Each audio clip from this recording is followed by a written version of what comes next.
Lin Guozhong cared for a tawny female cat.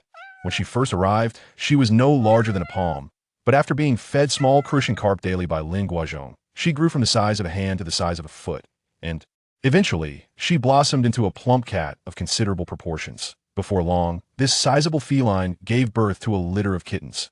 Living alone, Lin Guozhong harbored a fondness for the 3 additional kittens, and the quartet would bask in the sun on the windowsill each day. As soon as Lin Guozhong returned home from work, the 4 cats would line up in an orderly fashion to greet him. The 3 kittens, much like their mother, relished fish. Moreover, ever since Lin Guozhong occasionally played the piece East Wind Breaks at home, the kittens became enchanted with the melody. Upon hearing its strains, they would whirl around, chasing their tails, often eliciting hearty laughter from Lin Guozhong. Lin Guozhong genuinely adored cats.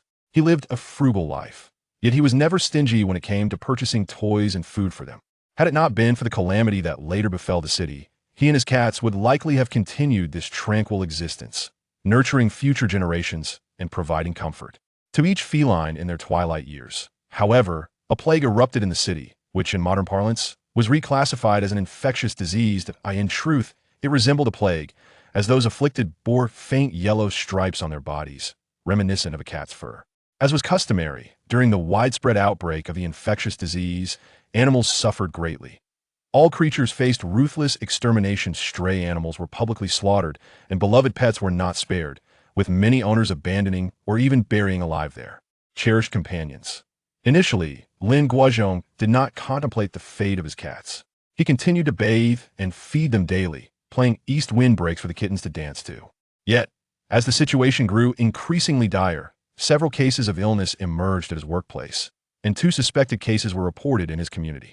The atmosphere became palpably tense. In a fit of fear, a resident from the opposite building threw their beloved dog from the 7th floor, resulting in its immediate death. At that moment, Lin Guozhong happened to be passing by downstairs, witnessing the dog fall before him, and he observed the entire cycle of life extinguished. He gazed in horror at the fallen creature, watching it convulse before drawing its last breath. Looking up, he saw the dog's owner on the 7th floor, tears streaming down their face. The thought of his own cats struck Lin Guozhong like a sudden pang, and he could not help but shed tears. He returned home in a state of melancholy, where the 4 cats approached him, and he tenderly stroked their sleek, golden fur, sighing deeply. He reflected on his parents in the countryside, who awaited his monthly remittances. He pondered the fact that, at over 30, he remained unmarried. He recalled the hard-earned promotion that had just elevated his salary. He contemplated extensively, initially charmed by the delightful antics of 4 cats. However, as time progressed, he realized the necessity of considering his own circumstances more profoundly. Human existence is far more intricate than that of felines. He became acutely aware of the fleeting nature of time, as dusk approached swiftly, soon to be followed by dawn, heralding the onset of a new day. In such a brief interval, he was compelled to arrive at a decision. In this limited time frame, even contemplating his own affairs felt insufficient, let alone those of the cats. Although the lively felines frolicked before him, meowing and nudging his legs with their whiskers, his vision and hearing were clouded by thoughts that excluded them. There was an absence of cats in his heart as well.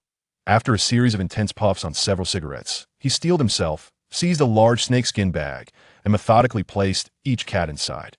The 3 kittens, blissfully knave, licked his hand as they were lifted, gazing up at him with innocent joy. The larger cat, however, was not so easily deceived. It regarded him with suspicion, using its paw to resist entry into the bag. "Be good, get in," he spoke softly to in the presence of that familiar voice. The larger cat relinquished its defenses completely, mewing softly as it willingly slipped into the snakeskin bag. With 4 cats nestled inside, the bag felt light, yet their lively movements rendered it heavy. Lin Guozhong grasped the bag with one hand while the other held a bottle of white liquor. He uncapped it, drank nearly half, recapped it, tucked it into his pocket, and strode purposefully out the door. Upon reaching the woods, he set the snakeskin bag down, and the cat squirmed inside, calling out to him with delicate cries. He bent down, using a branch to dig a large pit, and placed the bag within. After tossing a couple of handfuls of dirt into the hole, an overwhelming sense of sorrow washed over him, prompting him to withdraw the bag once more. He found himself unable to proceed. After a moment's reflection, he hoisted the bag back up, boarded a bus for several stops, and then boarded a train. Once the train departed, he released the cats.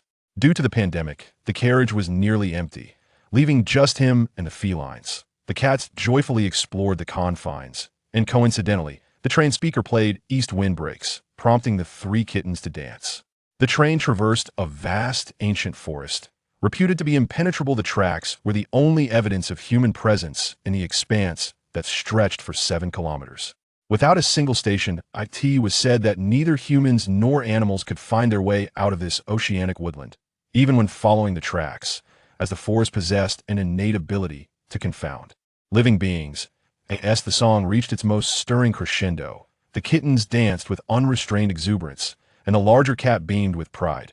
Lin Guozhong savored the richness of his smoke. Suddenly, he discarded the cigarette butt, retrieved the liquor bottle, and consumed its contents in one breath.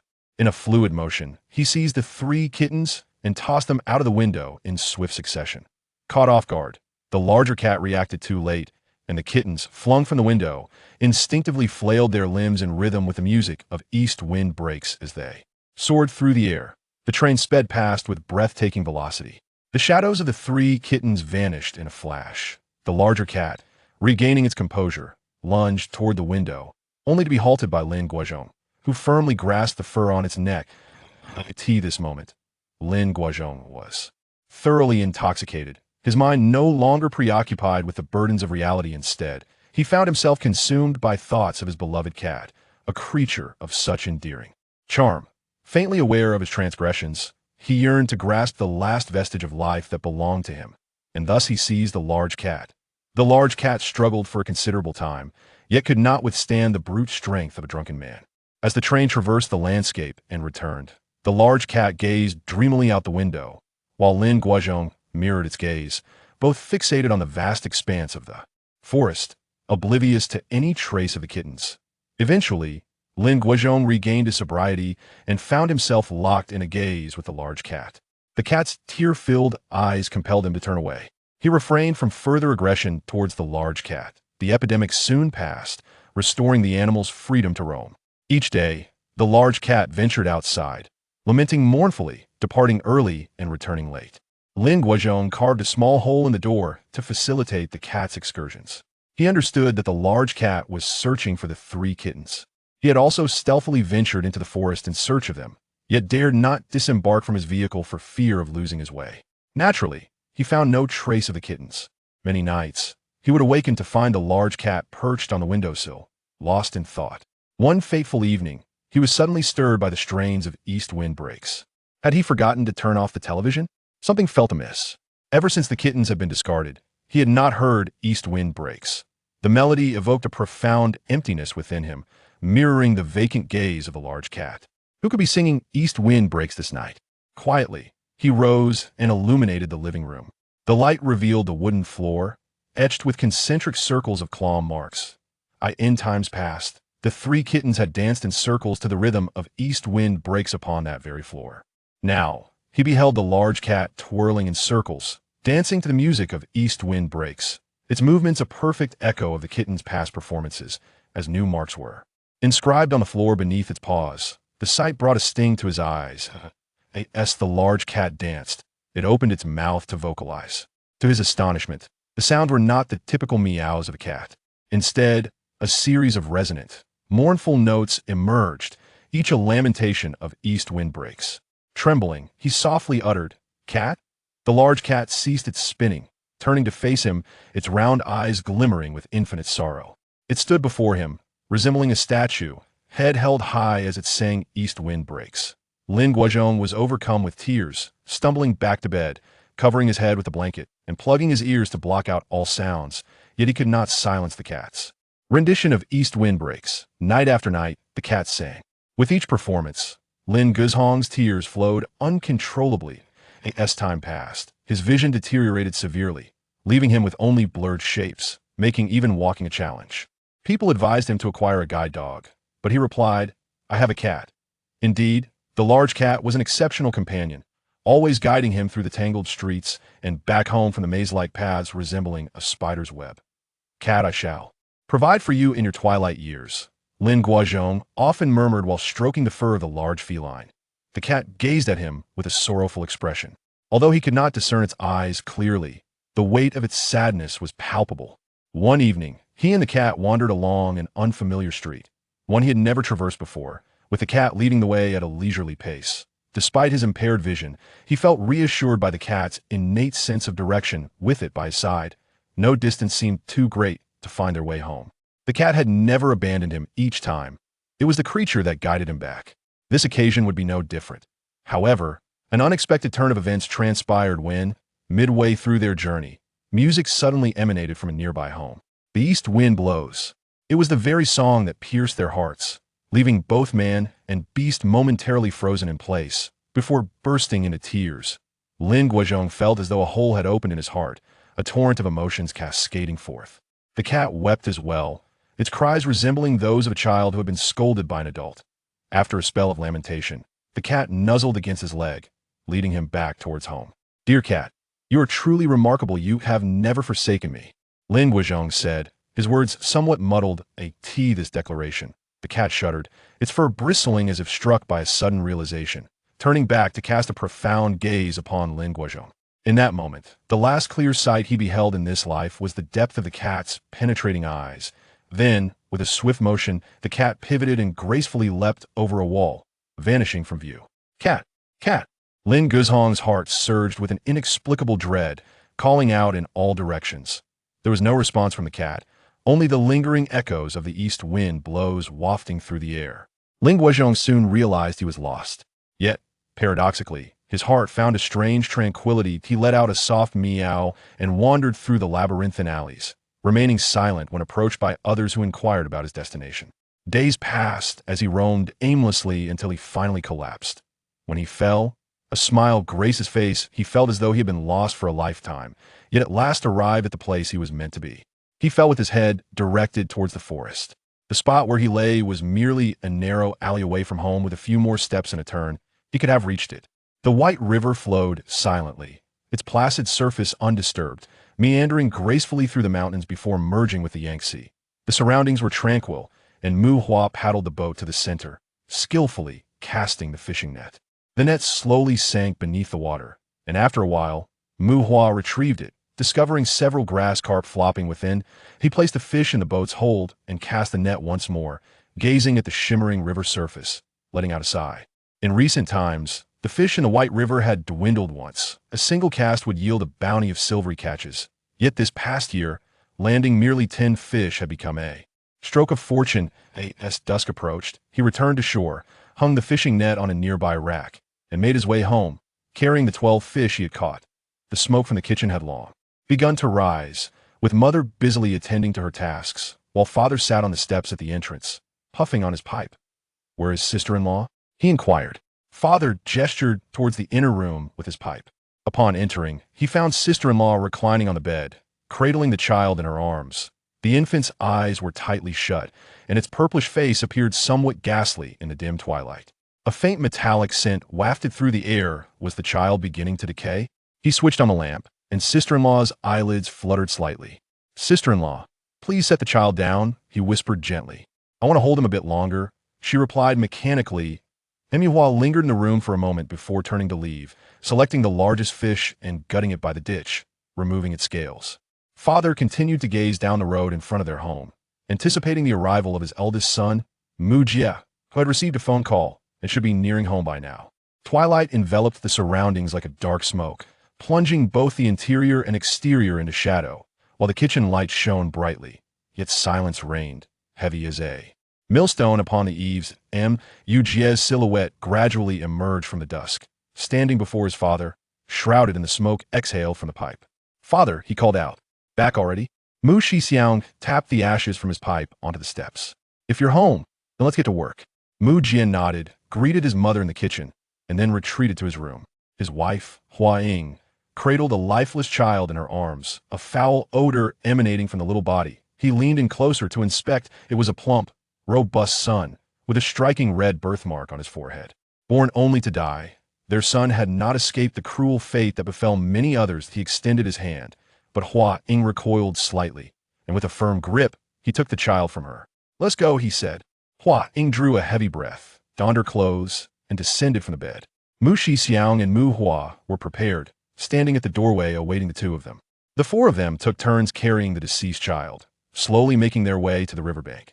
The waters of the White River flowed gently under the moonlight, concealing countless lost souls of infants beneath its surface. Mu Jie placed the child on the sandy bank, gradually removing its garments. The naked child lay exposed in the moonlight, resembling a magnificent silver fish. The three men waded into the water, spaced apart, with Mu Jie standing the furthest, the water reaching his chest. Huang lifted the child from the shore, kissing it tenderly several times, pressing it against her face for a considerable while before passing it to Mu Shixiang. Mu Shixiang handed the child to Mu Hua, who then passed it to Mu Jie.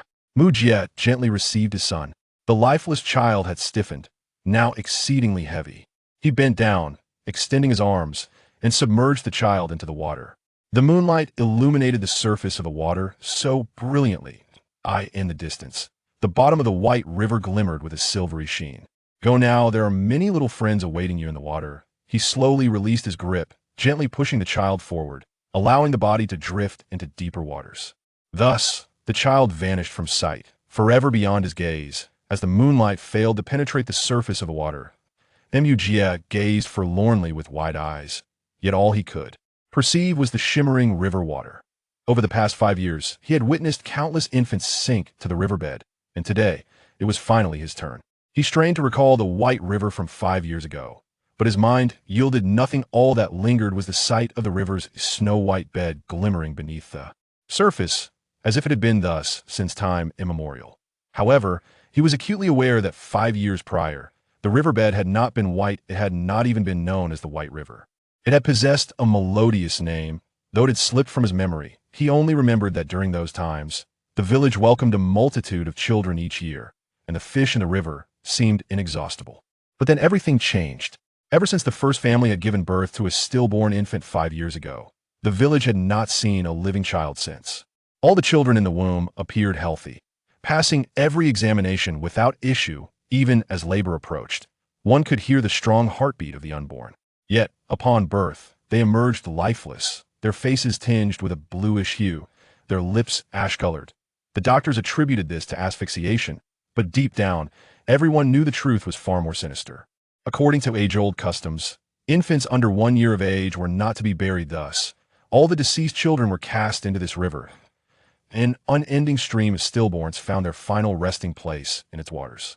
With the incessant loss of life, the riverbed gradually transformed to a ghostly white, as pure as snow. It was from that moment on that the river came to be known as the White River. It also bore the name Baby River.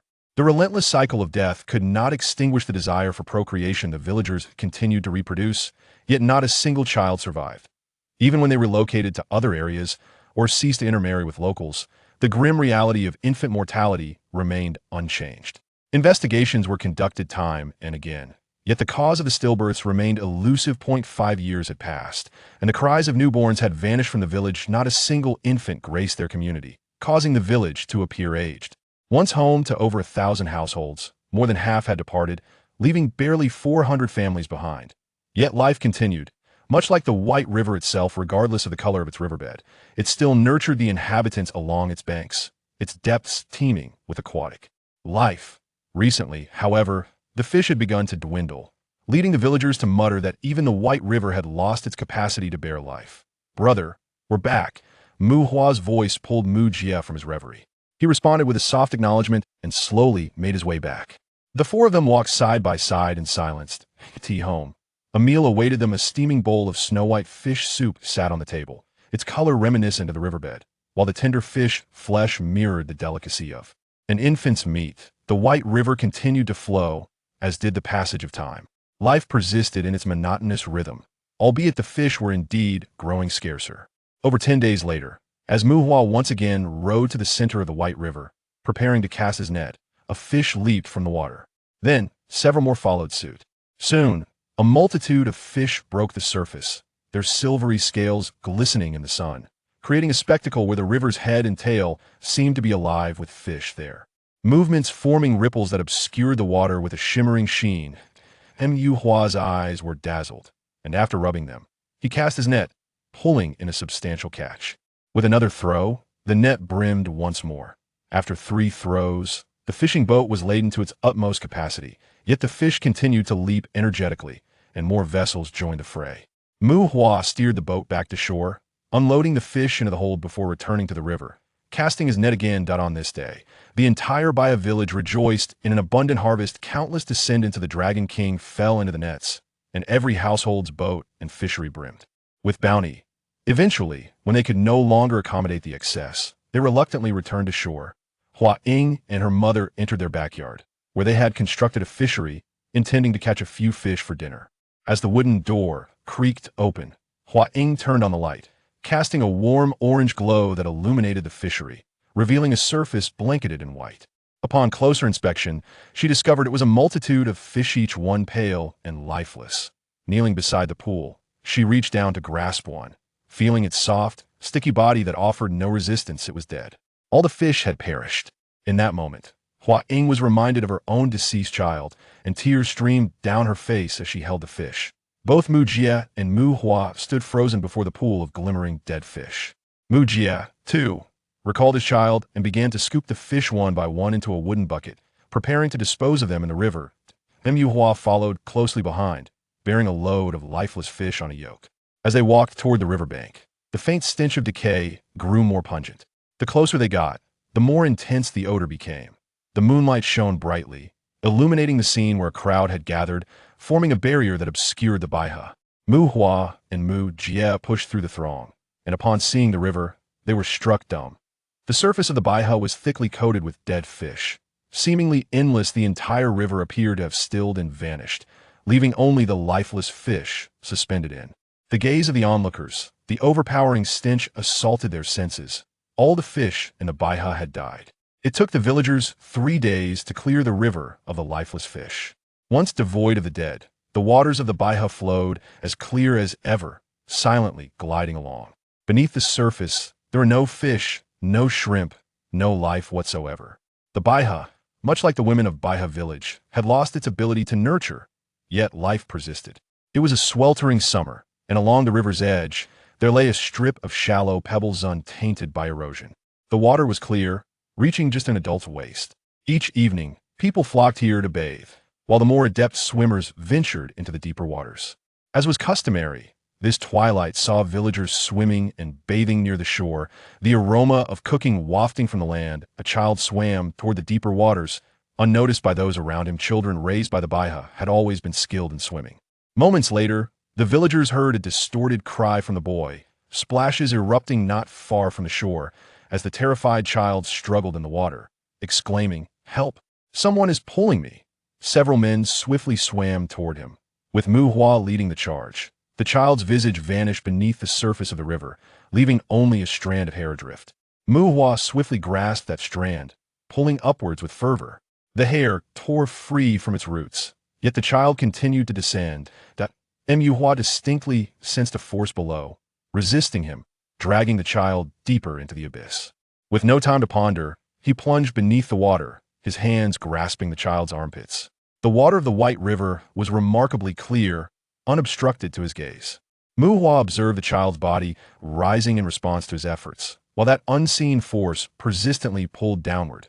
Could it be that aquatic weeds ensnared the child's feet? Though it was common knowledge that no such vegetation existed in the White River, Mu Hua instinctively directed his gaze towards the child's ankle. What was that? A hand. A diminutive, infantile hand emerged from the riverbed, clutching the child's ankle with a tight grip. A water ghost. This term flickered through Mu Hua's mind, terror swiftly enveloping his being. He exerted all his strength, wrenching the child free from that grip and handing them over to other rescuers who had arrived. Turning back, he beheld countless small hands extending from the alabaster riverbed, 5 fingers outstretched, grasping at the water, seeking to seize something unknown. He quickly surfaced, shouting, "Hurry, there are water ghosts below."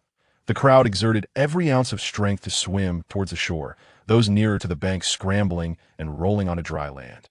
Upon the bank, they examined the child's ankle, discovering a small purple handprint, reminiscent of an infant's palm. From that day forth, no one dared to swim in the White River again. "Did you truly see a pair of infant hands?" Mu Jie inquired softly. Mu Hua nodded. Their gazes shifted to Hua Ying, the bereaved mother, whose expression suddenly tightened and focused at the mention of infant. Could those hands belong to their child? Mu Jie and Mu Hua refrained from discussing the matter at home, silently exiting their dwelling and traversing the path obscured by rapidly growing summer grass, unwittingly. Arriving once more at the riverbank. There were no fish, no people. The white river appeared desolate, its flowing waters whispering tales of solitude.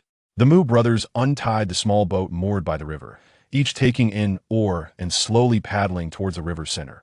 The crystalline waters splashed beneath the wooden oars. The river was transparent and bare, the snow-white riverbed devoid of life normally. Shadows of fish would flit across the bottom, and human silhouettes would be reflected in the water. Today, sunlight pierced through the empty waters, directly illuminating the riverbed. Yuhua saw the reflections of himself and his brother, two figures standing on their heads in the water, appearing profoundly lonely. Afternoon. Book Society? Is what you said true? In the river's midst, Mu Jie broached the unfinished topic from home.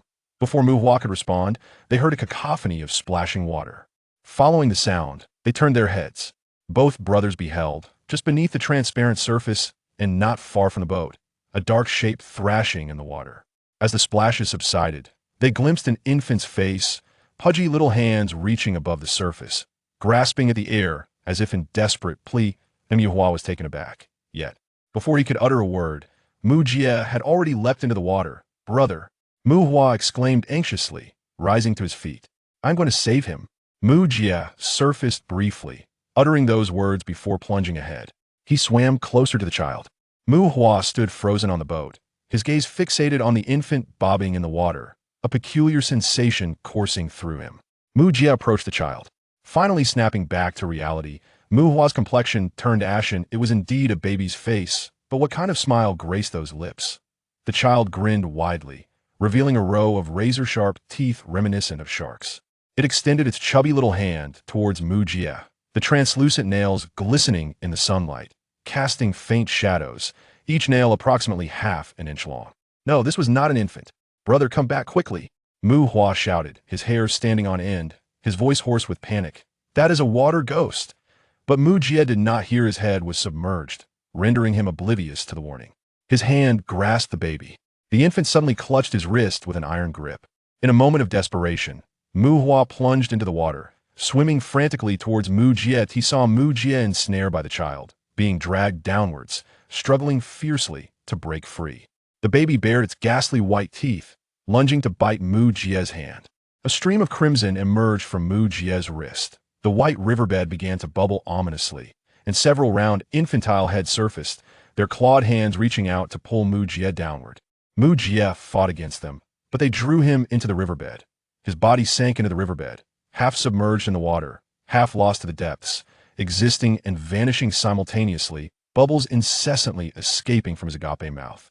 Mu Hua had never witnessed such terror and despair etched on his brother's face. He swam with all his strength. But it was too late. Mu Jie was completely dragged beneath the riverbed, the water turning a murky, milky white, blurring the boundaries between the river and its bed. Mu Hua recklessly continued downstream, reaching out to grasp his brother. As he neared the riverbed, the sensation at his fingertips abruptly changed. It felt as though he had touched a denser substance. Then, he realized his hand had sunk into the riverbed. Before he could comprehend, his upper body was already engulfed by it. What? This was not the riverbed. It was still the river, but far more viscous. Surrounding him was a fog-like whiteness, rendering everything invisible. Sunlight could not penetrate this layer of opaque water, beneath which lay a hidden expanse of snow white. River It was the first time Mu Hua had discovered the secret. He yearned to escape this second river, yet he lost his sense of direction. The sound of splashing water filled the air, and he sensed creatures closing in on him. Fear siphoned away his breath, and he flailed in panic. Countless claws and sharp teeth grazed against him. Tender yet razor-sharp little hands grasped him. He continued to flail, but more and more little hands emerged, and an abundance of teeth surrounded him. Was he to perish? His eyes widened in despair. All he beheld was a blinding white, unable to perceive anything else. Suddenly, his body tensed, enveloped entirely, and in the next moment, he was thrust above the water's surface by an unseen force. The sunlight pierced his eyes, causing him excruciating pain, and he was unceremoniously tossed into the cabin of a boat. As he abruptly opened his eyes, he beheld several indistinct figures, one of whom exclaimed, "Isn't that Mu Hua?" "It is I," he shouted, squinting. "Where's my brother?" "Where is he?" "What about your brother?" The figure inquired. "He's still down below." "Hurry!" Mu Hua flipped onto his side, sitting up with a jolt of agony, only to realize that his body was riddled with wounds, blood staining the boat. He blinked and discerned that those who had rescued him were none other than Chun Pai and Wang Xiaoshan from the village. Without a moment's hesitation, he bore the pain and grasped a fishing net, turning towards the boat's edge, determined to retrieve his brother. Two pairs of hands grasped his shoulders, restraining him to the edge of the boat. The once clear waters of the Bai River were now a murky, milky white, bubbling ominously, with streams of blood rising to the surface sporadically.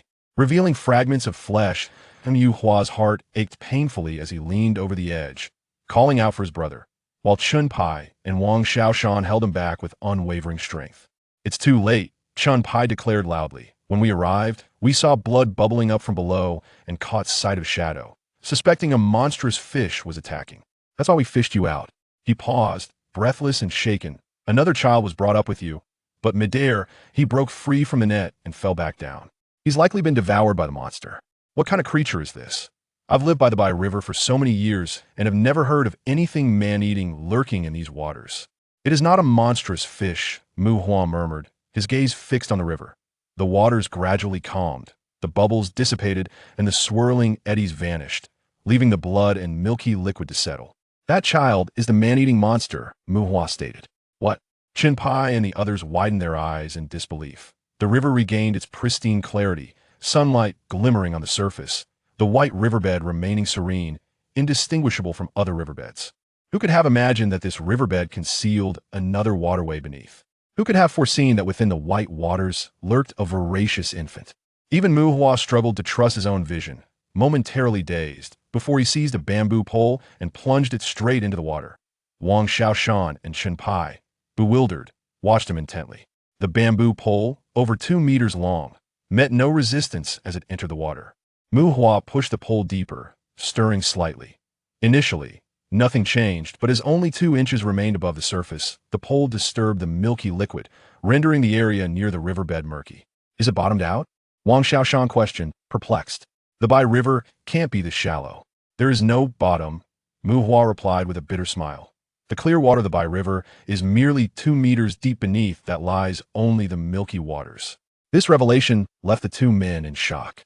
Before they could inquire further, Mu Hua noticed small hands emerging from the part of the pole submerged in the white water, followed by a round little head surfacing. Wang Xiaoshan and Chun Pai also witnessed this. The child gazed upward, his pitch-black eyes fixed intently upon the 3 of them, causing Mu Hua to shiver involuntarily. He envisioned the child ascending along the bamboo pole, baring his teeth to sink them into his neck, but he glanced around.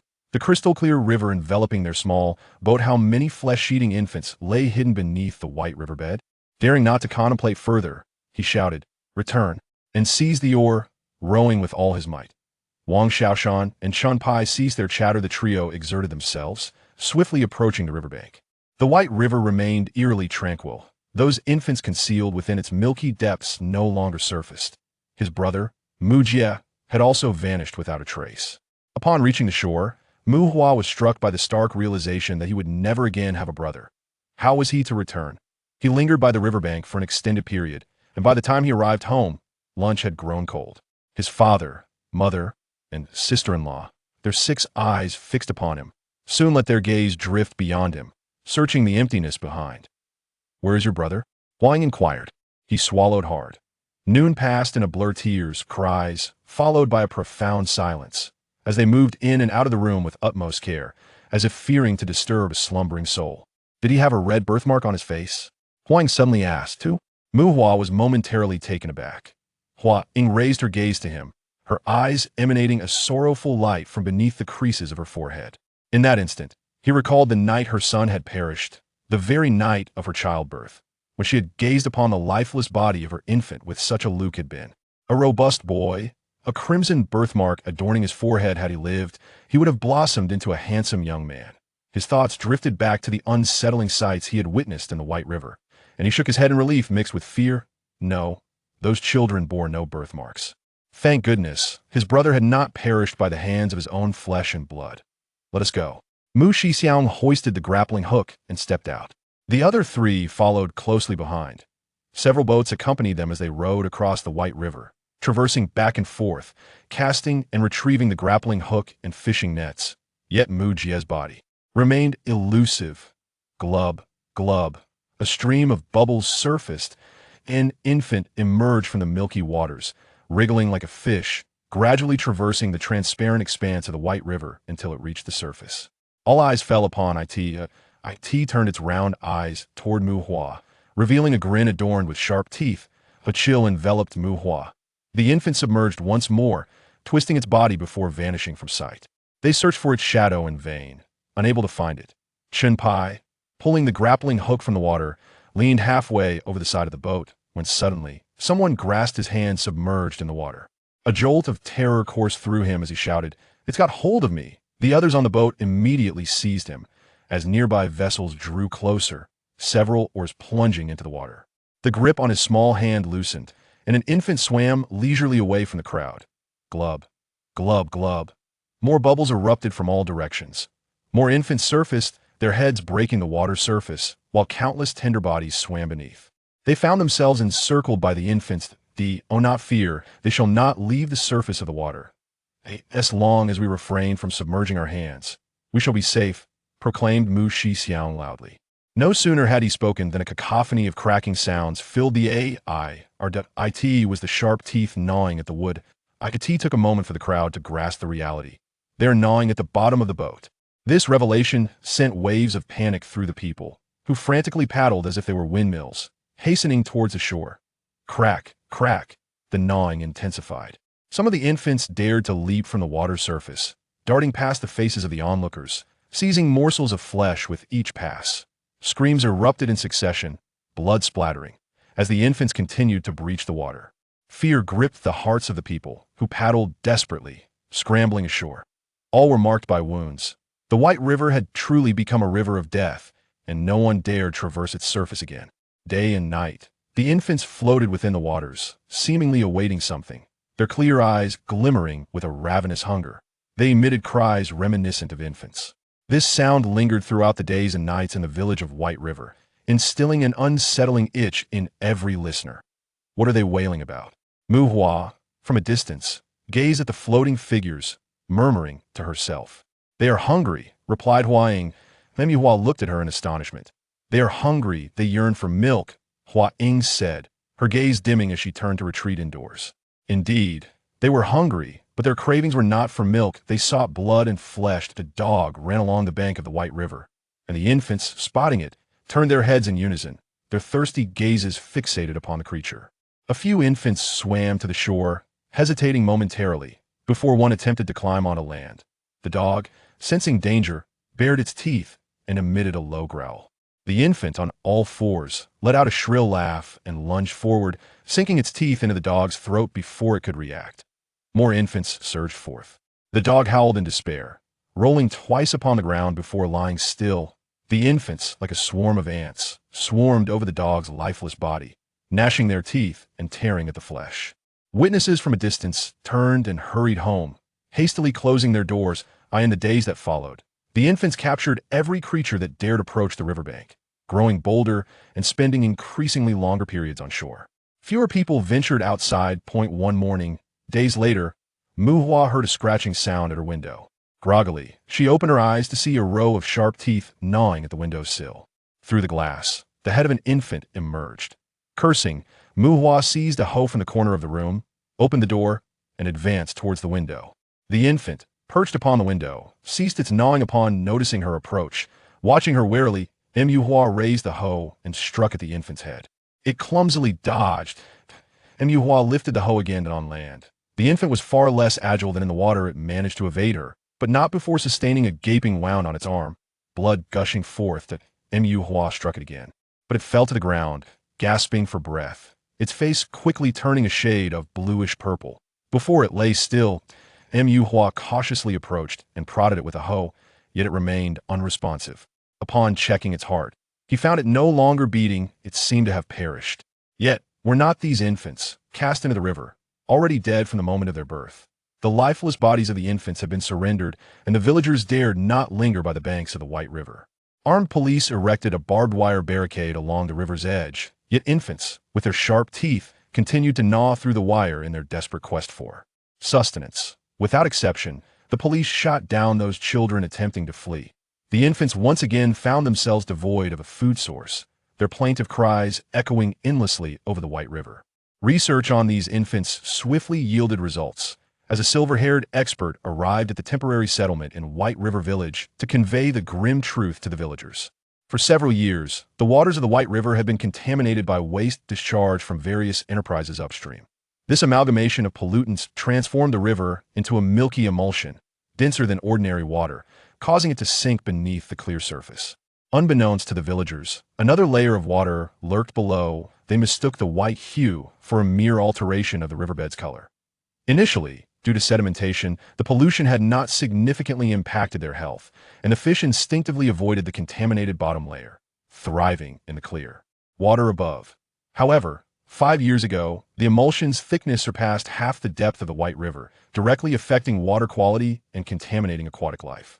Minute particles floated within the clear water, and as people consumed this tainted water and its aquatic inhabitants, their physiology began to subtly shift. Though they felt no immediate discomfort, their descendants began to exhibit changes.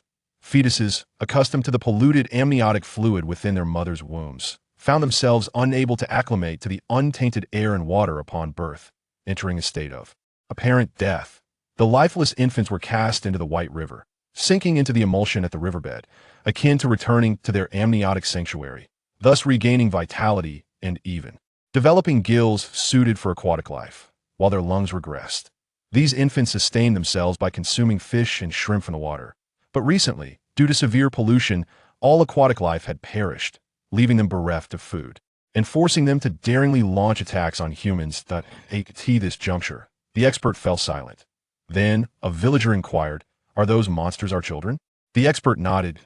In recent years, which household in White River Village had not experienced the joy of a child? Their children had transformed into monsters, residing in the sunless depths of the water, now being gunned down. This thought extinguished all fear.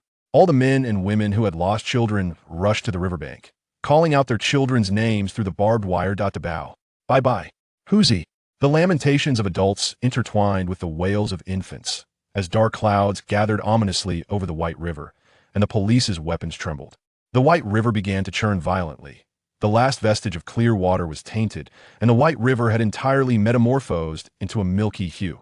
The infants were cast back into the river, where the torrential waters suddenly erupted with a multitude of blood and flesh, the chilling wails drowning out all other sounds. What is happening? The people trembled, asking. They lack sustenance. The expert's voice quavered. They are turning upon one another.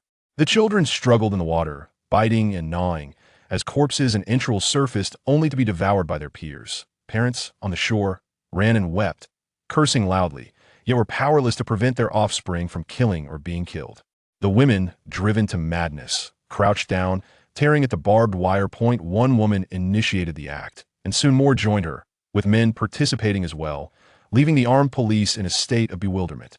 Some infants escaped through the torn openings, their faces and bodies smeared with blood and flesh. Both their own and that of others, their teeth stained crimson. "Come here."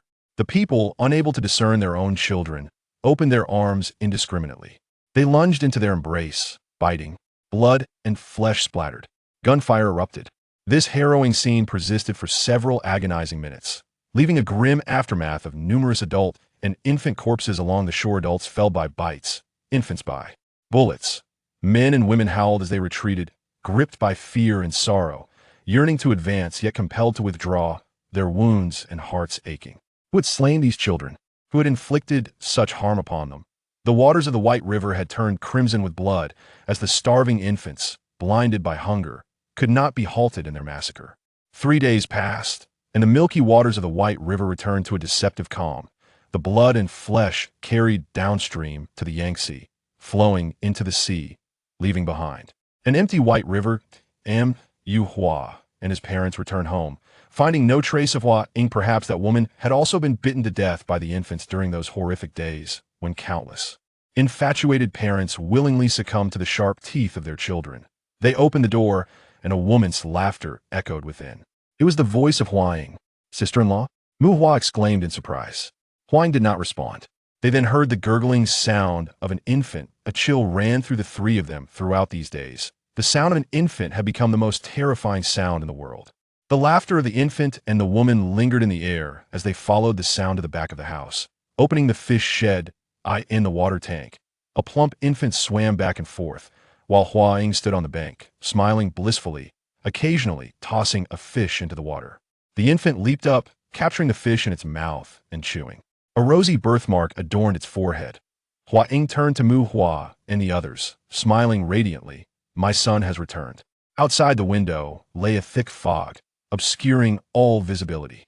It lingered year-round since the day I arrived. I have seen nothing but the mist.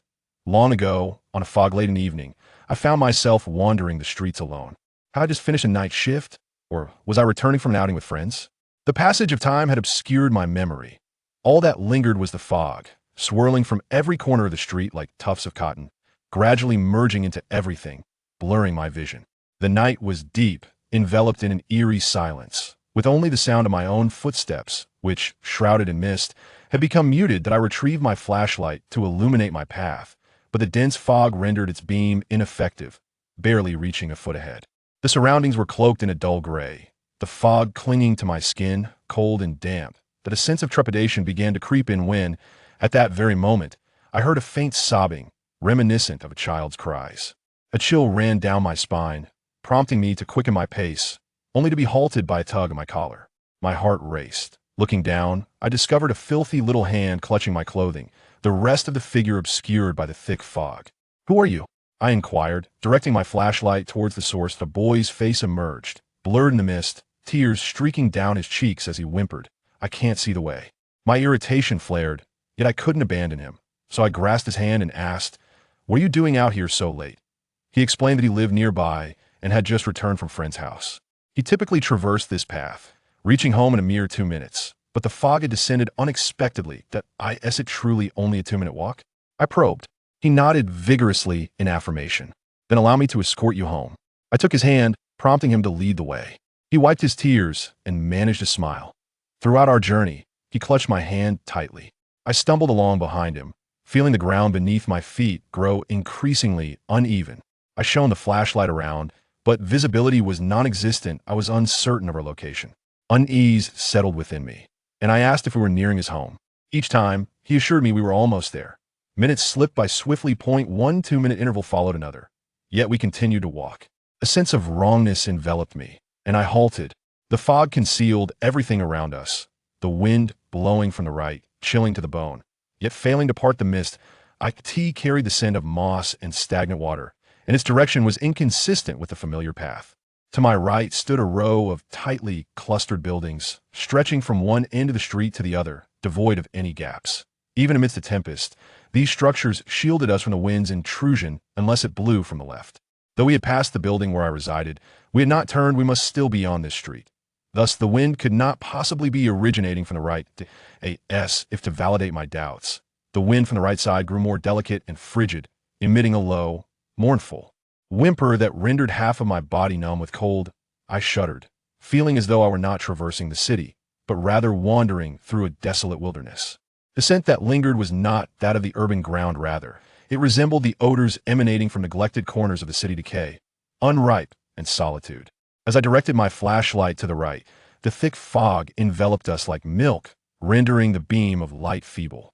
I took a few steps to the right, extending my hand. The wind chilled my fingertips, and I grasped at nothing, anxiety washing over me as I advanced a few more steps without encountering anything at all. This was abnormal. We had been walking on the pavement, and a few steps to the right should have led me to the wall of a building.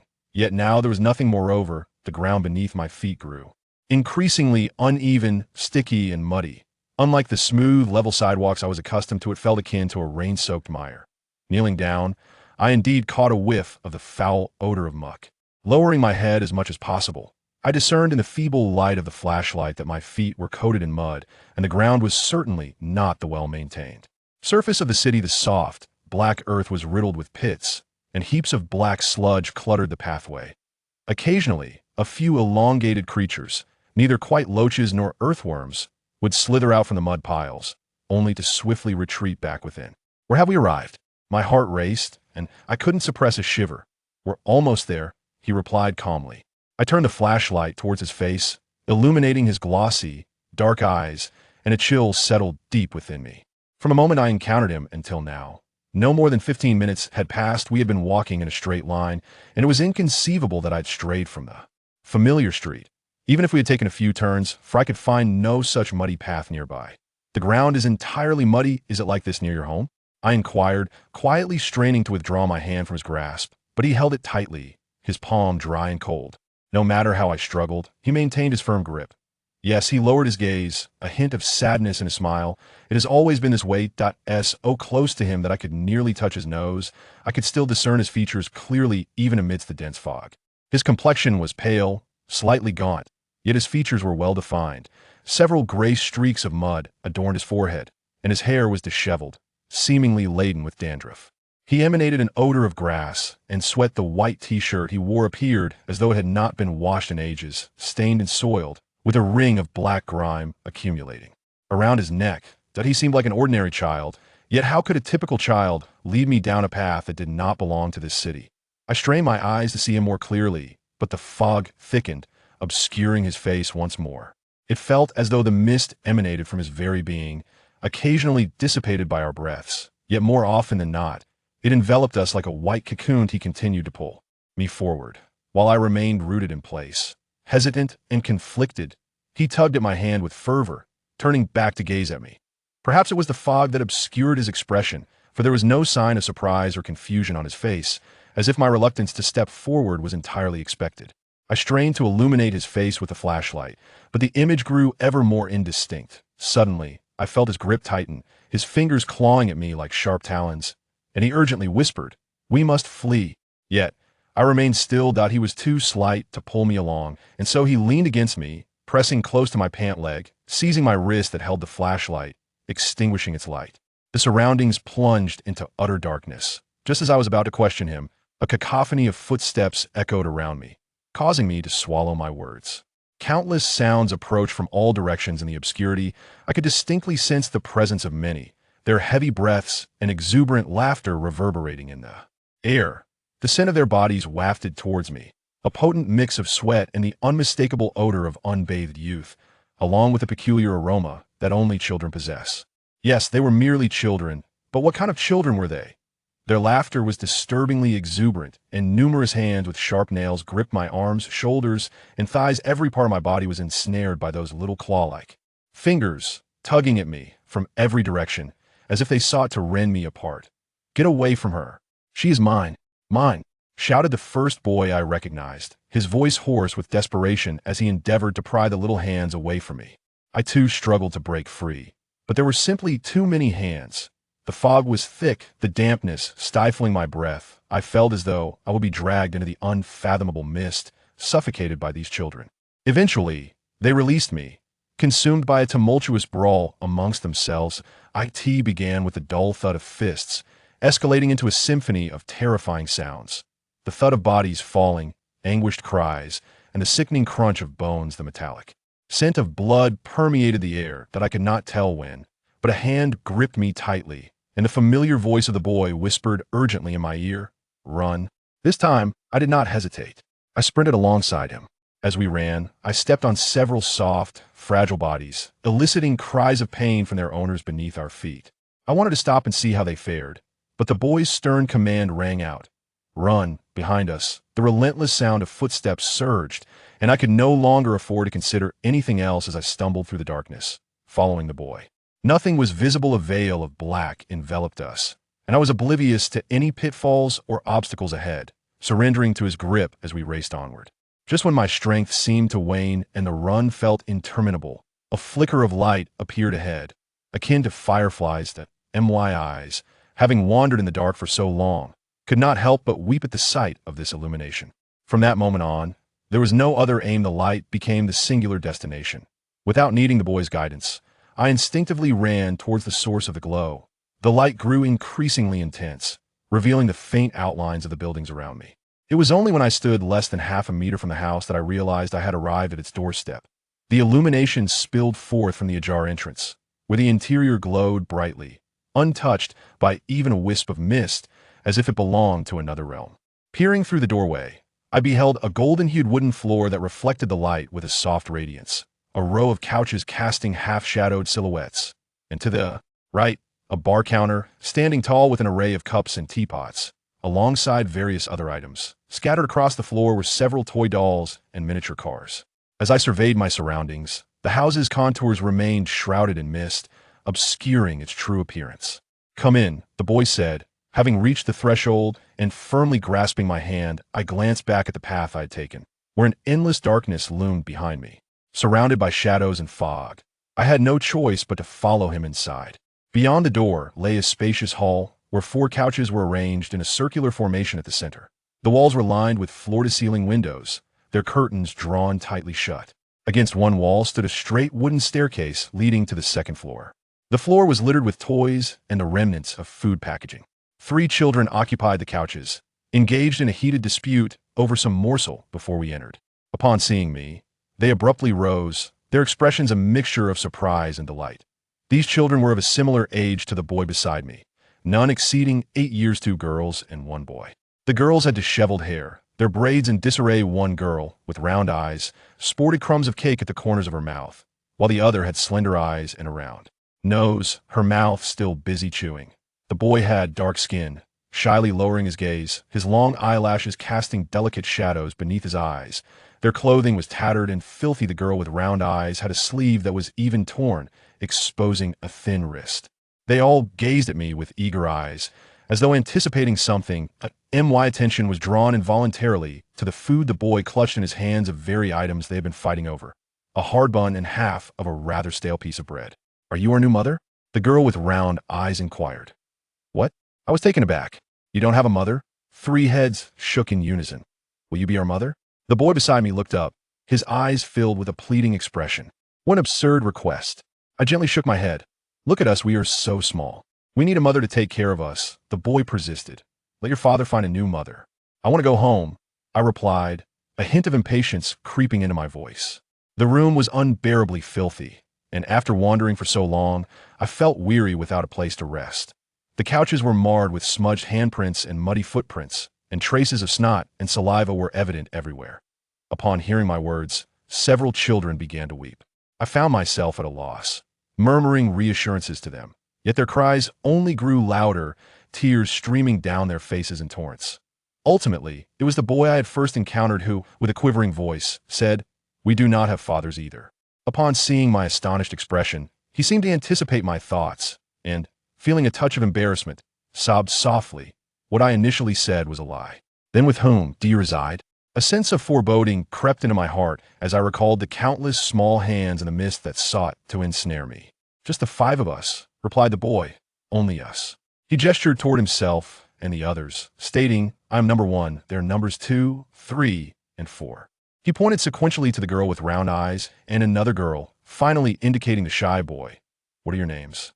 The numerical designation struck me as astonishing, though I quickly interpreted them as akin to elder brother, second brother, and so forth.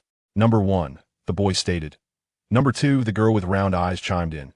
"Number 3, the girl with slender eyes added it. "I am called number 4, the last boy murmured softly. I felt somewhat dazed, wanting to pose questions but unable to articulate them. The light in the room was bright, yet it did nothing to disperse the thick fog outside. The haze remained as dense as ever. I thought I caught a glimpse of wisps of fog drifting from the room. Perhaps I was mistaken. These names signify the order in which we arrived here. Number 1 seemed to sense my confusion. After spending some time here, you will come to realize that names hold no real significance. Have you decided to be our mother?" I shook my head slowly. "I will leave once the fog has lifted. If you do not become our mother, you cannot depart from here," Number 1 remarked, gazing at me with understanding. "You will gradually come to comprehend." They fell silent, quietly seated on the sofa, engaging with their tattered toys. Number 2 vigorously scrubbed a Barbie doll with a broken leg using a piece of toy soap. The doll was grimy, its hair completely gone, and its dress reduced to a mere fragment. Yet this did not hinder Number 2 from gazing at it with tenderness, her eyes filled with genuine sympathy and care, as though the doll were her own child. Number 3 busied herself folding a small paper boat, while Number 1 watched me with anticipation, and Number 4, clutching a piece of modeling clay, stared out the window. Pressed against the glass, the thick fog enveloped everything, a heavy, unyielding gray that seemed eternal. Obscuring all else from view, I picked up the remote and turned on the television. The screen displayed an unknown channel devoid of a logo. Initially, I thought the television was off, only to realize that the deep gray covering the screen was indeed active, thick, and viscous, yet unevenly distributed, swirling, merging, and dissipating across the display. Lin Guozhong cared for a tawny female cat. When she first arrived, she was no larger than a palm, but after being fed small crucian carp daily, she grew from palm-sized to foot-sized, and eventually to two-foot-sized, flourishing into a plump feline. Before long, this hefty cat gave birth to a litter of kittens. Living alone, Lin Guozhong cherished the 3 additional kittens just as much. The 4 cats basked in the sun on the windowsill each day, and as soon as Lin returned home from work, they would line up neatly to greet him. The 3 kittens, much like their mother, relished fish, and ever since Lin occasionally played East wine breaks at home, they became enamored with the melody. Upon hearing its strains, they would whirl around in circles, often eliciting hearty laughter from Lin Guozhong. His affection for cats was genuine. He lived frugally himself, but never hesitated to spend on toys and food for them. Had it not been for the calamity that followed, Lin and his cats might have continued to thrive together, nurturing generations of descendants and ensuring a comfortable old age for each feline. However, a plague soon erupted in the city. Though now referred to as an infectious disease, it was essentially a plague, with infected individuals developing faint yellow stripes on their bodies, resembling the fur of a cat. As was customary during widespread outbreaks, animals suffered greatly. All creatures faced merciless extermination. Stray animals were publicly slaughtered, and beloved pets were not spared, with many owners discarding or even burying their cherished companions alive. Initially, Lin Guozhong had no intention of harming his cats. He continued his routine of bathing and feeding them, and played east wind breaks for the kittens to dance to. Yet, as the situation grew increasingly dire, cases emerged at his workplace, and 2 suspected cases were reported in his community. The atmosphere became palpably tense. In a fit of fear, a resident from the 7th floor threw their beloved dog out the window, resulting in its immediate death. At that moment, Lin happened to be passing by below. Witnessing the tragic scene unfold before his eyes, from life to death, he stared in disbelief at the dog, watching as it convulsed and succumbed, then looked up to see the owner, tears streaming down their face from 7 stories above. Lin's heart tightened at the thought of his own cats, and tears streamed down his cheeks. He returned home in a somber mood, greeted by the 4 cats, and gently stroked their sleek, golden fur, sighing deeply. Thoughts of his parents in the countryside, waiting for his monthly remittances, flooded his mind. That he reflected on his single status at over 30 and the modest promotion he had finally achieved in his salary. He pondered extensively. Initially, he found delight in the endearing antics of the 4 cats. However, as time elapsed, he recognized the necessity of reflecting upon his own circumstances more profoundly, for human existence is far more intricate than that of felines. He became acutely aware of the dwindling daylight, the impending dusk, and the imminent dawn of a new day, that he was compelled to arrive at a decision within such a fleeting time frame. In this brevity, even contemplating his own affairs felt insufficient, let alone those of the cats. Although the lively cats frolicked and mewed around him, brushing their whiskers against his legs, they faded from his vision and hearing. They no longer occupied a space in his heart. After indulging in several cigarettes, he steeled himself, seized a large snakeskin bag, and methodically gathered the cats, one by one, into it. The 3 kittens, oblivious and innocent, licked his hand as they were placed inside, gazing up at him with delight. The larger cat, however, was not so easily deceived. It regarded him with suspicion, placing its paw against his arm, reluctant to enter the bag. "Be a good cat, and go inside," he murmured softly in the face of that familiar voice. The larger cat relinquished its defenses, mewing softly, and willingly nestled into the snakeskin bag. With 4 cats contained within, the bag felt light yet burdened by their lively movements. Lin Guozhong grasped the bag in one hand and, with the other, opened a bottle of white liquor, consuming a generous portion before sealing it and tucking it into his pocket. He then strode purposefully out the door. Upon reaching the woods, he set the snakeskin bag down, where the cats squirmed and called out to him. He knelt and, using a branch, began to dig a deep hole, placing the bag within. Just as he scattered a couple of handfuls of dirt over it, an overwhelming sense of sorrow washed over him, prompting him to retrieve the bag once more. He found himself unable to proceed. After a moment's contemplation, he hoisted the bag again, boarded a bus for several stops, and then a train, Once the train was in motion, he liberated the cats from their confines. Due to the pandemic, the carriage was eerily empty, containing only him and the felines. The cats frolicked joyously within the carriage, and coincidentally, the train's horn resonated with the melody of East Wind Breaks, inspiring the three kittens to dance.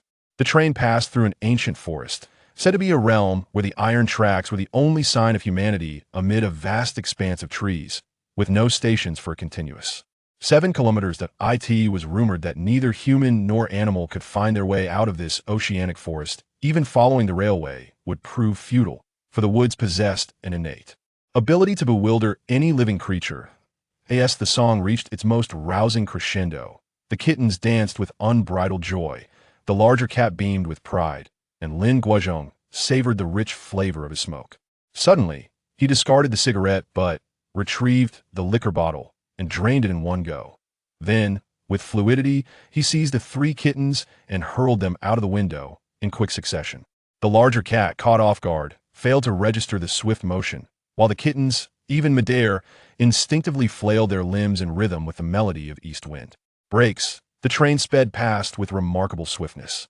The shadows of the three kittens vanished in an instant. The larger cat, regaining its senses, lunged toward the window, only to be seized by Lin Guozhong, who clutched its neck fur firmly. At this juncture, Lin Guozhong was thoroughly intoxicated, his mind no longer preoccupied with the mundane realities of life. Instead, he was consumed by thoughts of his beloved cat, reflecting on its sheer adorability.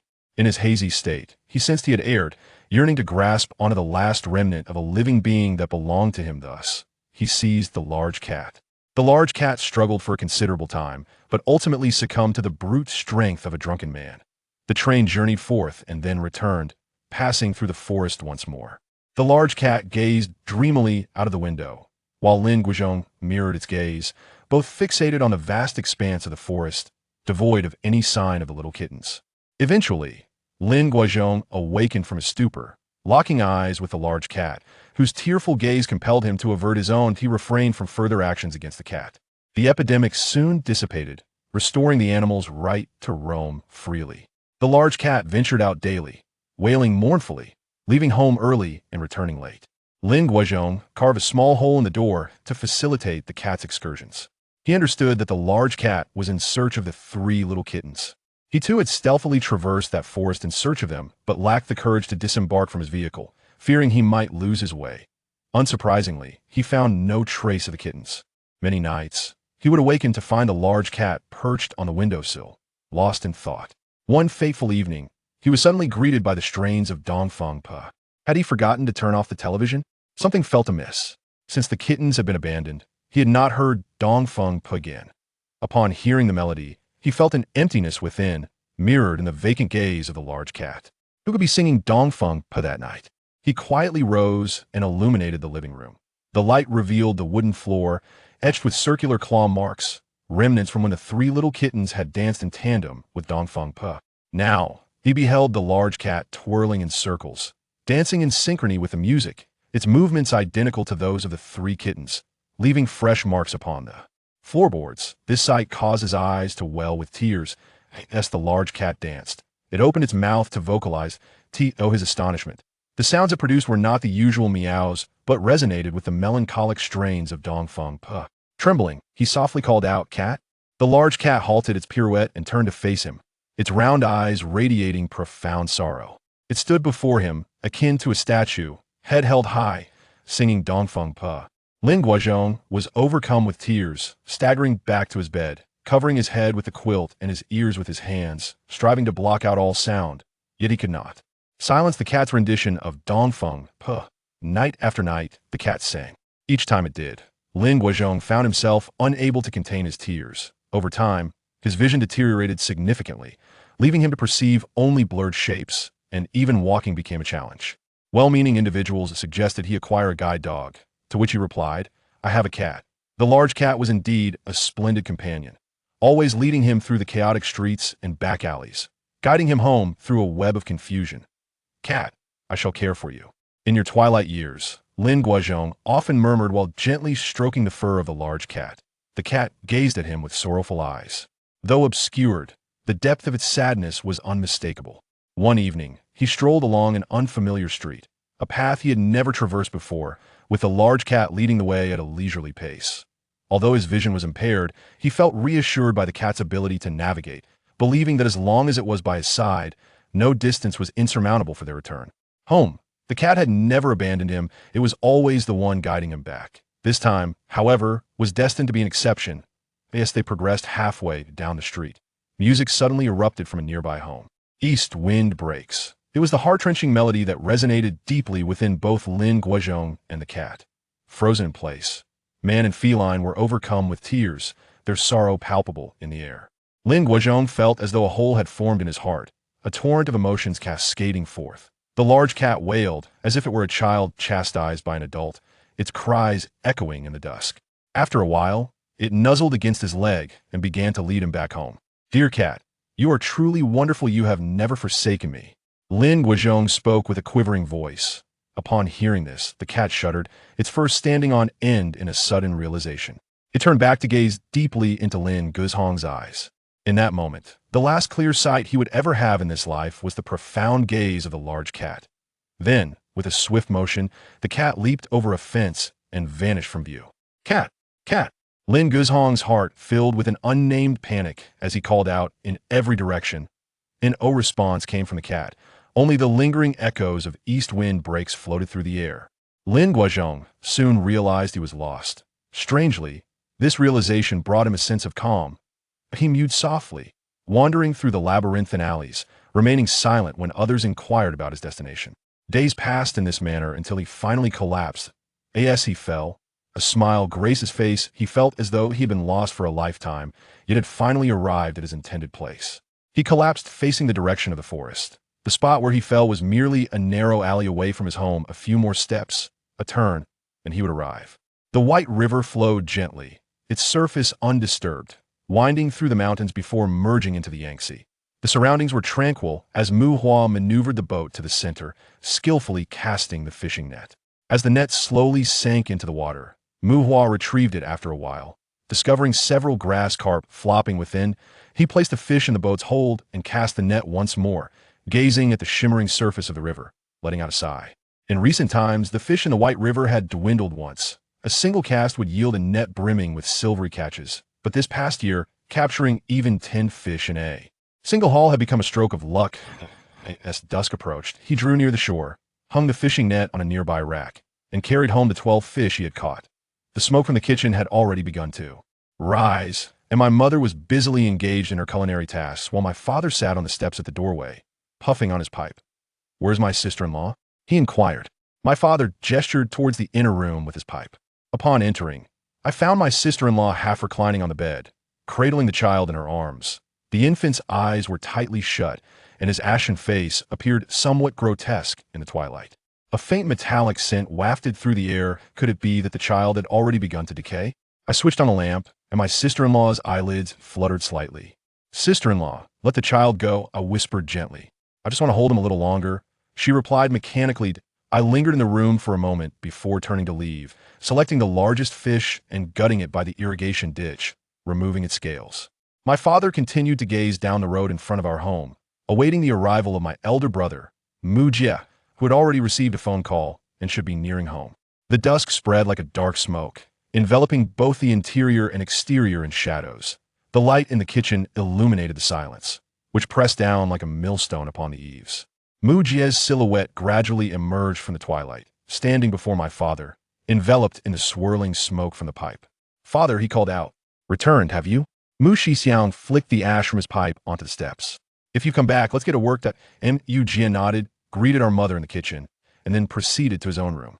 Hua Ying, cradling the child in her arms, realized the infant had ceased to breathe, releasing a foul odor. Leaning closer, I observed a plump and sturdy son, adorned with a striking red birthmark on his forehead. He had perished upon birth, succumbing to the same fate that befell many others. That I reached out, and Hua Ying instinctively recoiled, but I applied a bit more force, reclaiming the child. "Let's go," I said. Hua Ying took a heavy breath, dressed, and descended from the bed. Mu Shixiang and Mu Hua were already prepared, standing by the door, awaiting us both. The four of us took turns cradling the lifeless child as we made our way slowly toward the riverbank. The waters of the White River flowed gently under the moonlight, concealing beneath its surface countless infant souls. Mu Jie placed the child upon the sandy shore, carefully removing his garments. The infant lay bare under the moon's glow, resembling a splendid silver fish. The three men waded into the water, spaced apart, with Mu Jie standing the farthest, where the water reached his chest. Hua Ing lifted the child from the bank, kissing him tenderly before resting him against her cheek for a while, before finally passing him to Mu Shixiang. Mu Shixiang handed the child to Mu Hua, who then passed him to Mu Jie. Mu Jie gently accepted his son. The deceased child had already stiffened, becoming unusually heavy. He bent down, extending his arms to immerse the child in the water. The moonlight illuminated the water's surface brilliantly. In the distance, the white river's depths shimmered with a silvery glow. Go now. There are many little friends in the water to keep you company. He slowly released his grip, gently pushing the child forward, allowing his body to glide deeper into the water. Thus, the child vanished from sight, forever beyond reach, as the moonlight failed to penetrate the surface of the water. Mu Jie gazed forlornly, his eyes wide open, yet all he could perceive was the shimmering surface of the river. For 5 long years, he had witnessed countless infants succumb to the depths of the water, and today, it was finally his turn. He strained to recollect the white river of 5 years past, but memories eluded him. All that remained in his mind was the glistening white riverbed, shining beneath the water as if it had always been that way since time immemorial. Yet he knew, with certainty, that 5 years ago, the riverbed was not white back then. It had not yet earned the name White River. It bore a melodious name. Though its essence had faded from his memory, he only recalled that the village used to witness the birth of many children each year, and the river was teeming with fish. But then, everything changed. Since the first family had given birth to a stillborn infant 5 years ago, the village had not welcomed a living child since. Every unborn child appeared healthy, passing all medical examinations, and even strong fetal heartbeats could be heard just before delivery. Yet upon birth, they emerged lifeless, their faces a shade of blue, lips pallid. Doctors attributed it to asphyxiation, but deep down, everyone knew there was more to the story. According to age-old customs, infants under 1 year of age were not to be buried hence. All the children were cast into this river. An unending stream of stillborns found their way into its waters. With each stillborn cast into the riverbed gradually transformed into a stark white, as pure as snow. Thus, it came to be known as the White River, also referred to as the River of Infants. The relentless cycle of death could not quell the desire for procreation. The villagers continued to reproduce, yet not a single infant survived. Even when they relocated or ceased to intermarry with the locals, the grim reality of continual infant mortality remained unchanged. Investigations were conducted repeatedly, yet the cause of the stillbirths was never uncovered. For 5 years, the village had been bereft of the cries of newborns. Not a single infant had graced their lives, and the village itself seemed to age. Once home to over 1,000 families, more than half had departed, leaving only around 400 households. Yet life persisted. Much like the White River, irrespective of the color of its riverbed, it continued to nourish the people on its banks, its depths still teeming with aquatic life. In recent days, the fish had begun to dwindle, and rumors spread that even the White River had lost its fertility. Brother, we're back. Mu Hua's voice pulled Mu Jie from his reverie. He acknowledged her with a nod and slowly made his way back. The 4 of them walked side by side in silence. Home. The meal was prepared. A steaming bowl of snow-white fish soup awaited them, its color reminiscent of the riverbed, the tender fish flesh akin to that of an infant. The White River continued to flow, and time pressed on. Life carried on as it always had. Nonetheless, the fish truly were becoming scarcer. More than 10 days later, when Mu Hua again rowed the boat to the center of the White River, ready to cast the net, a fish leapt from the water. Then, several more followed suit. Soon, a multitude of fish sprang from the surface, shimmering silver in the sunlight as far as the eye could see. The river was alive with fish, forming waves as their scales danced upon the water's surface, obscuring the flow of the White River, and Yu Hua's eyes were dazzled, and after rubbing them, he cast his net, only to find it filled to the brim with fish. Another cast yielded the same remarkable result. After 3 casts, the fishing boat was laden to its utmost capacity, yet fish continued to leap exuberantly, with more vessels joining the fray. Mu Hua steered the boat back to shore, unloaded the catch, and returned to the river to cast his net once more. On that day, the entire Baya village rejoiced in a bountiful harvest. Countless descendants of the Dragon King were ensnared, and every household's boat and fish storage overflowed. Ultimately, when they could no longer accommodate the vast catch, they reluctantly returned to shore. Hua Ying and her mother entered their backyard where they had constructed a fish storage area, intending to retrieve some fish for dinner. As the wooden door creaked open, Hua Ying turned on the light, casting a warm orange glow that illuminated the storage, revealing a surface swathed in a pallid sheen. Upon closer inspection, it was a multitude of fish, all lifeless. Hua Ying knelt by the cement edge of the pool, reaching out to lift one fish that it felt soft and sticky, offering no resistance. It was dead. All the fish had perished. In that moment, Hua Ying was reminded of her own deceased child, and tears streamed down her face as she held the fish. Both Mu Jie and Mu Hua stood frozen before the pool of shimmering dead fish. Mu Jie, too, recalled his own child. He began to scoop the fish one by one into a wooden bucket, carrying it to the riverbank. Preparing to dispose of them, Mu Hua followed closely behind, bearing a burden of dead fish on a yoke. The two walked in tandem toward the riverbank, the faint stench of decay wafting through the air. As they approached, the odor intensified. The moonlight shone brightly, revealing a throng of people gathered at the river's edge, forming a barrier that obscured the baiha. As Mu Hua and Mu Jie squeezed into the crowd, their eyes fell upon the baiha, and they were taken aback. The river's surface was blanketed with a thick layer of dead fish, stretching endlessly, as if the entire river had come to a standstill, consumed by the lifeless forms that captured the gaze of the onlookers. The pungent smell filled the air. All the fish in the baiha had died. It took the people 3 days to clear the river of the dead fish. Once devoid of the lifeless bodies, the waters of baiha returned to their usual clarity, flowing quietly and unobtrusively. Beneath the surface, there were no fish, no shrimp, no signs of life whatsoever. Baiha, much like the women of Baiha village, had lost its ability to bear life. Yet, life continued unabated. It was a sweltering summer, and along the river's edge, a shallow expanse of pebbles remained untouched by erosion. The water was crystal clear, reaching just to the waist of an adult each evening. Folk delighted in bathing here, while proficient swimmers ventured from the shallow pebbles into the depths. As the dusk settled, people swam and bathed near the riverbank, the aroma of smoke from cooking wafting in the air. The child ventured toward the deeper waters, unnoticed by the adults. A child of Baiha, adept in the water since infancy. Minutes later, cries of distress pierced the air as the child's terrified face emerged from the splashes not far from shore, exclaiming, "Help! Someone is pulling me!" Several strong men swiftly swam over, with Mu Hua leading the charge. The child's face vanished beneath the surface of the river, leaving only a solitary strand of hair floating. Mu Hua grasped the hair, just in time, tugging it upwards with all his might. The hair was pulled out by the roots, yet the child continued to sink, and Mu Hua distinctly felt a force beneath him resisting his efforts, dragging the child downward. There was no time to ponder further. He plunged into the water, his hands gripping the child under the armpits. The water of the White River was remarkably clear, allowing him an unobstructed view. He observed the child's body rising with his efforts, while that relentless force continued to pull downward. Was the child ensnared by aquatic vegetation? Although it was common knowledge that there was no such flora in the White River, Mu Hua instinctively directed his gaze toward the child's ankles.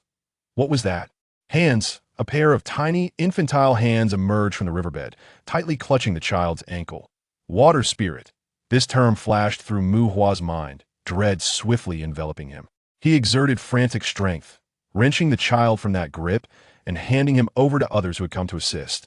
Casting a glance back, he saw countless small hands extending from the white riverbed, fingers splayed wide, grasping in the water, as if attempting to seize something elusive. He quickly surfaced, shouting, "Flee! There are water spirits below!" People exerted every ounce of strength to swim toward the shore, those nearer to the bank scrambling and rolling onto dry land. Once ashore, they examined the child's ankle, discovering a tiny purple handprint, reminiscent of an infant's palm. From that day forth, no one dared to swim in the White River again. "Did you truly see a pair of infant hands?" Mu Jie whispered. Mu Hua nodded affirmatively. Their gazes shifted to Hua Ying, the grieving mother, who seemed to tense and focus intently at the mention of infant. Could those hands belong to their child? The Mu brothers dared not discuss the matter within the confines of their home, silently stepping outside and following a path overgrown with summer's rampant weeds, unwittingly, finding themselves once more at the river's edge. There were no fish, no people. The White River had transformed into an eerie desolation, the sound of flowing water echoing a profound solitude. The Mu brothers untied a small boat moored by the riverbank, each taking an oar and slowly paddled toward the river's center. The crystalline waters splashed beneath the wooden paddles. The river itself was transparent, blank, with nothing upon the pristine white riverbed. Typically, shadows of fish darted across the bottom, and human silhouettes danced upon the surface today. Sunlight streamed through the vacant water, illuminating the riverbed. Muhua caught sight of his and his brother's reflections, both inverted in the water, appearing exceedingly lonely. Afternoon. Book club. Is what you said true? In the river's center, Mujia once more broached the unfinished topic from home. Before Muhua could respond, they heard a sudden splash. Turning toward the sound, both brothers beheld a dark shape thrashing not far from their boat beneath the transparent depths. As the splashes subsided, they discerned an infant's face, chubby little hands breaking the surface, flailing desperately as if calling for help. Muhua was momentarily stunned, and, before he could utter a word, Mujia had already leaped into the water. "Brother!" Muhua exclaimed, rising to his feet in anxiety. "I'm going to save him." Mujia surfaced, uttering a brief statement before swimming forward. He drew ever closer to the child. Muhua stood dazed on the boat, gazing at the infant floating in the water, a profound sense of unease welling up within him. Mujia approached the child, finally snapping back to reality. Muhua's complexion turned ashen. It was indeed a baby's face, but what sort of smile adorned it? The child grinned widely, revealing a row of sharp teeth reminiscent of sharks. It extended its chubby little hand towards Mujia, the sunlight glinting off its semi-transparent nails, casting a faint shadow each nail, approximately half an inch long. "No, this is not a baby. Brother, come back quickly," Muhua shouted, his hair standing on end, his voice hoarse with urgency. "That's a water ghost." Yet Mujia did not hear. His head was submerged, rendering him oblivious to sound. His hand had already grasped the infant. The baby suddenly clutched his wrist with surprising strength. Muhua plunged into the water, swiftly swimming towards Mujia. He witnessed Mujia entangled by the infant, being dragged downward. Mujia struggled fiercely to free himself, but the baby bared its fearsome white teeth, attempting to bite down on his hand. A trickle of red emerged from Mujia's wrist. The white riverbed bubbled up, and several round, infantile heads surfaced, extending clawed hands to pull Mujia down. Mujia fought back, yet they drew him into the riverbed. His body sank into the riverbed, half submerged in the water, half ensnared by the earth, half existing, half vanishing. Bubbles continually escaped from his gaping mouth, and Muhua had never before seen such terror and despair etched upon his brother's face. He swam with all his might, but it was too late. Mujia was utterly dragged beneath the riverbed, the water transforming into a murky, milky white, blurring the boundary between the riverbed and the water. Muhua recklessly pressed onward, reaching out in a desperate attempt to seize his brother. As he neared the riverbed, the sensation at his fingertips abruptly changed. It felt as if he had touched a more viscous substance. Then, he realized his hand had sunk into the riverbed. Before he could comprehend this, his upper body was already engulfed by the earth. What? This is not the riverbed. This is still the river, merely thicker. All around him was a fog-like whiteness, rendering everything invisible. Sunlight could not penetrate this opaque layer. Beneath the surface lay the secrets of the pure white water, and for the first time, Muhua understood this truth. He yearned to escape this second river, but lost his sense of direction. Sounds of splashing surrounded him, and he sensed creatures drawing near. Fear robbed him of his breath, and he flailed helplessly. Countless claws and teeth grazed his body. Delicate yet sharp little hands grasped him. He continued to flail, but there were more and more little hands, more and more sharp teeth. Am I to die? He stared wide-eyed in despair, surrounded by nothing but white, unable to see anything else. Suddenly, his body tensed, enveloped entirely, and in the next moment, he was thrust above the water's surface by a force. The sunlight pierced his eyes with excruciating brightness as he was unceremoniously tossed into the cabin of the boat. He blinked to open his eyes to discern several indistinct figures, one of whom exclaimed, "Isn't that Muhua?" "It is I," he shouted, squinting. "Where is my brother? Where is he? What about your brother?" The figure inquired. "My brother is still below." Quickly, Muhua flipped over and sat up, a surge of agony coursing through him, only then realizing that his body was covered in wounds, blood saturating the boat.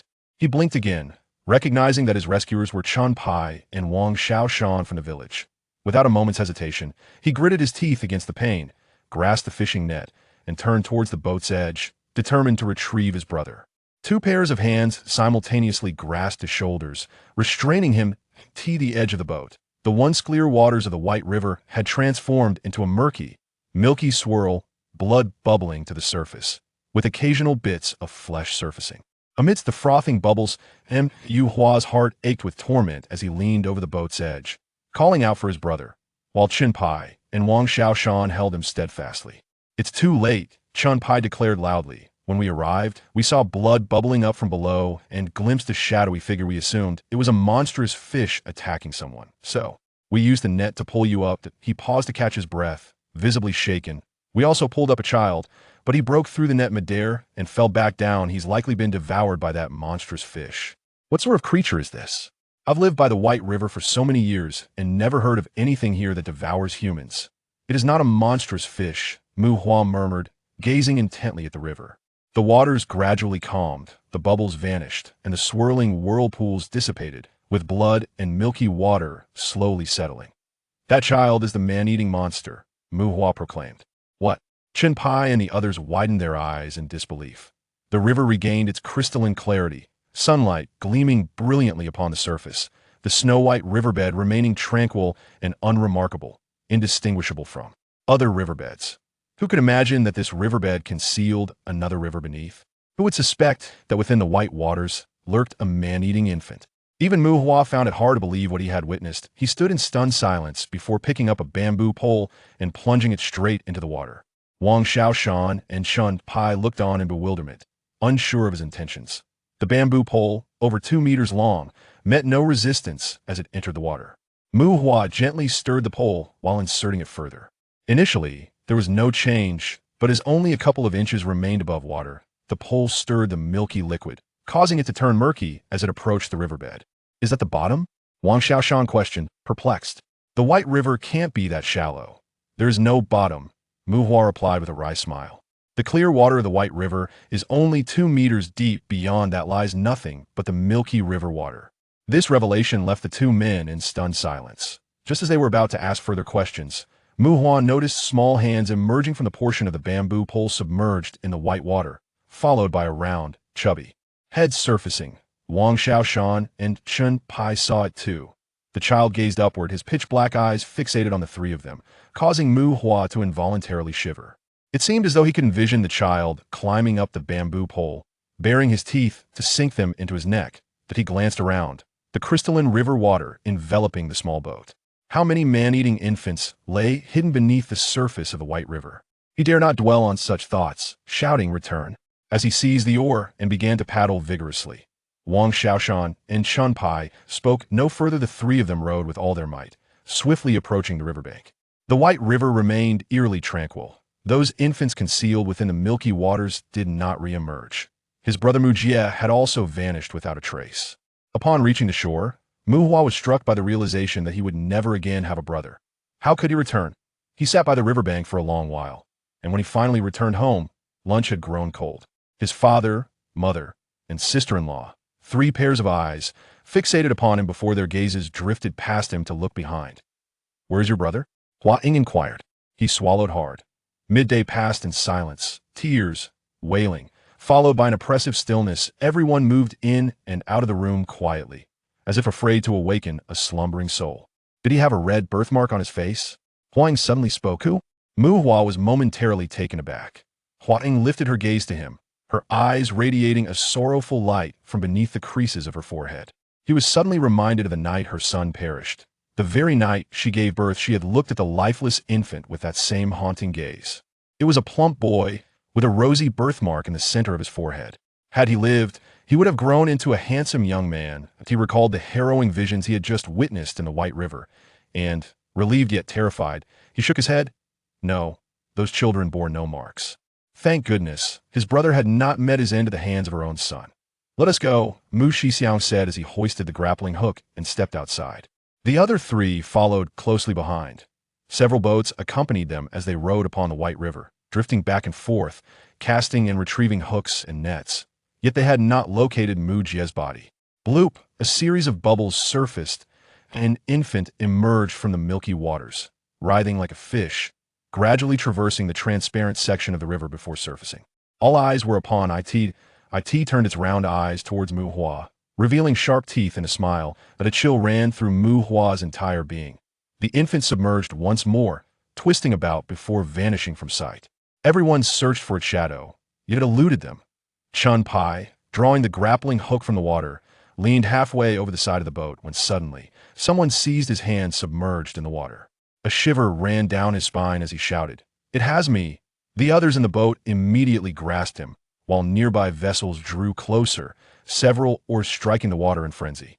The small hand gripping him released, and an infant swam leisurely away from the group. Bloop, bloop, bloop. More bubbles surfaced from all directions. More infants appeared, their heads breaching the water surface, while countless tender bodies swam beneath. The people found themselves surrounded by the infants.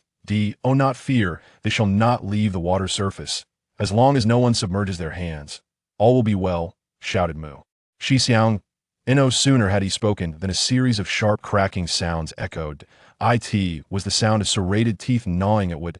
It took a moment for the crowd to comprehend. They are gnawing at the ship's hull. This revelation sent waves of panic through the people, their paddles moving as swiftly as windmills as they hurriedly rowed toward the shore. Crack, crack. The gnawing intensified. Some of the infants daringly leaped from the water, darting past the faces of the onlookers, each time snatching a piece of flesh from the humans. Cries of terror erupted, blood splattered, and the infants continued to breach the surface. The crowd, paralyzed with fear, frantically wielded their paddles and scrambled onto the shore. Every individual bore wounds. The White River had truly transformed into a river of death. No one dared traverse its surface again. The infants floated on the water day and night, seemingly awaiting something, their clear eyes gleaming with a ravenous hunger. They emitted the wailing cries of infants. This sound lingered in the air of White River Village, both day and night, inducing an unbearable itch across all who heard it. What are they crying for? Mu Hua, standing at a distance from the river, pondered aloud as he gazed at the drifting silhouettes. "They are hungry," replied Hua Ying. Mu Hua looked at her in astonishment. "They are indeed hungry. They crave nourishment," Hua Ying said, her gaze dimming as she turned to retreat into the house. Indeed, they were hungry, yet their desires were not for milk, but for blood and flesh. That a dog was seen running along the banks of the White River, and the infants in the water noticed it, their hungry gazes converging upon the creature. Several of the infants swam to the shore, hesitating momentarily before one attempted to climb out. The dog, sensing danger, bared its teeth and emitted a low growl. The infant on all fours let out a piercing laugh and lunged forward, seizing the dog's throat before it could react. More infants surged forward. The dog howled in agony, rolling on the ground twice before becoming still. The infants, like a swarm of ants, enveloped the dog's corpse, gnashing their teeth and tearing at it. Witnessing this gruesome scene from a distance, the townsfolk hurried home, locking their doors. In the days that followed, the infants hunted any creature that ventured near the riverbank, becoming bolder and spending increasingly longer periods on the shore. Fewer and fewer people dared to venture outside. One morning, a few days later, Mu Hua awoke to the sound of scratching at the window. Groggily, he opened his eyes to see a row of sharp teeth gnawing at the window frame. Through the glass, the head of an infant became visible. Cursing under his breath, Mu Hua grabbed a hoe from the corner and rushed to the window. The infant, perched on the sill, halted its gnawing upon seeing him, watching him warily. Mu Hua raised the hoe and struck at the infant's head. It clumsily dodged, and Mu Hua raised the hoe again. The infant was far less agile on land than in the water. It evaded once more, but not before the hoe carved a bloody gash into its arm, blood gushing forth in torrents. Mu Hua struck it again, but it collapsed onto the ground, gasping for breath with its mouth wide open soon. Its face turned a deep shade of purple, and then it lay still. Mu Hua cautiously approached, prodding it with a hoe, but remained motionless. Upon checking its heart, which showed no signs of life, it became evident that it had perished. Yet these infants, cast into the river, had they not already succumbed on the day of their birth? The bodies of the deceased infants were submitted, and the villagers dared not continue residing by the banks of the White River. Armed police erected a barbed wire barrier along the riverbank. Yet infants persistently gnawed through the wire with their sharp teeth, yearning to escape in search of sustenance. The armed forces, without exception, executed those desperate children attempting to flee. Once again bereft of sustenance, the haunting cries of the infants resonated through the air above the White River. Research on the infants swiftly yielded results. A silver-haired expert arrived at the temporary settlement in the village, revealing to the villagers that for several years, the waters of the White River had been contaminated by the effluent from various upstream enterprises. This amalgamation of pollutants had transformed the river into a milky emulsion, denser than ordinary water, causing it to sink beneath the clear surface. Unbeknownst to the villagers, a layer of contaminated water lurked beneath the transparent layer, leading them to mistakenly believe that the riverbed had merely changed color. Initially, due to the sedimentation of the emulsion, the pollution did not significantly impact the villagers' health, and the fish naturally avoided the polluted depths, thriving in the clear waters above. However, 5 years ago, the emulsion's thickness exceeded half the depth of the river, directly affecting the water quality. The aquatic life became tainted, and fine particles floated within the transparent waters. As the villagers consumed this water and the contaminated fish, their physiology gradually altered. While they exhibited no immediate discomfort, their descendants underwent profound changes. The fetuses, accustomed to polluted amniotic fluid within their mother's wombs, were unable to adapt to the untainted air and water post-birth, entering a state of apparent death. The lifeless infants were cast into the White River, sinking into the depths of the emulsion, akin to returning to the amniotic fluid, where they regained vitality, even developing gills suited for aquatic life, while their lungs regressed. These infants survived by consuming the fish and shrimp in the water, but recently, due to severe pollution, all aquatic life had perished. With their food source depleted, they resorted to launching an audacious attack on humans. At this juncture, the expert fell silent. Then, a villager inquired, "Are those monsters our children?" The expert nodded solemnly. In recent years, which family in White River Village had not welcomed a child? Their children had transformed into monsters, dwelling in the sunless depths. Only to be shot at now, this realization extinguished all fear, and the men and women who had once lost children rushed to the riverbank, calling out their children's names through the barbed wire. Bow. Bye-bye. Who's-he? The lamentations of the adults blended with the cries of the infants. Dark clouds gathered above the White River, and the armed police's weapons trembled. The river surged violently. The final vestiges of clear water were tainted, and the White River had entirely morphed into a milky hue. The infants were cast back into the river, and suddenly, the surging waters erupted with countless streams of blood and fragments of flesh, the anguished howls drowning out all other sounds. What is happening? The people trembled, inquiring. They lacked sustenance. The expert's voice quivered. They're turning upon one another. The children fought in the water, gnashing and tearing at each other, corpses and entrails continuously surfacing, only to be devoured by other children. Parents ran along the shore, wailing and cursing, powerless to prevent their flesh and blood from either killing or being killed. The women, driven to madness, squatted down, clawing at the barbed wire. One woman began, and soon more joined her. The men followed suit, while the armed police stood bewildered. Some infants escaped through the gaping holes, their faces and bodies smeared with blood and flesh, both their own and that of other children, while their teeth were stained crimson. "Come here."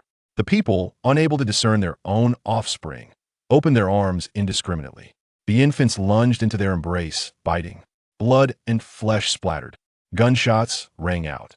The horrific scene persisted for a brief span of minutes, leaving behind a shore strewn with the corpses of adults and infants alike. Adults perished from bites, infants from bullets. Men and women retreated, howling, caught between fear and sorrow, yearning to advance, yet unable to resist the urge to withdraw, their wounds and hearts aching. Who was responsible for the slaughter of these children? Who had inflicted harm upon them? The waters of the White River had turned crimson with blood, and the ravenous infants, consumed by frenzy, could not be halted in their massacre. 3 days passed, and the milky waters of the White River regained their tranquility, the blood and flesh flowing downstream toward the Yangtze, merging into the sea, leaving only the desolate expanse of the White River. Hua and his parents returned home, yet they found no trace of Hua, and perhaps that woman too had succumbed to the infant's biting jaws. In those harrowing days, countless devoted parents willingly perished beneath the sharp teeth of their children. They opened the door, and a woman's laughter echoed within. It was Hua Ying's voice. "Sister-in-law?" Mu Hua exclaimed in delight. Hua Ying did not respond. They then heard the gurgling sounds of an infant. A chill ran through the three of them for these past days. The sound of infants had morphed into the most dreadful sound in the world.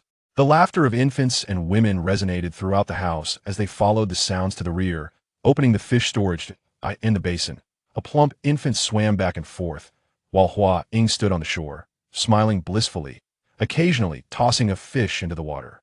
The infant leaped up, deftly catching the fish in its mouth, chewing. A rosy birthmark adorned its forehead. Hua Ying turned around, beaming at Mu Hua and his family. My son has returned. Outside the window lay a vast, impenetrable fog, obscuring all vision. It lingered year-round, and since the day of my arrival, I had seen nothing but this mist. Long ago, on a fog-laden evening, I found myself strolling alone along the streets. Was I returning from a night shift, or perhaps returning from an outing with friends? The passage of time has rendered the details hazy. What remains etched in my memory is the fog, swirling up from the corners of the street like tufts of cotton, gradually enveloping everything and blurring my vision. The night was deep, and an eerie silence hung in the air, broken only by the sound of my own footsteps, which, muffled by the dense mist, became a mere whisper. I retrieved my flashlight, yet the beam illuminated only a foot or so ahead of me. All around was a shroud of gray, the fog clinging to my skin, cold and damp. A sense of trepidation began to creep in, and at that moment, I heard a faint sobbing. It resembled the cries of a child. A chill ran down my spine, and I quickened my pace, only to be halted by a tug at my garment. My heart raced. Looking down, I saw a filthy little hand grasping my clothing, the rest of the figure obscured by the dense fog. "Who's there?" I inquired, directing my flashlight towards the source. A boy's face emerged, blurred in the mist, his cheeks streaked with tears as he whimpered, "I can't see the way." Annoyance flickered within me, yet I could not abandon him. I grasped his hand and asked, "What are you doing out so late?" He replied that he lived nearby and had just returned from a friend's house. He usually took this route, which took only 2 minutes, but the fog had come upon him unexpectedly. "Is it truly just 2 minutes?" I asked. He nodded vigorously. "Then allow me to escort you home." I took his hand, urging him to lead the way. He wiped his tears and managed to smile. Throughout our journey, he clung tightly to my hand.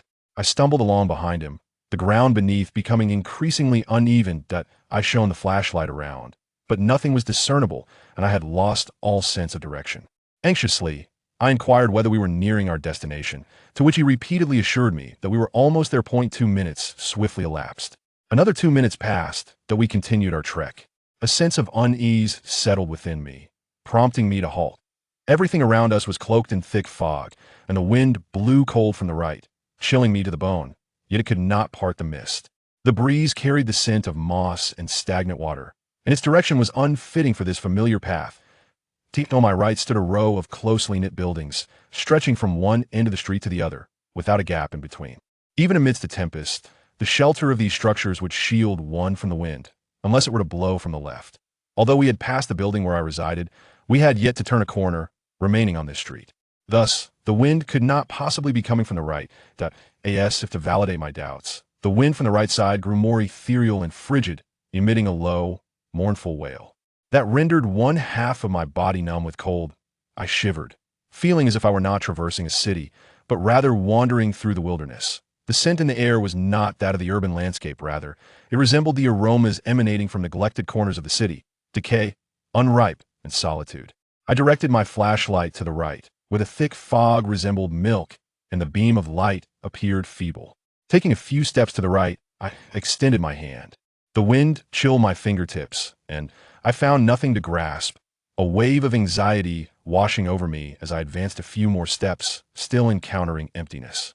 This was highly unusual that we had been walking along the sidewalk, and a few steps to the right would typically lead to the walls of buildings. Yet now, there was nothing at all. Furthermore, the ground beneath my feet grew increasingly uneven, sticky and muddy, unlike the smooth and well-maintained pavement I was accustomed to, resembling instead a rain-soaked mire. Crouching down, I indeed caught a whiff of the foul odor of muck. Lowering my head as much as possible, I discerned, in the dim glow of the flashlight, that my feet were caked in mud. The surface beneath me was certainly not the well-kept streets of the city, as the sludgy black earth was riddled with holes, and heaps of black mud lay scattered across the path. Occasionally, a few elongated creatures, neither quite eel nor earthworm, would slither out from the mud piles only to quickly burrow back in. Where have we arrived? My heart raced, and I could not help but shiver again. "Almost there," he replied with calm assurance. I turned the flashlight towards his face, illuminating his dark, glimmering eyes, and my heart sank as if plunged into icy waters. From the moment I encountered him, no more than 15 minutes had passed. We had been walking in a straight line, and there was no conceivable way we could have strayed from the familiar street. Even if we had taken a few turns, such a muddy path could not exist nearby. "The ground is all mud. Is it like this near your home?" I inquired, subtly attempting to withdraw my hand from his grasp. Yet he held it tightly, his palm dry and cold. No matter how I struggled, he maintained his firm grip. Yes, he lowered his gaze and offered a melancholic smile. It has always been like this. So close to him that I could almost touch his nose. I could clearly see his face even amidst the thick fog. His complexion was pale, somewhat gaunt, yet his features were well defined, with several streaks of gray mud adorning his forehead. His hair was unkempt, seemingly sprinkled with flakes of dandruff. A scent of grass and sweat emanated from him, and the white shirt he wore appeared long unwashed, stained in various places, with a ring of black grime accumulating around his neck. That he seemed a perfectly ordinary child. Yet how could a normal child lead me to a path that did not belong to this city? I strained my eyes to scrutinize him further, but the fog thickened, obscuring his visage once more. It seemed to emanate from his very being, occasionally dissipating with our breaths. Yet more often than not, it enveloped us like a white cocoon. He continued to pull me forward, while I stood rooted in place, hesitant and uncertain. With a firm tug on my hand, he turned to look at me. Perhaps it was the veil of mist that obscured his expression, but there was no sign of surprise or confusion on his face, as if my reluctance to move was entirely expected. I strained to illuminate his face with my flashlight, but it only grew more indistinct. Suddenly, I felt his grip tighten, his sharp nails digging into me, as he urgently whispered, "This is bad. Run." Yet I remained still. His slight frame was incapable of dragging me along, so he leaned closely beside me, pressing against my pant leg, and seized my wrist, extinguishing the flashlight. Darkness enveloped us. That I was about to confront him when a sound at my ear silenced my words. Countless footsteps echoed from every direction. In the darkness, I could distinctly sense numerous figures drawing near, their heavy breaths and excited laughter palpable. The air was thick with the scent of sweat and the unmistakable odor of unwashed bodies, mingled with a peculiar aroma that only children possess. Yes, they were merely children, but what sort of children were they? Their laughter was disturbingly exuberant, and countless hands with sharp nails clawed at my arms, shoulders, and thighs. Every part of my body was besieged by those agile little hands, pulling me in all directions, as if they intended to tear me apart. "Get away! She's mine! Mine!" The first boy I recognized screamed hoarsely, desperately attempting to pry the little hands from my body. That I struggled in vain, but there were too many of them. The fog was thick, the humid air constricting my breath. I felt as if these children would drag me into the unfathomable mist, drowning me. Eventually, they released me, embroiled in a tumultuous scuffle among themselves. It began with the dull thud of fists, which escalated into terrifying sounds, the thuds of bodies hitting the ground, cries of anguish, and the sickening crack of bones. The metallic scent of blood saturated the air. At some point, a hand clutched me tightly, and that familiar boy's voice whispered urgently in my ear, "Run." This time, I hesitated no longer and sprinted after him. In our path, I stumbled over several soft, fragile bodies, their owners letting out cries beneath our feet. I wanted to stop and check on them, but the boy's stern command rang out, "Run." Behind us, a cacophony of hurried footsteps gathered, and I could no longer afford to linger. I dashed forward in the darkness, stumbling in pursuit of the boy. Nothing was visible. It was pure blackness, and I had no idea if there were traps or obstacles ahead. I surrendered to his grasp as we ran wildly. Just as my strength began to wane and the run seemed endless, a flicker of light appeared ahead, like a firefly. My eyes, having wandered in darkness for too long, could not help but shed tears upon seeing this light. From that moment on, I had no other aim. The light became the sole destination. Without needing the boy to guide me, I instinctively ran towards the source of illumination alongside him. The brightness intensified, gradually revealing the outlines of the surrounding architecture. It was only when I stood less than half a meter from the house that I realized I had arrived at its entrance. A radiant light emanated from the ajar door, illuminating the interior, which was vibrant and devoid of any mist, as if it belonged to another realm.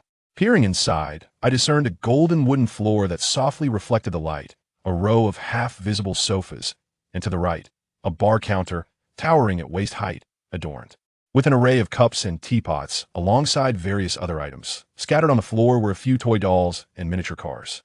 As I surveyed my surroundings, the contours of the house remained shrouded in mist, obscuring its true appearance. "Come in," the boy urged, gripping my hand firmly as he stood at the threshold. That I glanced back, the endless darkness extending behind me. Surrounded by shadows and fog, I found myself with no alternative but to follow him inside. Beyond the door lay a spacious hall, where 4 sofas were arranged in a circular formation at its center. The walls on either side were adorned with floor-to-ceiling windows, their curtains drawn tightly. Along one wall, a straight wooden staircase ascended directly to the second floor. The floor was strewn with toys and food wrappers, and seated upon the sofas were 3 children who had been vying for some food before our arrival. Upon spotting me, they abruptly stood, their expressions a mix of surprise and delight. The trio, similar in age to the boy beside me, appeared to be no older than 2 girls and 1 boy. The girls sported unkempt hair, their braids in disarray.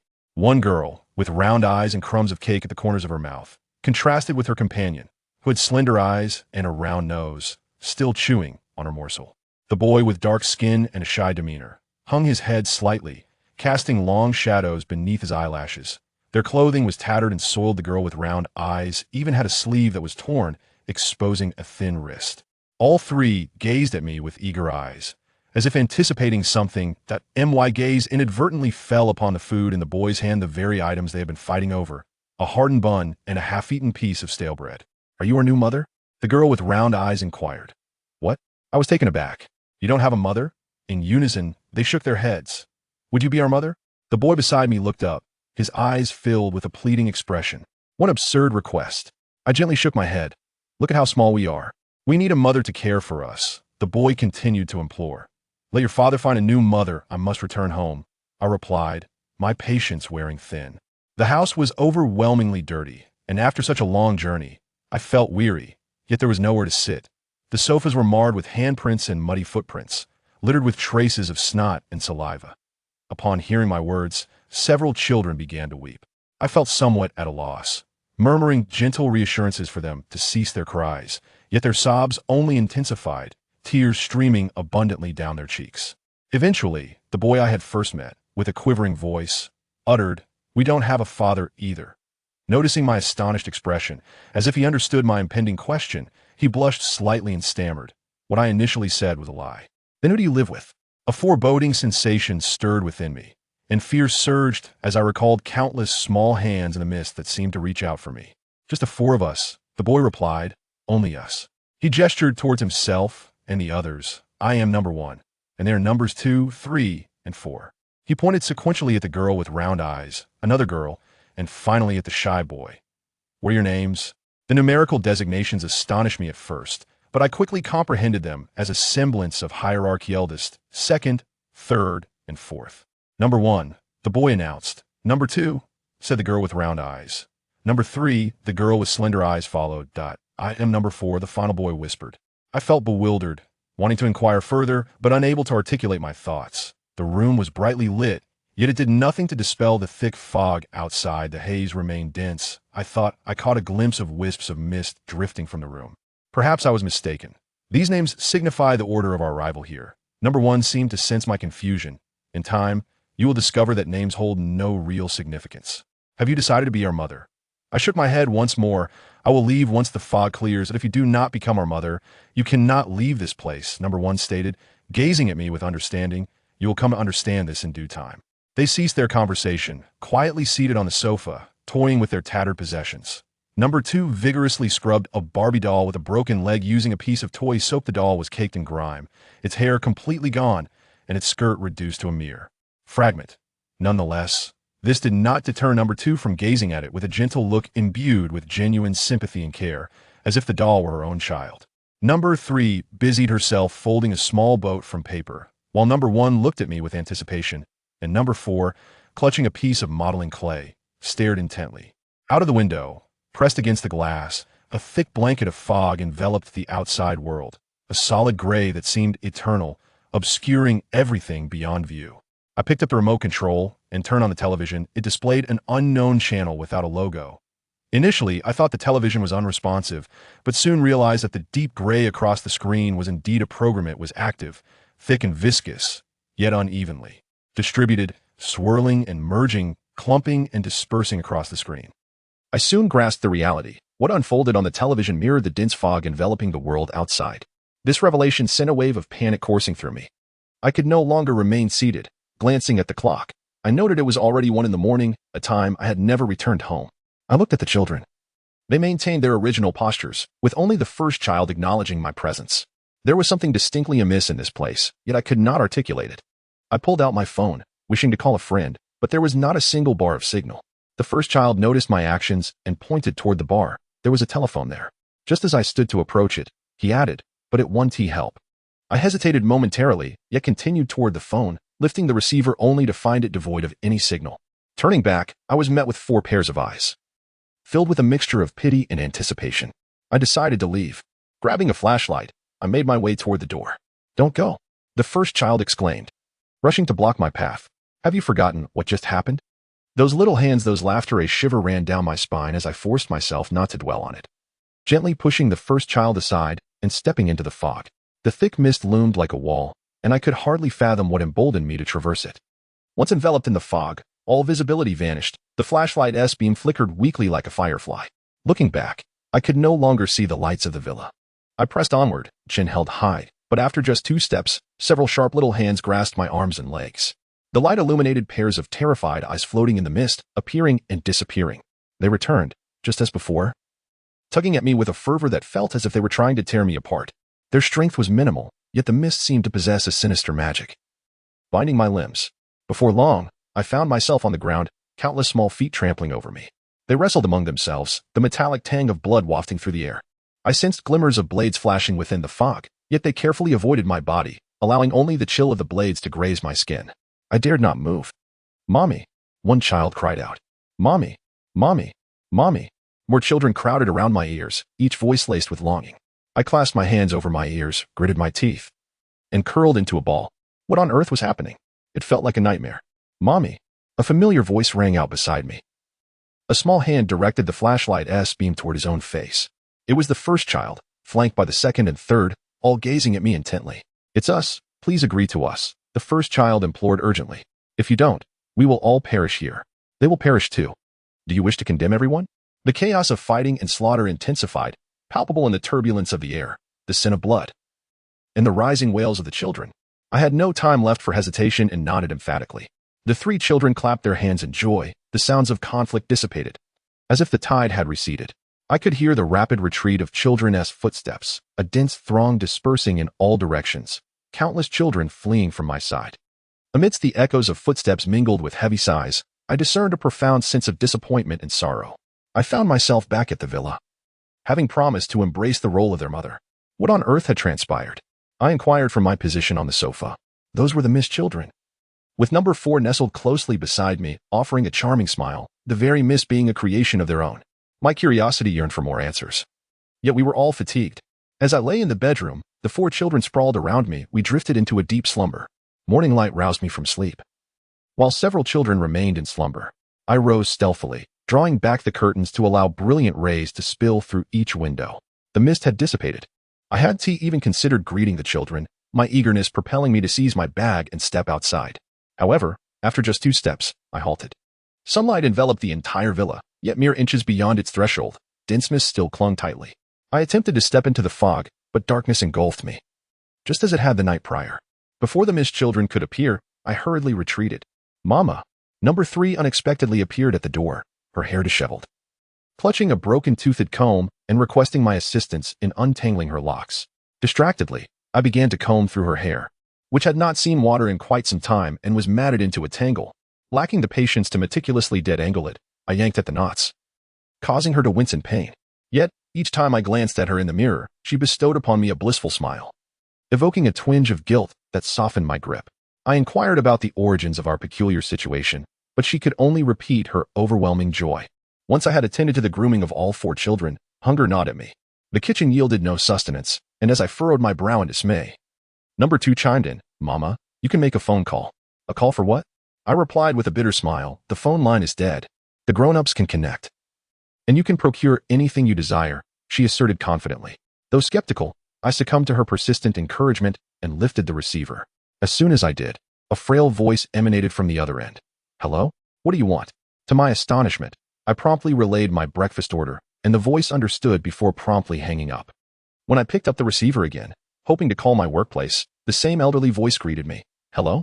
What do you want? Disheartened, I set the receiver down. 2 minutes later, a knock resounded at the door. Rising, I opened it to find my freshly ordered breakfast neatly arranged before me, yet no delivery person in sight. After we had indulged in our meal, the children suggested an outing. Fear gripped me at the thought of the missed children, and I shook my head vehemently. They reassured me that now, as their mother, they would pose no harm. Hesitantly, I followed them out, stepping from sunlight into the mist. Remarkably, wherever we ventured, the fog receded, the sun perpetually illuminating our path. It was then that I discovered a vast expanse of grass beyond the villa, adorned with a myriad of recreational facilities. For children frolicked joyously on the seesaw and slide beside me. Seizing a moment while their attention wavered, I quietly rose, intending to return home under the warm sun. Yet, just as I distanced myself from them, I felt a dense fog enveloping me. Mom, cried child one, rushing towards me, gripping my hand tightly, his eyes brimming with fear. Don't go. Don't leave us in the fog. Why? The sun is shining, isn't it? I murmured. The moment we part, the sunlight vanishes, child one explained. Understanding dawned upon me. A thought nearly slipped from my lips, only to be swallowed back.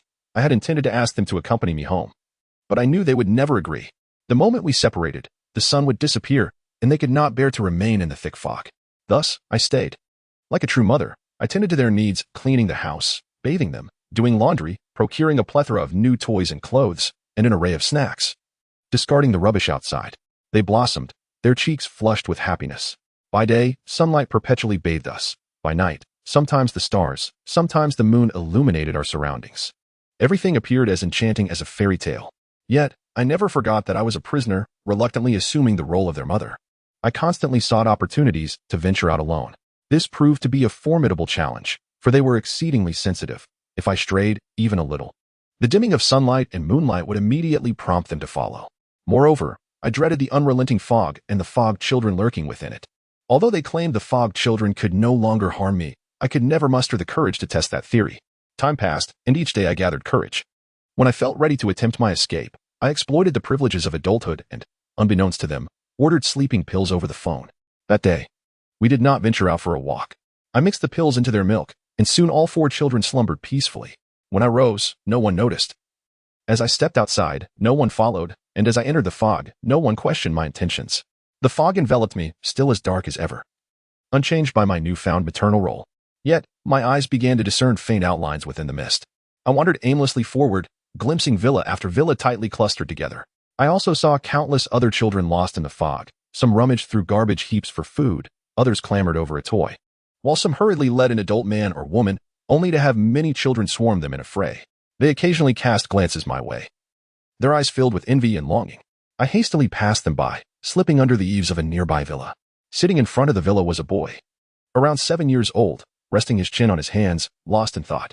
Peering through the window, I saw a room packed with children, their presence suffocated by the dense fog. They flung open the windows repeatedly, yet the mist remained stubbornly thick, emanating endlessly from their bodies, suffocatingly dense. I continued on, encountering many villas, each inhabited by children, some in greater numbers than others. I have walked for an eternity, yet I have not reached the end. My stomach growls with hunger, compelling me to retrace my steps. I am acutely aware of the vastness of this world, realizing that I can no longer venture forth. Nevertheless, I cannot resist the urge to sneak out and explore. What I encounter are children, isolated and helpless. Each glimpse deepens the sorrow within my heart. Occasionally, I encounter adults shrouded in mist, much like myself, but we remain forever distant, the fog swirling around us, separating us by a barrier that allows sight but forbids touch and conversation. The children remain oblivious to my transformation. I have resided here for nearly a year, and throughout this time, they have not aged a day, while I wither away. Indeed, I grow increasingly frail. My garments gradually become loose, sleeves and pant legs elongate, and my shoes feel oversized, necessitating frequent calls for ever smaller attire. My strength diminishes, rendering me incapable of adequately tending to the 4 children. Everything becomes a haphazard affair. Child 1's trousers develop a tear, and I mend only half before abandoning the task. Child 3 desires a fried egg, yet I burn it to a crisp. The drain becomes clogged, and despite my efforts, I cannot clear it, leaving the bathroom flooded. One day, I discover that I can only wear children's clothing, and the dirty water has spilled into the living room. Unable to contain my despair, I sink to the floor in tears. A hand rests upon my shoulder. Child 1 sits beside me, and the other children gather around. "You are no longer a mother," Child 1 states, a hint of resignation in their voice. I had never anticipated witnessing such a helpless smile on their faces. "What?" I lift my gaze, wiping away my tears. "Try calling for ice cream," Child 4 suggests. Handing me the phone, I lift the receiver, but no signal reaches my ears. What is happening? They guide me to a mirror, and in its reflection, I see one child who appears familiar, yet not one of the numbered ones. After a moment of recognition, I realize it is my visage from when I was 8 years old. I have transformed into a child. Terror grips me as I gaze at them, their fear mirroring my own. I am now Child 5. Without adults to care for us, our clothes grow tattered, food dwindles, and water spills throughout the bathroom. Together with the children, I learn to rummage through garbage for sustenance, to snatch away from others, and even to vie for the attention of parents belonging to others. More often than not, we huddle together in the cold and hunger, shivering as we gaze into the mist. The sun and moon have vanished, and the fog envelopes the house, permeating even the interior of the villa, swirling around us. The mist emanates from our very beings, gradually coalescing into a dense mass that drifts about the room. No matter how we attempt to expel it, we cannot escape its grasp. Like many children without parents, we sit by the villa's windows, pressing our faces against the glass, peering into the depths of the fog. We often venture out, splitting into groups. Most times, we cannot find our way, but occasionally, we do. I have ventured out before. The mist inexplicably enveloped the edges, revealing a city both familiar and foreign, a city that once belonged to me but was now estranged. The fog swirled around me as I approached a man returning home late. Grasping his hand in desperation, "I can't find my way home." And then we found ourselves with a father. Subsequently, we welcomed a 6th, 7th, 8th, 9th, and 10th child into our villa. The number of children grew, and the mist thickened. Ultimately, all adults transformed into children. While the children were incapable of caring for themselves, even lacking access to telephones, we were in need of care. Why does everyone revert to childhood? I inquired of the first. Because all people feel lost and helpless, akin to children, needing to be nurtured, he replied. I turned my gaze into the mist, where yet another adult emerged into our view. We called out and rushed towards him, determined to seize him before he became another's father. We fought, all in pursuit of that elusive individual. It is said that there exists a kind of person who never succumbs to weakness or despair, who always knows the right course of action. It is said that such individuals remain unyielding even amidst the fog of childhood, capable of guiding us out of this sunless haze. We awaited their arrival. We needed care. When my parents extracted me from the fray of battling children outside, I was covered in dust, still clutching a stick, ready to rejoin the fight. They were exasperated by my mischievousness, pulling me indoors to wash my hands and face and insisting I try on a new outfit. I refused. I brushed my hair back, still intent on rushing outside to continue the battle. My mother pulled me back, forcibly dressing me while I squirmed, disinterested in the new clothes, focused solely on the conflict outside. My father looked on in astonishment, clapping and laughing. What are you, a boy or a girl? Just as I was about to declare myself the fiercest female warrior, a drop of something icy fell from above, landing on the back of my hand. It's raining, I shouted. My mother smacked my hand. Quickly, put on your clothes. What rain? Peering out the window, I saw bright sunshine, with no trace of rain. Another drop fell from above. I looked up, only to see a dry ceiling devoid of any water stains. Yet, droplets continued to fall upon my hand. Searching around, I finally discovered that these droplets did not originate from the ceiling or anything above me. They simply descended from thin air, shimmering with prismatic colors in the sunlight, as if an invisible source of water were concealed within the transparent atmosphere. Look, I pointed at the water cascading from midair, urging them to see. But their attention remained fixated solely on my clothing, utterly disregarding me. Under their gaze, a solitary figure gazes into the enigmatic expanse above, perpetually perplexed by the origin of the water that seems to materialize from thin air. I brushed my fingers across the beads of moisture on my hand, and a briny tang graced my tongue, prompting me to nod solemnly, convinced that it must be seawater. I was but 5 years old then. Having yet to behold the ocean, my initial impression of the sea was simply the droplets cascading from the heavens. Since that moment, I encountered countless droplets descending from the sky, each unfailingly imbued with the saline essence of the sea, appearing mysteriously around me. I recounted this phenomenon to everyone I met, yet none believed my words. I was certain that some arcane occurrences transpired in life, yet I could not articulate their nature. One starlit evening, our family ventured out for a stroll. The night was shrouded in darkness, with a sliver of moonlight piercing through the clouds, casting 4 faint shadows upon the ground, 2 larger ones representing my parents, and 2 smaller ones for my brother and me. I gleefully skipped ahead, playfully stepping upon those shadows. 1, 2, 3, 4. I counted as I leaped. Suddenly, a droplet fell from above. There were no trees around, nor any other objects. It was not raining. Yet that solitary droplet inexplicably landed on my hand. I tasted it. It was salty, that same peculiar water. I wiped my hand on my pants, disregarding it, and continued my shadow dance. 1, 2, 3, 4, 5, huh? An extra shadow? Had I miscounted? I bent down to verify. 1, 2, 3, 4, 5. Indeed, there were 5. The additional shadow was elongated and ethereal, with long hair billowing in the breeze, standing closely alongside our own shadows. I immediately turned around. Behind me, my parents held my brother's hand, gazing at the clouds above. Beyond them, a few passers-by strolled, yet beside us, there was no one else. Who, then, was that shadow? Confounded, I glanced back down at the ground where the moonlight and shadows danced together. 1, 2, 3, 4. The extra shadow had vanished. Had I not been so obstinate, I might have dismissed it as a trick of the light. Yet I knew I had not been mistaken. During our walk, I remained silently fixated on the ground, yearning for that shadow's return, but it never reappeared. Soon, the spring festival approached. During the festivities, we resolved to celebrate solely as a family of 4, eschewing visits to others. My father prepared a sumptuous feast, and as darkness enveloped the sky at 7 o'clock, we ignited firecrackers and began to feast. My brother and I each received a red envelope, and as we tore into them, I suddenly felt an unsettling sensation of being watched. I surreptitiously glanced around, and there, by the window, a figure revealed half of a porcelain-white visage, with a pair of obsidian eyes unwaveringly fixed upon us, long hair dancing in the wind. Just as I was about to call my parents' attention, it dawned on me that we resided on the 4th floor. What, then, could that figure be? This situation left me momentarily stunned, prompting me to hastily set aside what I was holding and rush to the window.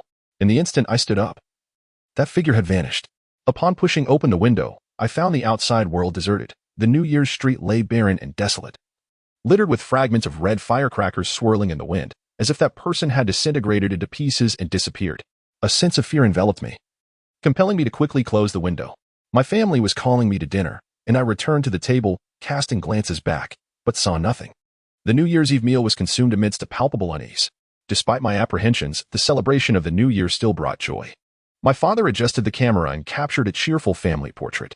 A couple of days later, the photograph was developed, and my mother handed me a small copy, which I treasured and stored in a small box, taking it out each night before sleep. On one particular night, as I habitually gazed at the photo, preparing to drift off, a sudden gust of wind swept through. This wind was fierce and peculiar, directly blowing towards the photograph in my hand. I lost my grip, and the photo fluttered down to the floor beneath the bed. This occurrence struck me as increasingly odd. The trajectory of the photo's descent was unsettling, as even if blown by the wind, it should not have landed in that corner. It appeared as though an invisible hand was guiding it. Yet, all the doors and windows were securely shut. Where did this wind originate? A shiver of fear coursed through me as I glanced around, leaping from the bed to peer beneath it. The darkness loomed, but I could faintly discern the photo ahead. I reached out with my hand, my fingers moving forward, only to suddenly make contact with something unexpected. That something was cold, soft, and elongated. At the moment of contact, it recoiled sharply. Nevertheless, that fleeting touch allowed me to discern it was a hand. I screamed. The result of my scream was that my parents awoke, retrieving the photograph from beneath the bed. Yet they found nothing amiss. I spent the entire night curled in my mother's embrace, too frightened to move. I felt as though, within that room, somewhere, someone was watching me, watching us. Under the gaze of this mysterious figure, I gradually grew up. We never escaped her watchful eyes.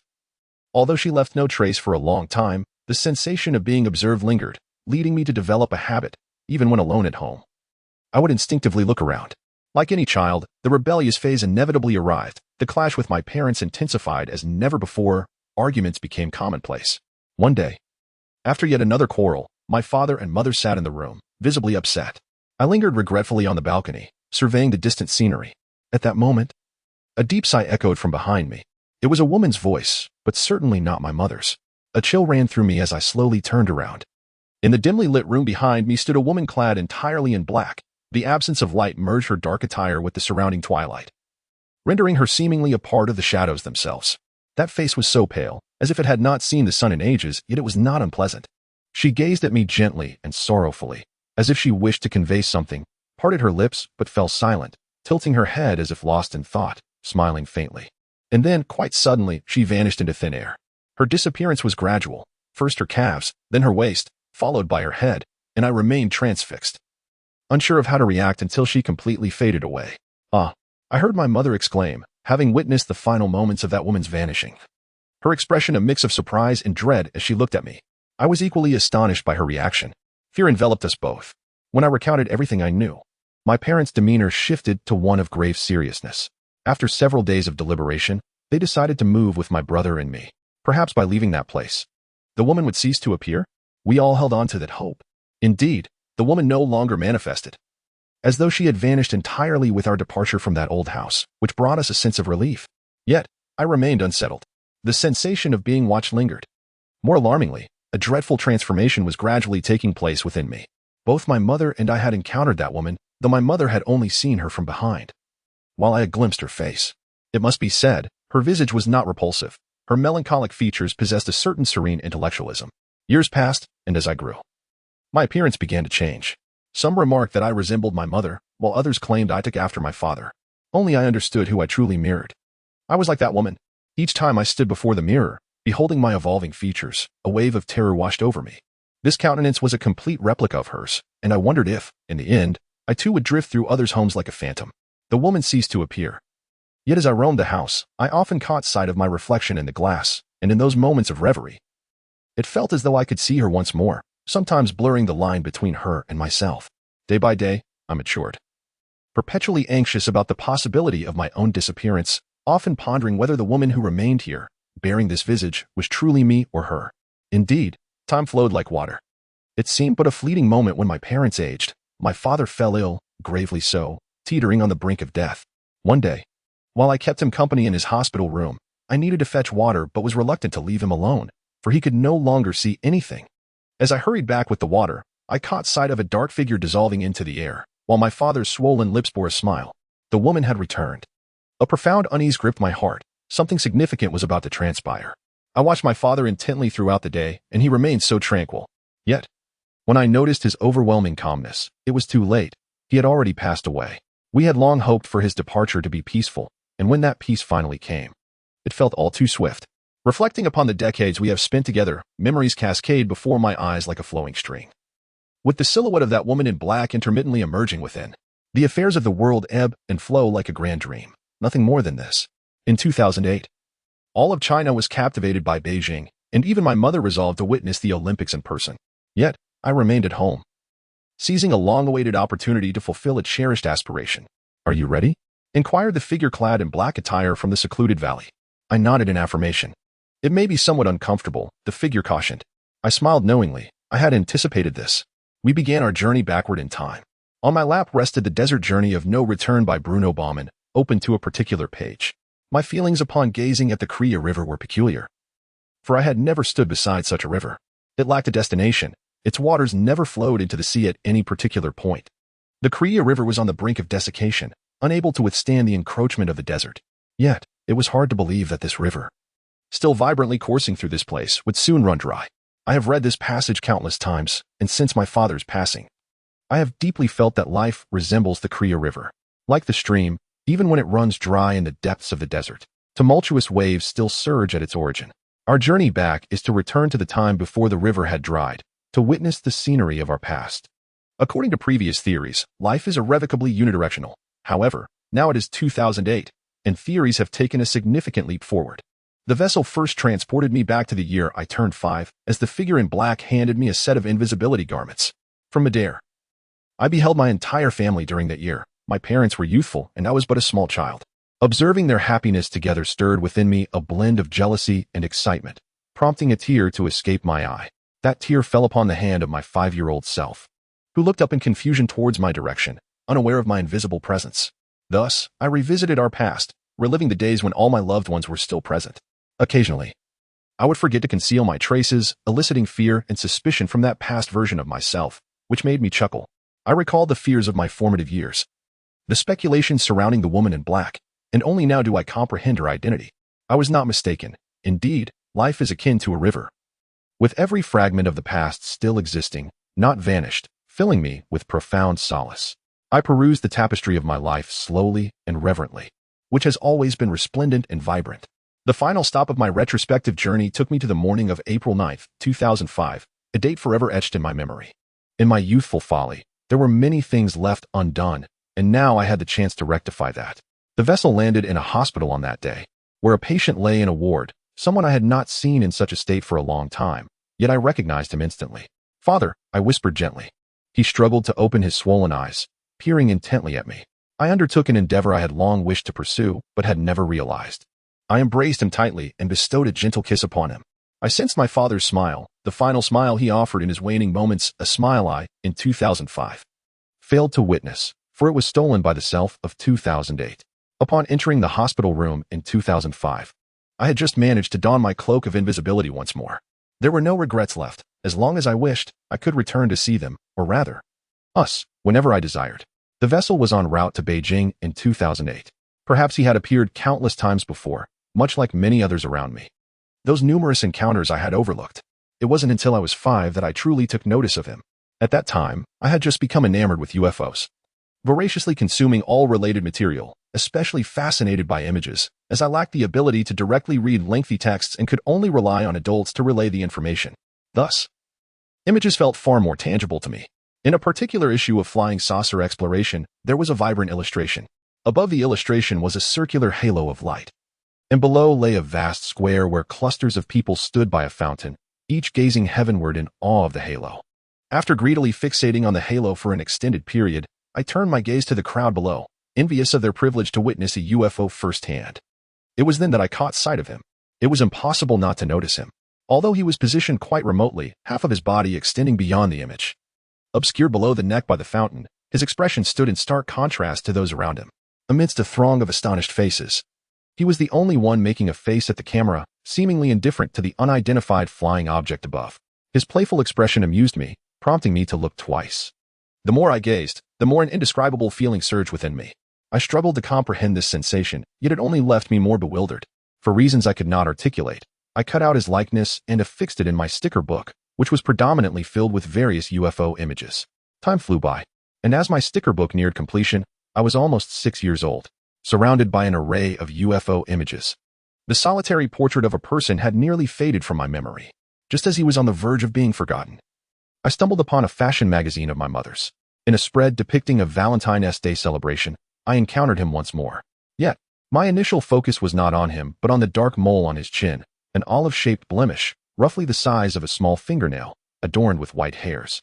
This time, he was not making a face. Perhaps in keeping with the festive atmosphere of the soiree, he was dressed in a snug-fitting suit, sporting a neatly parted hairstyle, slicked with shiny hair oil.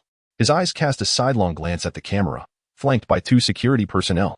He was not the focal point of the frame, remaining in the corner, yet I found myself at an age disinterested in the attractive individuals surrounding him, instead salivating over the array of delectable foods displayed on the long table beside him. My gaze naturally drifted to his face, quickly settling upon it as I recognized him.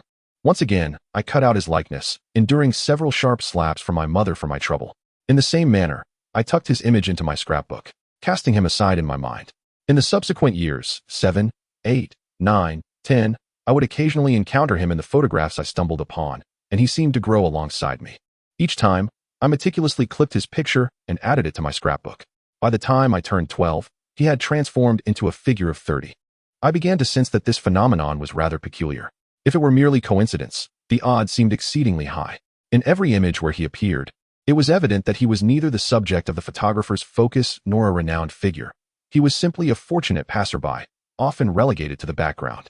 One might have the chance to be such a background character once or twice in a lifetime, yet his frequent emergence in these images transcended mere luck or coincidence. Moreover, it was curious that every time I encountered images featuring him, they were derived from disparate sources, not from the same publication, but rather from adult magazines, fleeting scenes on television, or photographs from a particular exhibition. Thus, it became a dual coincidence. He happened to be captured in photographs, and I fortuitously stumbled upon those images. What began as an amusing curiosity gradually took on an air of the extraordinary. I couldn't help but wonder if I had overlooked many images. Perhaps he appeared in every photograph, yet I had never noticed. If that were the case, it was a matter of his own existence, unrelated to me. With this mindset, I started to actively observe every image I encountered, and indeed, his frequency of appearance noticeably increased. Many photographs contained his presence, often revealing only a small portion of his head or a distant, blurred shadow. Had I not been vigilant in my search, I would have surely overlooked him as I had in the past. However, he did not appear in every image. The majority of the time, he remained absent. This intensified my concern. If he appeared only in certain specific pictures, why were those particular images the ones I happened to see? What connection lay within this? As I affixed his images into my scrapbook, I pondered this unsettling question. Was I the only one experiencing this, or did others share this sensation? Suddenly, this thought struck me. I carefully selected a prominent image of him from my scrapbook to show to my parents and sister, but none of them noticed his presence. I pointed out his face, yet they felt nothing remarkable about it. Was I alone in this perception? I had never felt such profound solitude, tinged with a hint of excitement. Certain imaginings surfaced in my mind. Did this signify that I was a unique individual? On the other hand, I was also enveloped in fear, uncertain whether this uniqueness would bestow upon me the extraordinary abilities akin to those depicted in comic books, or lead me to the dreadful fates foretold in folklore. This contemplation had grown increasingly complex for me. Unable to bear it alone, I confided in my closest friend, Shirley. Initially, he was skeptical of my claims, but upon seeing my scrapbook, his astonishment was palpable. The images within the scrapbook were evidently cut out or captured from various sources, and he recognized them as authentic. After perusing it thoroughly, he clicked his tongue in contemplation, remarking on its peculiarity. "Have you encountered anything like this?" I inquired. He shook his head. At that moment, a question struck me. The scrapbook, which I had filled since childhood, initially brimmed with an assortment of UFO images, but eventually transitioned to solely showcase images of one individual. While the sources of the images were diverse, the majority were clipped from magazines I frequently read. Shirley and I shared similar interests. Thus it was inevitable that he had perused the same magazines, meaning he had also seen the images I had encountered, and, like me, had interacted with the individual depicted in them. This revelation ignited a spark of excitement within me, alleviating my loneliness somewhat. Many others in our class shared similar interests, not to mention the entirety of our school and even the city at large. This suggested that the group of individuals who had encountered this person was quite substantial. However, upon hearing my discovery, Shirley's expression grew serious. He flipped through the scrapbook again, biting his lip in silence. When I urged him to speak, he shook his head, saying, "I don't know what to say. I am merely perplexed. If everyone can access these images, why is it only you who has discovered this?" I was taken aback, and before I could respond, he continued, "If, as you claim, these images are accessible to anyone with our interests, what is so strange about it? Aren't movie stars similarly encountered? Is that not an odd occurrence?" He was absolutely correct. The issue, however, was that this individual was not a movie star. Perhaps he is a professional advertising model? Shirley pondered aloud. No, certainly not. His position within the images indicated he was merely a part of the crowd. I had heard that film productions required extras, but I had never heard of photographs needing extras. Was I simply ignorant? Doubt began to creep into my mind as well. Shirley had already dismissed the matter, believing it to be, as he stated, that the individual was simply a professional model. However, I could not so readily accept this explanation. I began searching for the photographer responsible for the images, yearning to uncover the truth behind this enigma. I had an uncle who studied photography, whose teacher was a director within the Photography Association. With the scrapbook in hand, during the summer of my 13th year, I took a long-distance bus alone to another city, specifically to visit my uncle's teacher. The teacher's hair had already turned gray, yet his complexion remained as tender as that of an infant. He did not exhibit any dismissive demeanor due to my youth. Rather, upon my arrival, he demonstrated considerable interest in the matter. Perhaps it was because my uncle had conveyed my questions to him prior to my visit. My uncle had not seen my scrapbook either, but when I described it over the phone, he concurred that if the individual was not a model, the situation would be exceedingly peculiar. Yet such oddities do not exist in this world, thus that person must indeed be a model. His assertion left me perplexed. What about your scrapbook? The teacher inquired directly, with no preamble. My uncle leaned in with equal curiosity. I retrieved the scrapbook from my bag and began to flip through its pages for them. After several pages, the teacher snatched the scrapbook from my hands, his expression turning urgent. My uncle's gaze also shifted to one of bewilderment. The relaxed expressions on their faces faded, replaced by an increasingly serious demeanor. They meticulously examined the scrapbook from beginning to end and then back again. After a prolonged silence, the teacher lifted his head and exhaled deeply. "This is not a model." Then, I awaited further clarification with confusion. "If it is not a model, it must be a coincidence," my uncle remarked, his expression likely more perplexed than mine. "How extraordinary. I have never encountered such a situation. The teacher pondered for a long moment before asking, "May I make a copy?" I nodded in affirmation. I had received the answer I sought, yet the matter had returned to its original complexity. After securing the copy of the scrapbook, the teacher hesitated before handing me the original and inquired, "You mean you discovered this at the age of 5? I nodded. Which specific image marked the beginning? He pressed further. I flipped to the middle of the scrapbook, locating the earliest photo to show him. "Did you not notice him in the preceding images?" the teacher asked. His question struck me as quite odd, prompting me to glance at him. Was this really necessary? Could he not simply observe with his own eyes? As I mused, I continued to flip through the pages, and to my astonishment, I noticed him in the earlier images as well. In every single picture, his presence was discernible, from the first to the last page of the scrapbook, without exception. Long before I had identified him, he had been prominently featured in all the images within my scrapbook. This phenomenon transcended the boundaries of common sense, imbued with an ineffable strangeness. I cannot articulate the emotional state I experienced as I exited the teacher's house. When I glanced back, the expressions of astonishment on the faces of the teacher and my uncle seemed to freeze, tinged with profound confusion. Their astonishment and bewilderment stirred something within me, compelling me to take a few steps back and inquire whether they wished to investigate this matter further. However, the teacher, scratching his head full of white hair, replied, "I am quite busy." My gaze shifted to my uncle, who hesitated for a considerable time while biting his lip before finally speaking. "It is indeed strange, but the world is filled with oddities I need to prepare for my upcoming professional evaluation." Such an extraordinary occurrence was dismissed so lightly by them. Adults truly cannot be relied upon, their curiosity dulled to such an extent. Surely, an evaluation is not more important than this? I find myself on the precipice of a colossal secret, an eerie wind sweeping across me, instilling an overwhelming sense of dread that compels me to flee, yet simultaneously igniting an insatiable curiosity to uncover the truth. What manner of connection exists between that individual and myself? Has he been entwined in some enigmatic relationship with me since the moment of my birth? I can almost predict the outcome of the ensuing investigation, yet I am beset by a profound mixture of terror and anticipation as I meticulously peruse the family album.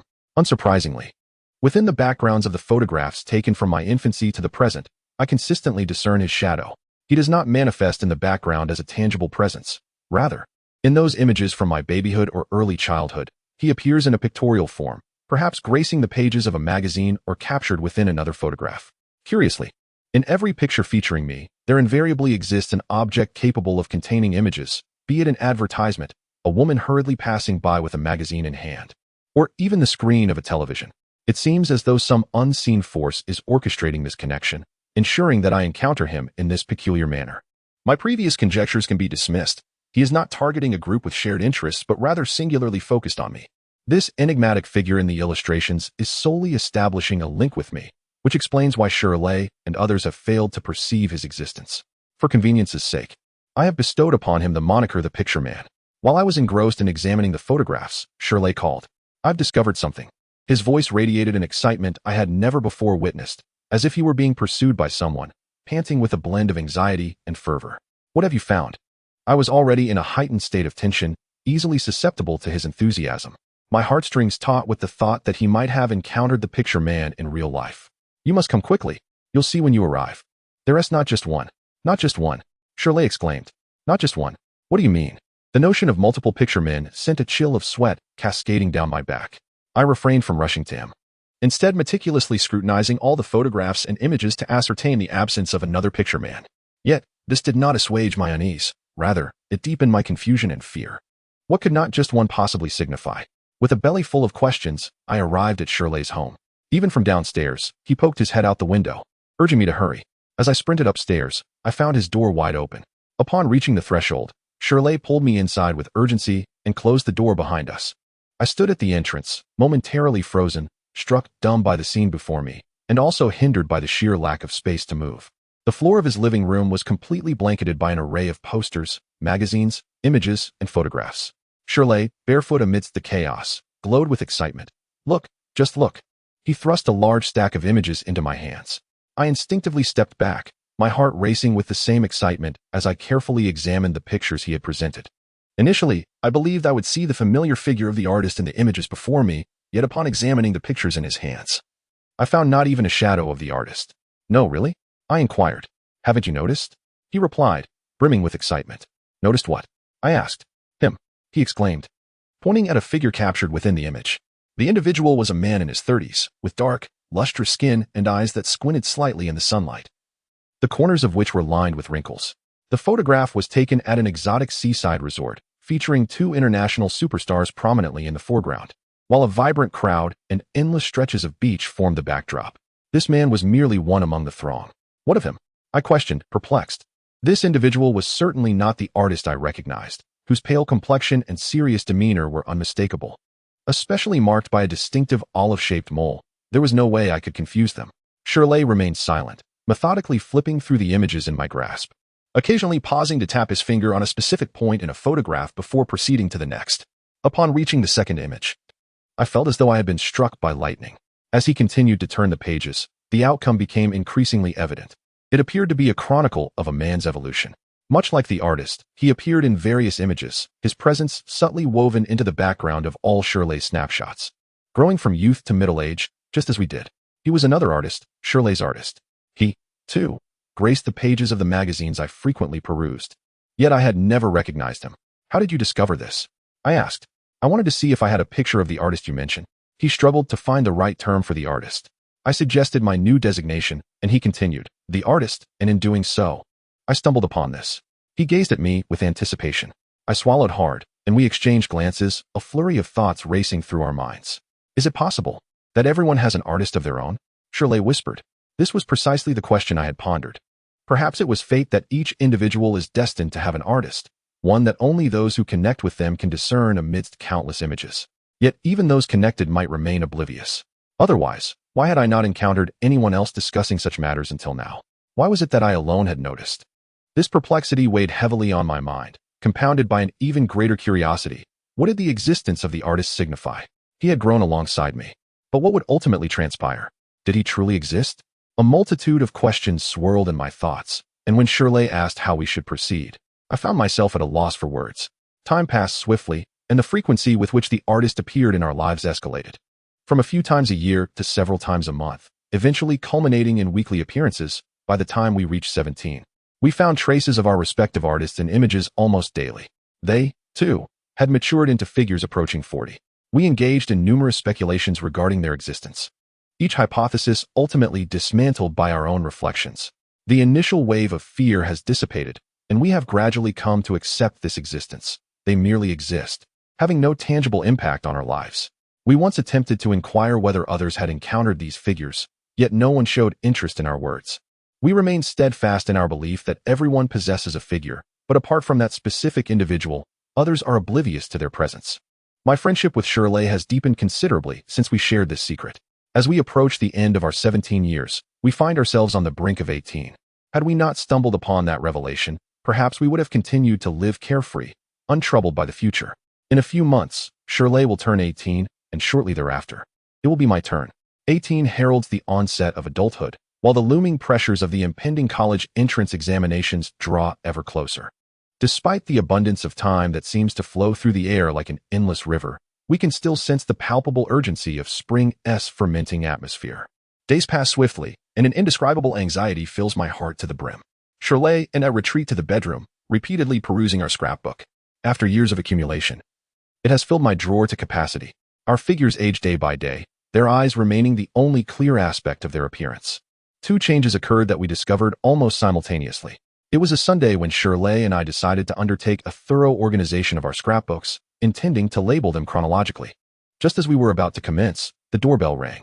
Shirley sat cross-legged on the floor, meticulously sorting through the scrapbooks while I went to answer the door. A delivery person from the courier service arrived, bringing a set of beauty books my mother had ordered. After signing for the package, I instinctively tore off the wrapping, a habit cultivated over the years, and began to peruse the contents in the living room. My gaze darted rapidly and anxiously across all the images, not overlooking even the tiniest detail. As expected, I spotted my figure among the spectators on the sports field, adorned with a painted flag on his face. His eyes fixated on the soccer ball at the center of the field. The camera focused on a sun-kissed celebrity behind him, who wore sunglasses to obscure her eyes. Yet her meticulous makeup and distinctive attire unmistakably conveyed her identity. The figure stood beside her, captured within the frame. The advantageous angle rendered his face remarkably clear, allowing me to discern the depth of his eyes. Upon seeing his eyes, it felt as if my heart had altered its rhythm. Yesterday, I had seen him in another photograph. Encountering him had ceased to be a novelty. I had grown accustomed to it, and apart from clipping his images for preservation, my emotions and actions remained unchanged by his presence. However, this time was different. I sensed a profound transformation within him, though it was still the same face. There appeared to be something added and something lost in his essence compared to the figure I had known for so many years. I have never sensed such a profound transformation in him, not even during his transition from childhood to adolescence. This change surpasses all prior alterations from yesterday to today. What could have instigated such a metamorphosis? With a sense of bewilderment, I scrutinized him closely, ultimately allowing my gaze to rest upon his eyes. They had changed. Once, they resembled those of an ordinary human being, but now they had taken on a stony appearance, akin to the lifeless eyes of ancient Greek statues, devoid of pupils. Although his irises remained intact within their sockets, they exuded an aura of petrification. A similar transformation was evident throughout his entire being. On the surface, nothing seemed amiss, yet the sensation of being turned to stone was unmistakable. For reasons unknown, a shiver of fear coursed through me. I intended to seek out the postcard artist to ascertain if he was experiencing a similar phenomenon when Shirley suddenly called out from the room, his voice laced with panic. Just as I was about to rush into the bedroom, he burst forth, brandishing a scrapbook, beads of sweat dotting his brow. I realized, with disbelief, that he was staring at me, exclaiming, "I discovered he is approaching us." "What do you mean?" I barely grasped his meaning before goosebumps crept over my skin. "Look." He hastily unfurled a sheet of white paper for me to see, upon which were hastily scrawled names. I glanced over it and vaguely discerned words like Los Angeles, Mexico, and Paris, names of cities, many of which I did not recognize. "What is this?" I inquired. "These are place names," he replied. I understood they were geographic locations. But what did they have to do with him? He initially appeared in our city, then proceeded to Shanghai, Hawaii, San Francisco, Los Angeles, the Bahamas. Shirley spoke rapidly, elucidating that he had journeyed from Asia, traversing cities along a similar latitude, moving west to east through Asia, the Americas, Africa, and back to Asia. Now he had returned to China. "What does this signify?" I asked. "I suspect he will soon return to this city," Shirley stated. After a brief pause, he added, "I also suspect he will soon manifest before us." My throat grew parched, and the world around me dimmed. "Are you jesting? He is merely a postcard artist." With that, I dashed into the bedroom, and Shirley followed closely behind. We spent the entire day poring over the scrapbook. Afternoon, Book Society. He was correct. Our postcard artist had embarked on a journey around the globe, only to return to China. If my assumptions were accurate, he would gradually approach us from the Tibetan plateau, ultimately appearing before us. The very moment he set foot on Chinese soil, it seemed as though his eyes and body began to undergo petrification. The notion of the postcard artist appearing in images was one thing, but encountering a living embodiment of the artist before our very eyes was an entirely different matter. The situation had lost all semblance of amusement, leaving us with an overwhelming sense of dread. What should we do next? What would transpire when he came into close proximity with us? It is impossible for nothing to transpire after years of relentless encroachment. There must be some ulterior motive at play, and none of us believe it to be one that benefits us.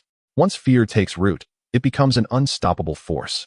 This particular dread surges forth with unprecedented intensity, seemingly erupting from within my very being without end.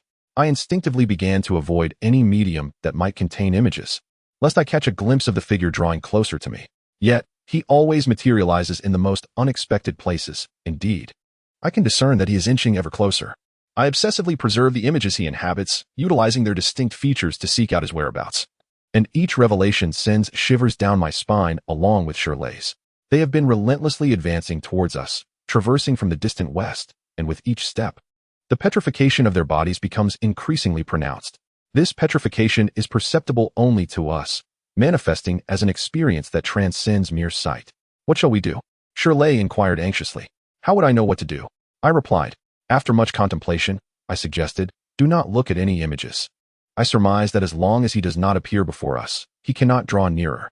"Will that work?" Shirley asked, wiping the cold sweat from his brow. I nodded firmly, though I too was uncertain of its efficacy.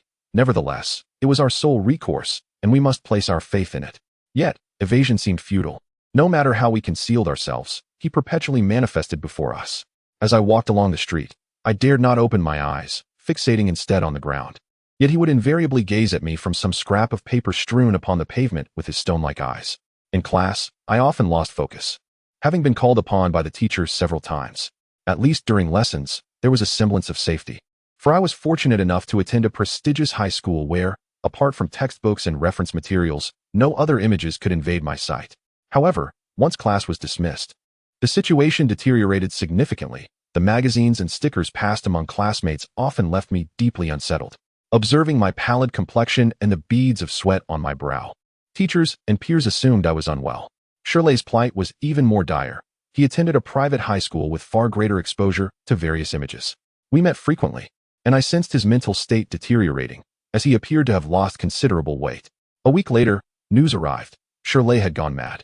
The announcement left me utterly stunned, and as realization dawned, I rushed outside. I had to see Shirley. I needed to ascertain whether his madness was a result of the relentless pressure from the encroaching figure or if the figure had already infiltrated his life. If it were the latter, it would be terrifying. Could he drive Shirley to madness, and what might he do next? What would become of me? Meeting Shirley proved challenging. Being a minor, I was promptly barred from entering the psychiatric hospital.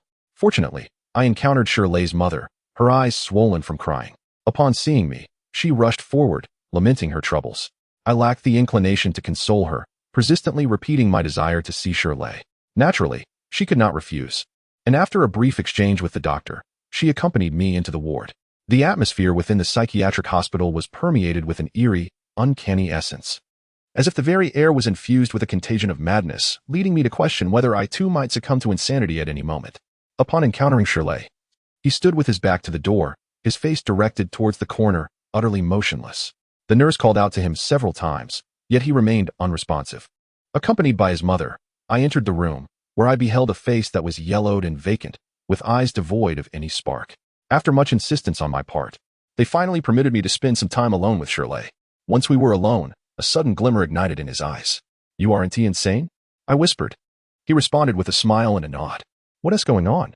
I inquired, already harboring a vague suspicion, yet hoping to confirm my thoughts.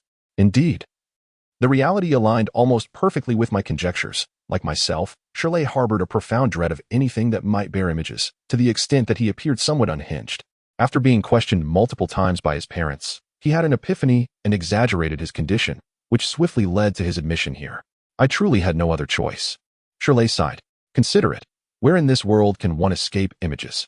But a psychiatric hospital is different. Only here can one be entirely shielded from all imagery." His expression was one of resignation, yet also of undeniable relief. I found myself envying him. "Yet this is rather extreme, isn't it?" I could not help but urge him. "You could tell your parents the truth. Do you think I haven't tried?" They refused to believe me. Even when I showed them the scrapbook, they wouldn't accept it. Shirley replied, a sense of helplessness evident in his voice. Indeed, they would not believe. Even if they did, they would take no action. They were far too preoccupied. I recalled a childhood experience of seeking help. Despite knowing they would not believe me, I could not restrain myself from sharing the tale of the figure with images with my parents. I yearned for support and protection. Yet what I encountered in their eyes was fear. In the days following my revelation, my family scrutinized me with a peculiar gaze, as if they were constantly assessing my behavior, pondering whether I too would transform into a lunatic like Shirley. There were times I genuinely considered retreating to a psychiatric hospital, just as he had. Amidst this bizarre atmosphere, my 18th birthday finally arrived. I also came to understand the manner in which the figure would infiltrate my life. Prior to this, despite my utmost efforts, the figure had inexorably entered my vision, inching closer to my city. On the day before my 18th birthday, I finally glimpsed him in an image depicting my current city. He had traversed the globe and returned. He was coming for me. On my birthday, a modest gathering was held at home, with relatives in attendance, and my sister introduced her new boyfriend. To my astonishment, her new boyfriend was none other than the figure who had returned to this city. You can imagine the overwhelming shock I experienced upon seeing him. I felt almost entirely frozen. This man, nearing 40, bore a cold jawline adorned with an olive-shaped mole, his eyes glinting with a murky light. And he regarded me with a grave expression as he extended his hand towards me. My sister, in the bloom of her youth, gazed at him with an infatuated look, as if she had never beheld a man before. How could I dare to shake his hand? Without a moment's thought, I fled outside. On the sweltering streets of summer, I ran aimlessly, oblivious to my destination. Everyone pursued me, calling my name from the sidewalks, which only deepened my humiliation. Yet, what was more terrifying than embarrassment had already transpired. I would rather die than confront that man directly. "Oh, sister, how could you bring such a creature of unknown origin home?" I hid in a secluded alley, gritting my teeth to stifle my sobs as tears blurred my vision. I wandered the streets for several days, the passage of time a blur. I never imagined I would one day fret over basic sustenance. The first day, I endured hunger. In the following days, I contemplated rummaging through trash bins, but the nauseating stench ultimately drove me away. At night, I sought refuge in the park. First evading the watchful eye of the caretaker, then silently contending with other homeless individuals for a suitable sleeping spot. It was a wretched existence, filled with discomfort, thirst, and filth far beyond my tolerance. After 4 days, I could bear it no longer and ran to my uncle's house. He had moved to this city years ago and was aware of the situation with the man. Surely he would understand. When I appeared at his doorstep, my uncle was astonished but refrained from asking too many questions. After devouring everything in his refrigerator, I quickly recounted the reasons for my departure. Could it truly be him? My uncle seemed incredulous. Yes. Do you not recall that mole on his chin? I urged him earnestly. My uncle gasped, pondering for a moment before responding. You should take a shower. I will speak with your parents. The priority was to communicate with my sister. Under no circumstances should she marry this man. After uttering this, I hurried into the bathroom. Upon emerging, I found 4 new faces in my uncle's home. My father, mother, sister, and her boyfriend, the detestable man. I felt betrayed by my uncle. I should have anticipated that adults are untrustworthy. He had not aided me in my youth, and I knew he would not do so now. Come, let us speak privately. The man approached me with a congenial smile. From a distance, he appeared a composed and mature elite, yet I could discern the rigidity of his posture, the stony gaze of his murky eyes, and the heaviness in his every step. I retreated slowly, seeking rescue from my family. They looked at me helplessly, their expressions mirroring that of Shirley's mother when she gazed upon him. The man grasped my hand with his strong, deeply creased grip, like stone, pulling me into the bedroom. He closed the door behind us. Why do you oppose my relationship with your sister? He asked gently. Had my uncle not informed him? I stepped back further as he approached me relentlessly. He traversed through my being, directly positioning himself behind me. In that fleeting moment, I felt as though I had endured eons, my body suddenly becoming inexplicably heavy. I stood frozen in place for what felt like an eternity, while he, seemingly unfazed, patiently implored me to accept him. It was too late. The most dreadful event had transpired. I stood in a daze for a considerable time, completely oblivious to his words. Eventually, I came to my senses and dashed out of the room, rushing into the bathroom under the astonished gazes of everyone present. The mirror reflected my face, that of an 18-year-old youth, with a hint of stubble upon my chin. It was a familiar visage, yet imbued with an unfamiliar essence, the glimmer of small, sedimented stones in my eyes, the foreboding stiffness of my body. A heavy weight bore down on my shoulders, as if stones had been heaped upon them. I had turned 18. The figure of my doppelganger had finally arrived, concluding his journey and fulfilling his purpose. I no longer had a reason to oppose him. Soon, he became my brother-in-law. In no time, I was accepted into university, and on the eve of graduation, the institution held a ceremony for all of us to acknowledge our coming of age. Dressed in a suit and standing among my peers, I watched the wind rustle through the lofty treetops, and my heart ached. We were no longer the individuals we once were. Each person possesses a doppelganger, who arrives on their 18th birthday, taking away certain things and leaving behind others. I discarded those scrapbooks, and thereafter, I never encountered my brother-in-law in photographs again. He lived vividly before me, indistinguishable from an ordinary person. He was, in fact, an ordinary person, a realization that dawned upon me later. Before tossing the scrapbooks, I arranged all the images chronologically. It depicted the journey of a person evolving from youth to middle age. Viewed in reverse, it appeared as though a middle-aged individual was gradually regaining his youth. Alas, time cannot be reversed. As the years passed, we all gradually aged. Yet only Shirley retained the visage of an 18-year-old. His gaze remained ever so clear, the confines of the psychiatric hospital thwarting the advances of my doppelganger. Observing him alone in his room, facing the wall, I found it difficult to discern whether he was fortunate or unfortunate. Many years later, while on a train, I chanced upon a magazine and was astonished to discover my own photograph within its pages, albeit from abroad, a realm I had never set foot in. Yet I could not mistake my own face, especially with the scar on my brow from a childhood fall. Suddenly, everything became clear to me, and I could not help but smile wryly, as my shoulders felt even heavier. Gazing at the children in the car who had yet to reach 18, I could not help but ponder, whose doppelganger shall I become? The train traversed through the bustling heart of the city, where people and vehicles flowed in a constant stream. Viewed through the glass window, those individuals and cars appeared distant, and if I reached out to touch them, I would only graze the glass, which was sticky with some unknown residue, a remnant of time. I reflected on today, the past. In the many years leading up to this moment, Aside from a few familiar faces, the majority were akin to those beyond the window, merely observers, untouchable. This led me to a rather absurd thought. Perhaps they do not exist at all. If certain entities or individuals cannot provide you with a tangible sensation, what distinguishes them from a film? I often find myself indulging in such whimsical musings while driving at a brisk pace. After an indeterminate stretch of time, driven by instinct, I brought the vehicle to a halt. Those who indulge in daydreaming must possess such an instinct. Otherwise, the car might continue its journey indefinitely, perhaps until reaching the ends of the earth. I had arrived. Glancing at the clock, I realized that 4 hours had elapsed since my departure.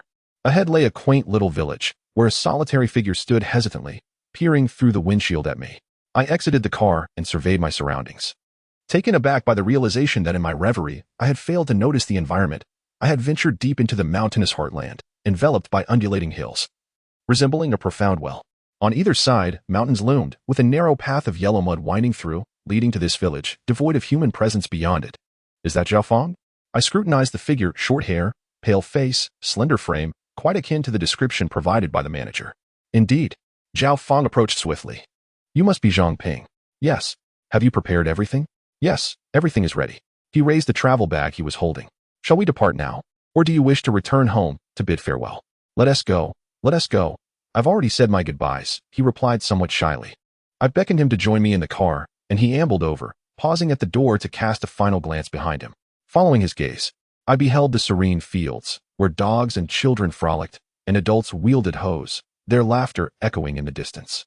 I turned back to Zhao Fong, who stood there, gazing pensively at his village, seemingly enveloped in nostalgia.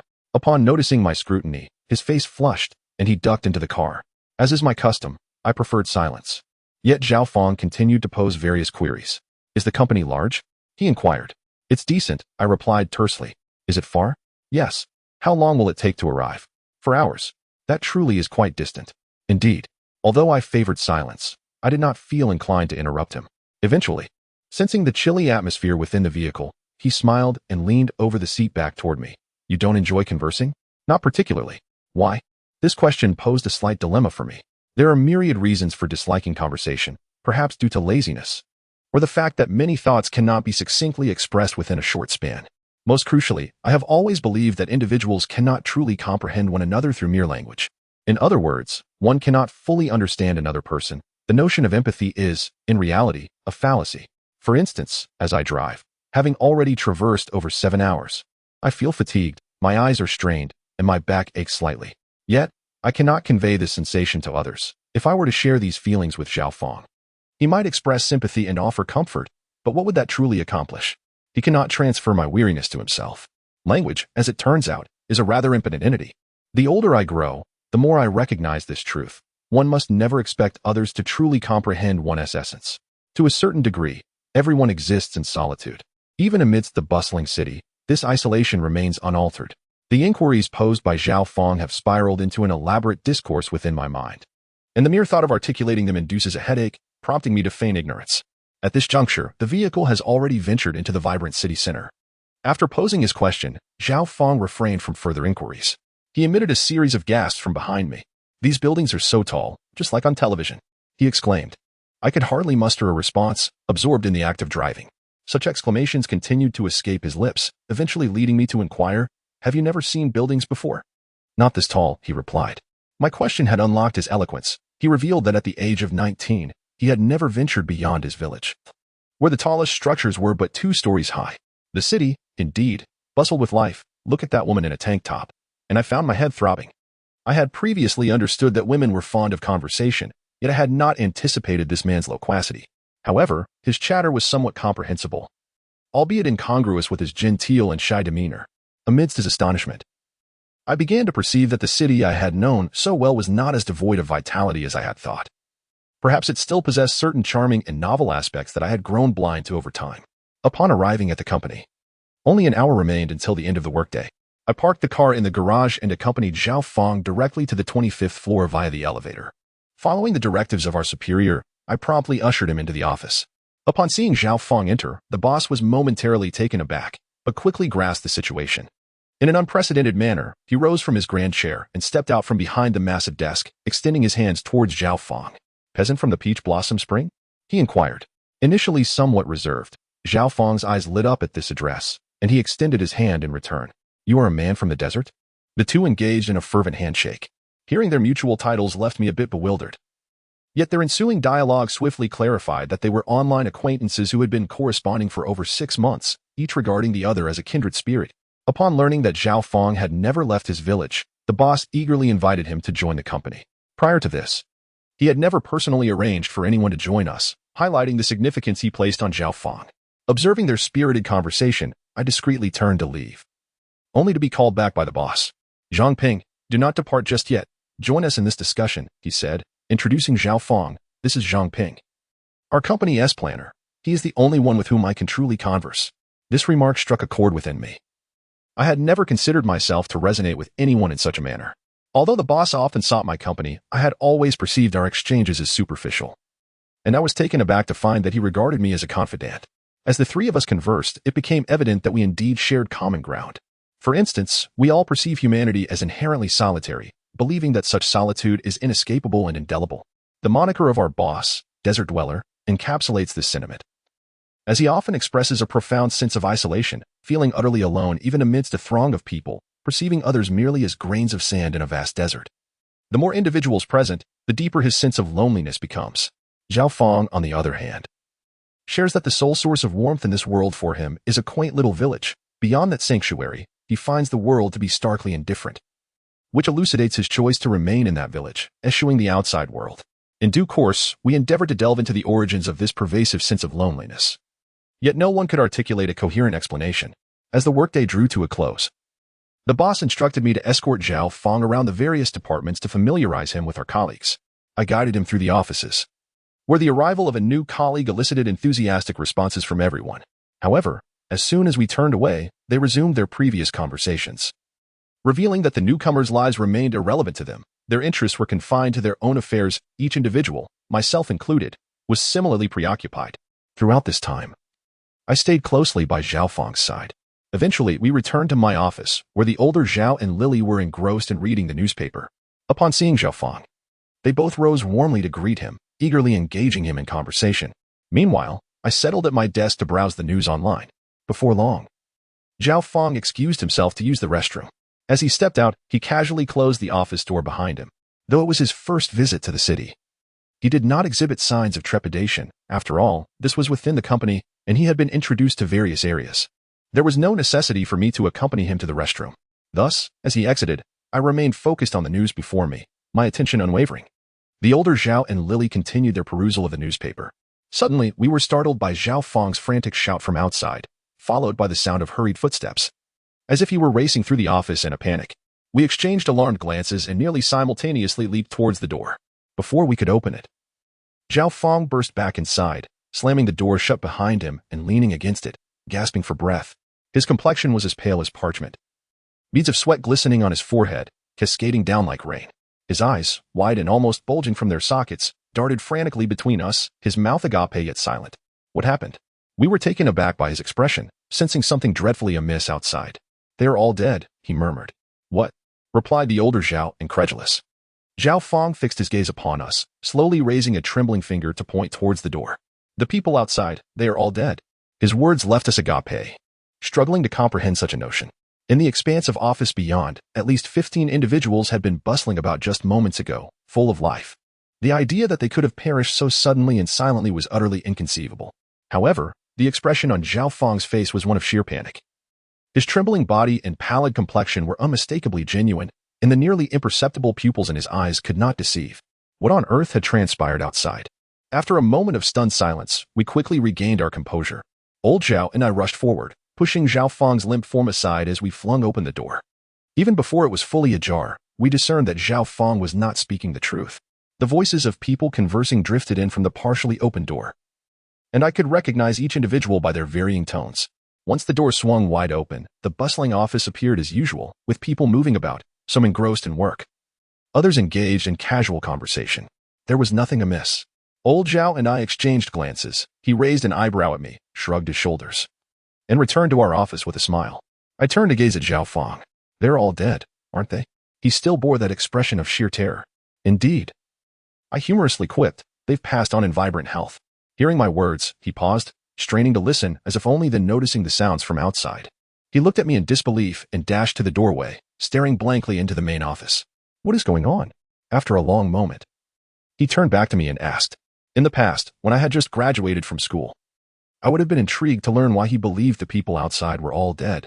However, now I could barely muster the energy to inquire further. Mimicking old Zhao's demeanor, I shrugged and returned to my computer. Zhao Fong slowly approached me. They really are all dead. I ignored him. They stood or sat motionless, their bodies seemingly frozen. Zhao Fong rubbed his palm against his thigh, his face flushed crimson. I even checked their chest for a heartbeat and felt no breath from their noses. They were truly lifeless. I still chose to remain silent. He cast his gaze toward old Zhao and Lily, who both coughed and raised their newspapers to obscure their faces. After a moment, his face grew increasingly red, and then, almost as if to himself, or perhaps addressing us, I will go take another look. He opened the door once more and stepped outside. We all set aside our tasks, peering toward the door. He closed it behind him. The door had excellent soundproofing. Once shut, the faint sounds from outside vanished. Yet, perhaps due to his proximity to the door, we still caught a glimpse of his scream. He has lost his mind, old Zhao chuckled. This time, none of us ventured out. Zhao Fong did not return. A few minutes later, the office phone rang. Lily, seated beside it, reached for the speakerphone. Hello? A distorted voice shouted urgently, you all need to look outside. The drastic alteration in tone rendered it unrecognizable, but the subsequent words clarified his identity. They're all dead. Everyone in the company. Everyone in the city. There's not a single living soul. We are still alive. Lily exclaimed with a grin. It's just the few of us left. He shouted, nearly on the brink of collapse. Chapter 11. Witnessing death. Lily still wished to tease him, but both old Zhao and I intervened. Zhao Fong's current state was no longer a matter for mere jest. He genuinely seemed to believe that there was not a single living soul left in the city. Although I found such an absurd notion hard to accept, I instinctively approached the window to glance down at the bustling street below, where vehicles flowed and pedestrians thronged. Not only were there no indications of death, I hadn't even spotted a single corpse. Just as I reached the window, I heard Zhao Fong shouting again on the phone. His voice now tinged with a sob. They are alive again. What is happening? Calm down. Where are you? I inquired. I will come to you immediately. I'm in the president's office, he replied, his voice strained and high-pitched, reminiscent of rusted wire, sending a prickling sensation down my throat.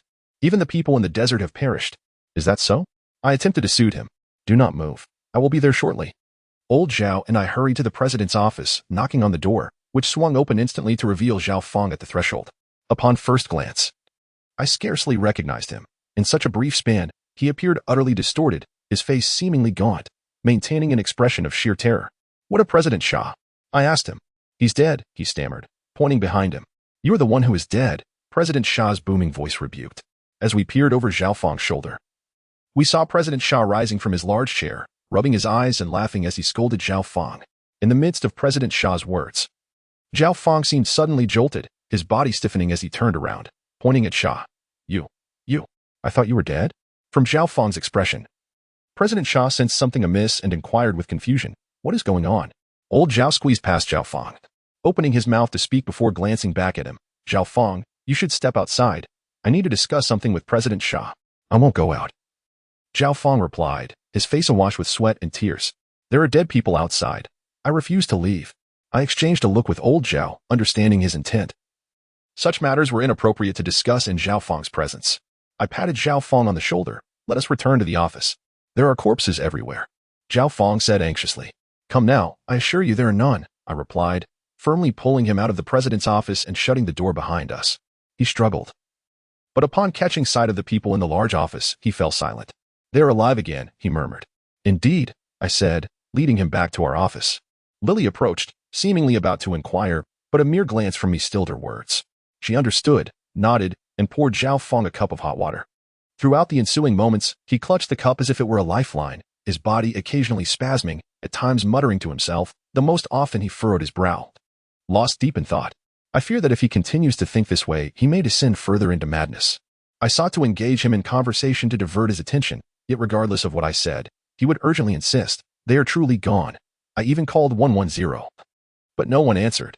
Perhaps the police have perished as well. This rendered any meaningful dialogue impossible, and ultimately, I resigned myself to his state. Lao Zhao conversed with General Shah for an extended period, remaining in discussion until after office hours, and neither emerged. The rest of the staff had departed, and before leaving, Lily kindly refilled Zhao Fong's cup with hot water. I felt compelled to stay with Zhao Fong, sitting nearby with a book, while he continued to mutter to himself. After more than half an hour had passed, Lao Zhao finally entered, gesturing towards me. "General Sha requests your presence."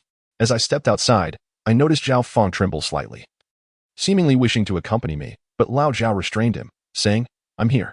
Zhao Fong ceased his movement. Upon closing the door, I was startled by Zhao Fong's anguished cry from within. Almost simultaneously, he burst through the door, grabbing my arm, his body quaking so violently I could almost hear his bones rattle. I inquired about his distress, yet he merely shook his head, his lips moving without producing a sound. "What's wrong?" I asked Lao Zhao. He shook his head, spreading his hands in a gesture of helplessness. Regardless of the circumstances, it appeared that Zhao Fong was resolute in staying close to me.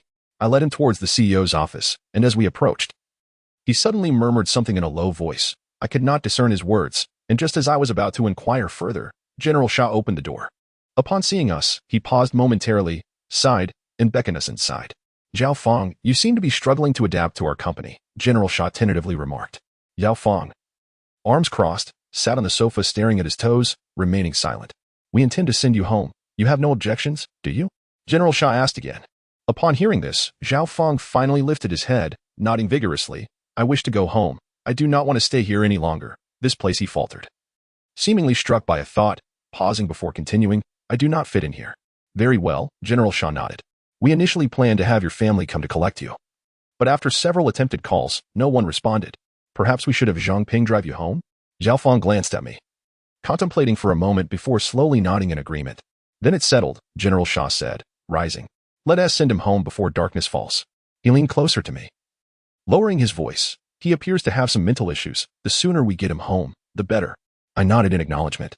As we reached the door, General Sha added, "You've been driving all day. Let Lao Zhao accompany you for the journey. It would be prudent to switch drivers during the trip." Before I could respond, Zhao Fong began to tremble as if electrified, exclaiming rapidly, "No." We stared at him, and after swallowing a few times, he slowly articulated, "I only want Zhang Ping to take me." "All right," I replied with a nod. "If that's what you prefer, then so be it." Though Zhao Fong may have his issues, he seems to heed my words for now. It's just a matter of fatigue on the road. Upon our return to the office, old Zhao approached us, but Zhao Fong promptly sidestepped him. With a wry smile, old Zhao greeted me and bid Zhao Fong farewell before departing for the day. Zhao Fong retrieved his travel bag, which he had yet to open, from the corner and followed me out. Thus, in less than 2 hours since I had picked him up, I was once again escorting him back. As we made our way to the garage, Zhao Fong kept his head bowed, flinching at every passerby. It was not until we settled into the car, with him in the passenger seat and the engine running, that he finally lifted his gaze. Wary of provoking him and feeling somewhat lethargic myself, I refrained from speaking.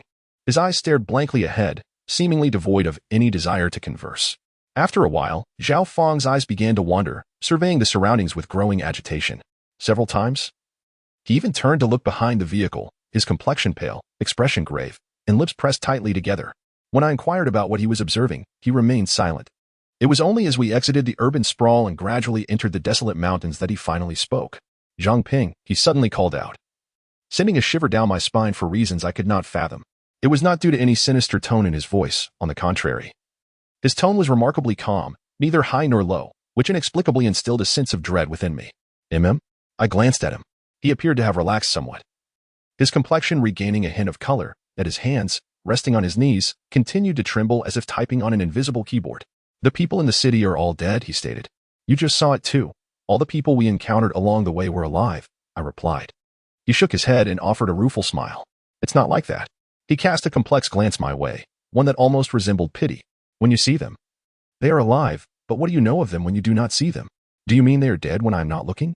I attempted to engage him in conversation. There was no doubt that Zhao Fong's mind was troubled, but being alone with him, I dared not challenge his perceptions. Instead, I cautiously followed his line of thought, fearing that should he become unhinged, I might struggle to regain control of the situation. Observing the verdant mountains surrounding us, I reassured myself that in an hour we would reach his village, and once we endured this hour, the matter would be resolved. "Indeed," he nodded, raising his hand to wipe the sweat from his brow. "In places you cannot see, they have all become the dead. It's like this the whole way, behind the car. In other unseen places, those people who just passed by, full of life one moment, the next they stand frozen, as if struck by a spell." I had thought old Zhao was not among the dead, yet when I was alone with him, he too suddenly became still. It's as if everyone has abruptly ceased to move, even their eyes remain unblinking. He elaborated on the scenes he had witnessed. And while I listened to the beginning, I could not muster the focus to absorb the rest. The mountain road was rather difficult to traverse. And as the clock approached 6, the daylight gradually faded, giving the impression that the edges of the verdant hills were melting into obscurity. A cold breeze, imbued with the earthy scent of leaves and soil, wafted through the car window, blurring my hair and eyelashes. I cast a sideways glance at Zhao Feng, who was engrossed in his narrative, and inquired if he felt cold. It seemed he had not heard my question, as he continued to speak, lost in his own thoughts. I rolled up the window and turned on the interior light, which only intensified the dimness outside. By the time he finished speaking, darkness had enveloped us entirely, rendering the surroundings pitch black, with only the headlights illuminating a narrow strip of road ahead. When Zhao Feng's voice ceased, an unsettling silence fell upon the car. A silence so profound it sent a shiver down my spine, evoking an inexplicable fear. I cleared my throat and, seeking to fill the void, asked about our imminent arrival. Zhao Feng did not respond, and I sensed his gaze fixed upon me. I returned my attention to the road ahead. The darkness before us created a peculiar tableau. It felt as though the darkness itself was a singular entity, and our headlights were akin to a small blade, gradually slicing through it. While the darkness behind us slowly closed in, enveloping everything like water, a strange sensation washed over me, as if Zhao Feng's gaze was also a part of that encompassing darkness. No wonder you find it hard to believe me, Zhao Feng suddenly spoke, making my heart race unexpectedly. They died right beside you, yet you see nothing. If it were me, I wouldn't believe it either. You're almost home. Are you happy? I forced myself to change the topic. Happy, Zhao Feng replied. I merely feel pity for you, living alone in such a desolate city, surrounded by no one. His words sent a chill coursing through me. Although I knew he was speaking irrationally, the mere thought of that scenario sent goosebumps prickling across my skin. To alleviate the oppressive atmosphere his words had conjured, I switched on the radio, and the soothing voice of a female broadcaster on the traffic channel dispelled the eerie tension within the car. If all those people are dead, then who is broadcasting? I mused aloud, despite knowing it might provoke Zhao Feng further, my curiosity compelling me to voice the question without understanding my own motivation. I don't know, Zhao Feng said, his brow furrowing in confusion. Moreover, you mentioned they died when I couldn't see them, yet all along this journey, I've been able to hear voices emanating from all around the car. What do you make of that? Even if I cannot see them, at least I can hear them. I pondered this matter further. Zhao Feng's expression grew even more perplexed as he stroked his temple, deep in thought. I don't understand. But perhaps they are indeed motionless. Maybe their mouths are still moving? If their mouths are still moving, then they are not dead, I interjected. I don't know. Zhao Feng was thoroughly baffled by my questions, and for the remainder of the journey, he sank into contemplation, occasionally murmuring to himself, no longer interrupting me. Before long, we entered the village where Zhao Feng's family resided. Zhaojia village was aglow with lights, casting the silhouettes of farmhouses against the night sky. Upon entering the village, Zhao Feng let out a long sigh of relief. Under his guidance, I drove directly to his doorstep. Why not stay at my house for the night? It's too late for you to head back now, he suggested as we exited the vehicle. Reflecting on his words, I realized he was right, so I called Mr. Shah to explain the situation. On the other end, Mr. Shah readily assured me it was no problem and advised me to take a day to rest tomorrow. After hanging up, I noticed Zhao Feng staring blankly at my phone. I waved my hand to snap him back to reality. The Zhao residence was a two-story house with a courtyard. Since it was still early, the gate was left open, allowing us to enter without hesitation. The living room downstairs had two large doors wide open, revealing a round table where 4 or 5 people were dining. Just as Zhao Feng approached the entrance, the occupants noticed him and all stood up. Fengzi, weren't you supposed to be at work? What brings you back? A man in his 50s inquired. From his similar features to Zhao Feng, I deduced he must be his father. I didn't like it there, Zhao Feng replied. His statement inadvertently aided me, as I was uncertain how to address the matter otherwise. I had been deliberating whether to inform his family about his mental health issues, but upon arriving, I resolved to keep silent.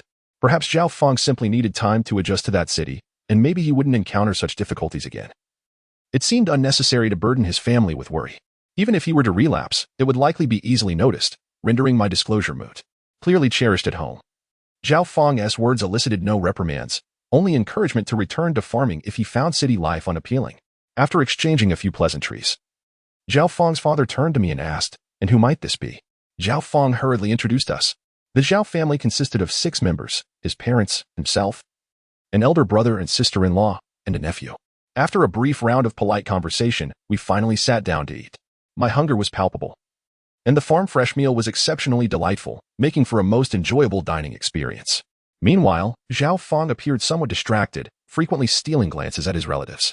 After dinner and some further conversation, Zhao Fong signaled me with a glance, and I followed him into the courtyard. "Just stand still out here," he instructed. "All right," I replied, understanding his intention to see if his family would also become unwell in my absence. I hoped he would not witness anything dreadful, even if it were merely an illusion. It would likely be profoundly terrifying. I lit a cigarette, pretending to admire the stars, and walked about the courtyard with my back turned to the living room.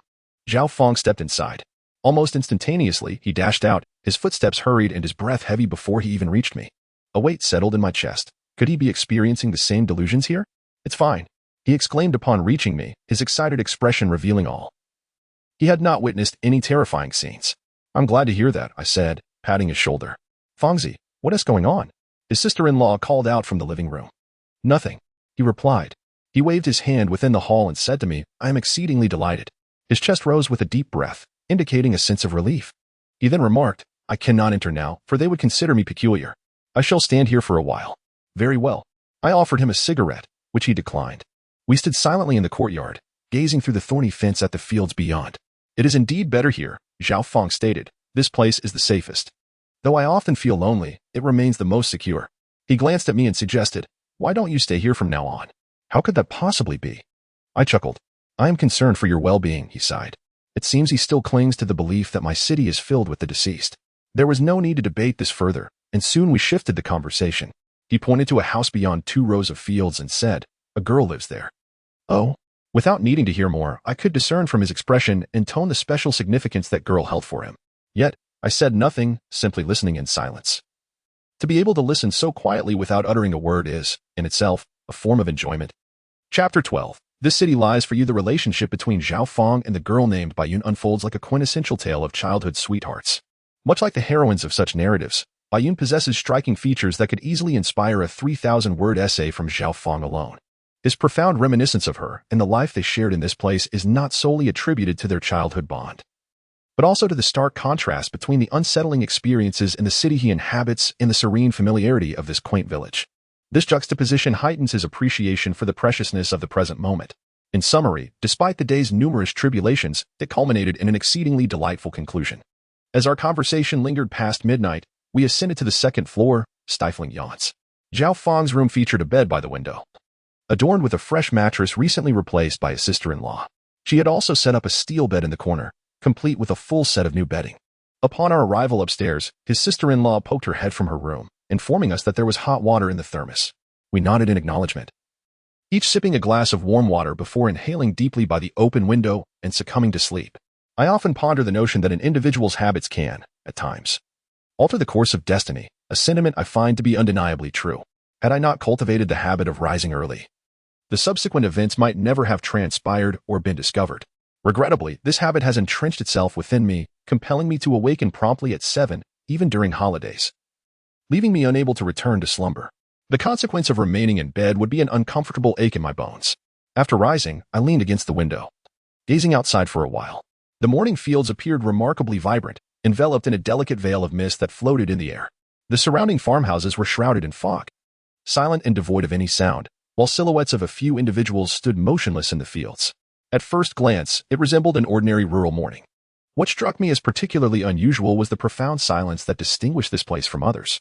Although the sky had not yet fully brightened, it was sufficiently illuminated. In a typical countryside setting, one would expect to hear some sounds at this hour, even if the entire village had yet to awaken. The roosters and dogs would invariably announce their presence with a few calls, accompanied by the early birds and the myriad insects in the grass, creating a symphony that, rather than being intrusive, would impart a sense of tranquility. However, in Zhaojia village at 7 o'clock in the morning, I heard not a single sound. The extent of this silence prompted me to question the functionality of my own ears. To confirm, I rapped my fingers against the window frame, producing a crisp sound that reassured me of my hearing. While this discovery brought relief, it simultaneously stirred a sense of perplexity within me. Before I could fully dispel this confusion, another detail captured my attention. The figures standing in the fields remained utterly still during the few minutes I spent observing from the window. Had they been merely standing or seated in typical postures? Their immobility could be easily explained by our distance. Perhaps they engaged in subtle movements beyond my sight. However, among them, a few individuals exhibited rather extraordinary postures. One person, grasping a hoe, raised both hands high above his head, leaning forward as if engaged in tilling the earth. Another, with a knee partially bent, inclined his torso downward, reaching toward a small tree, seemingly plucking something from its branches. There was also an individual whose back arched backward, arms elevated above his head, apparently stretching. All these movements constituted a dynamic display. Typically, outside of the theatrical realm, individuals would not maintain such poses for more than 30 seconds. This is undoubtedly a process of motion rather than a static pose. Even on stage, no one could sustain such positions for over 5 minutes, as none of these stances represent a stable equilibrium. The human body possesses inherent limitations, making it impossible to remain in such a state of balance for an extended duration. Yet, these few individuals remained completely still, just like others who stood or sat in a conventional manner. From the moment I first glimpsed them until the present 5 minutes later, they held their postures unwaveringly. From a distance, it appeared as if I was observing a three-dimensional film reel, frozen in a dynamic moment, capturing that fleeting instant. However, it was not a film reel. It was living reality. I continued to gaze for several minutes, and the situation remained unchanged. A chilling thought surged within me. Had I, like Zhao Fong, succumbed to hallucination? With this realization, I hastily nudged Zhao Fong. Wake up. Zhao Fong stretched languidly, let me sleep a bit longer, and turned inward, cocooning himself tighter in his blanket. Already on the verge of slumber once more. At that moment, the eerie silence surrounding us shattered, giving way to the sounds of crowing roosters, barking dogs, chirping birds, and the lively chatter of people in the fields, alongside the voices of Zhao Fong's family bustling about downstairs. It felt as though these sounds had been sealed away. And with Zhao Fong's awakening, they all surged forth simultaneously, leaving me momentarily stunned. I glanced out the window once more. The scene outside remained a static tableau. Yet the sounds of commotion and footsteps intermittently reached my ears, including the rhythmic clinking of hose striking the ground and bare feet slapping against the earth. This situation resembled a common error encountered when playing a disc. The image remains frozen while the sound continues unabated. I could not help but break into a cold sweat. Was this truly a hallucination? I nudged Zhao Fong again until he was fully roused. He sat up, still bleary-eyed, wearing a dazed expression. Why not sleep a little longer? Without uttering a word, I pointed out the window, urging him to observe for himself. He glanced outside and turned back to me, asking, "What are we looking at?" "Look at those people." Before I could finish my sentence, I was taken aback. The previously motionless figures suddenly sprang to life. Those tilling the earth resumed their labor, those plucking flowers continued their task. And the one who had been stretching had completed his stretch and picked up a long-handled ladle to begin working. Everyone was alive. As if the preceding moments had merely been a fleeting dream of mine. My mind has become a chaotic mess, disoriented by the unpredictable circumstances that surround me. A constant buzzing fills my ears as Zhao Fong attempts to converse with me, that I remain oblivious to his words. I find myself unaware of my own thoughts. As if 1,000 spiders are crawling within my mind, their webs intertwining and creating utter confusion. Zhao Fong leads me downstairs, and I follow him down. In the hall below, I mindlessly consume a breakfast I cannot even identify, before informing Zhao Fong of my intention to return home. He rises to escort me, displaying politeness by first rushing to open the large gate of the courtyard. His elder brother and father trail closely behind, while I lag behind, my mind in disarray. By the time they reach the gate, I have yet to step outside the hall's entrance. Though my feet remain within, my gaze follows Zhao Fong to the threshold. Zhao Fong stands with his back to the hall, straining to remove the gate's latch, while his father and brother lean in, peering toward the latch. The latch appears stubbornly wedged, and Zhao Fong exerts considerable effort, his gaze fixated on the ground, never lifting his head. This scene unfolds before me, and as I observe, a chill sweeps over me like countless tiny insects crawling down my skin. I can hear Zhao Fong's father and brother conversing with him, their words entirely mundane. Yet their movements remain unchanged, as if they have been petrified in place, heads thrust forward, seemingly frozen at the moment they leaned in. Suddenly, I recall Zhao Fong's assertion that in my city, wherever my gaze could not reach, people would perish. When I look at them again, they revive. Mirroring Zhao Fong's words, only now, it is Zhao Fong wielding the power to control life and death with his gaze. Is this merely a shared illusion between us? Or is there substance to it? Before I can contemplate the question, another thought slithers into my mind. With Zhao Fong's back turned to the hall, everyone else inside, apart from me, must also be frozen like the others. Upon this realization, I whirl around. Behind me, Zhao Fong's mother and sister-in-law, previously engaged in their tasks, now stand motionless, cloth and utensils in hand. Their faces betray no emotion, their eyes devoid of any spark. My hair stands on end as I ponder whether it might fall out in an instant. I press my hand to my chest and slowly approach his mother. I call out, "Auntie," but she remains unresponsive. Next, I wave my hand before her. Her gaze and expression remain unchanged. I then probe her nostrils and chest. They are cold, devoid of breath. Her chest is still, silent of a heartbeat. Fearing I might have erred, I press my fingers against her temples and neck. yet find no pulse or sign of life. During this exploration, an unprecedented chill envelopes my hand. I realize this must be the icy touch of death. They're truly gone. In an instant, it felt as though a layer of skin had been stripped from my entire body, leaving me shivering with an intense chill. Trembling uncontrollably. Before I could recover from the shock, the individuals before me suddenly sprang to life. Just a moment ago, they had been lifeless. And now they were gazing at me with cheerful smiles, beginning to converse. I could not discern their words, but I distinctly remember letting out a scream and turning to flee. After only a few steps, Zhao Feng approached and grasped my arm. I heard his voice, laced with urgency and astonishment. What's wrong? Why does your face look so ghastly? Gripping Zhao Feng's hand, I was at a loss for words. Merely dragging him towards the exit. His father and brother attempted to follow, but I waved them off. Once we reached outside, we paused for a considerable time before I finally spoke. My first utterance was, Zhao Feng, what you said is all true. What? Zhao Feng responded, perplexed. I hurriedly recounted what I had witnessed. With each word, his eyes widened in disbelief until he abruptly released my hand. What nonsense are you spouting? It is true. I insisted. Impossible. He shook his head repeatedly. I have lived here for so many years and have never encountered such a phenomenon. If they died only after you turned away, how could you have seen them come back to life? I exclaimed loudly. Zhao Feng paused, then shook his head again, asserting that it was impossible. I wished to persuade him further, but the words caught in my throat. I felt utterly drained. Indeed. How could Zhao Feng possibly accept such a notion? Was I not equally incredulous about what he had claimed? Who could believe that among the throngs of people one encounters daily, not a single soul is alive? We exchanged glances. His expression was one of fury, while I offered him a wry smile. Just then, my phone rang. It was a friend calling, and after a brief conversation, we hung up. As I was about to tuck my phone away, a sudden idea struck me. Zhao Feng, I swallowed hard. My phone has a camera. So what? He replied curtly. But his eyes soon widened in realization. He grasped my intent. What followed was quite straightforward. Zhao Feng walked in front of me while I filmed him moving backward. We traversed the entire village, and at each location, I saw those individuals behind Zhao Feng, frozen like statues. Yet, as soon as Zhao Feng glanced their way, they revived as if under a spell. All of this was captured on my phone. As Zhao Feng continued to move, a stark contrast emerged, allowing the footage to clearly reveal that those individuals were indeed motionless. Upon viewing the recordings, Zhao Feng's expression shifted through a myriad of emotions before settling into a mask of neutrality. Are all people like this? His voice had become unnaturally dry. I don't know, I shrugged. To confirm this point, we traversed the village multiple times, capturing images of every inhabitant, including the enchanting Biyun with her peach blossom cheeks and water-like eyes, all recorded within our smartphones. Undoubtedly, every individual was included without exception. Zhao Feng stared intently at the frozen image of Biyun on his phone, then glanced back. When he turned his gaze, he did not see a lifeless corpse as I did.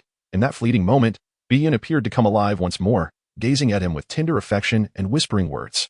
Zhao Feng then turned back to me, bewildered. What on earth is happening? He asked, beads of sweat dotting his forehead and his voice quivering slightly. I had no answers. All I could utter was that I truly did not comprehend the unfolding events. What was certain was that, in this village, the only living person with a semblance of normalcy was Zhao Feng, whereas in my city, I alone remained the sole representative of vitality.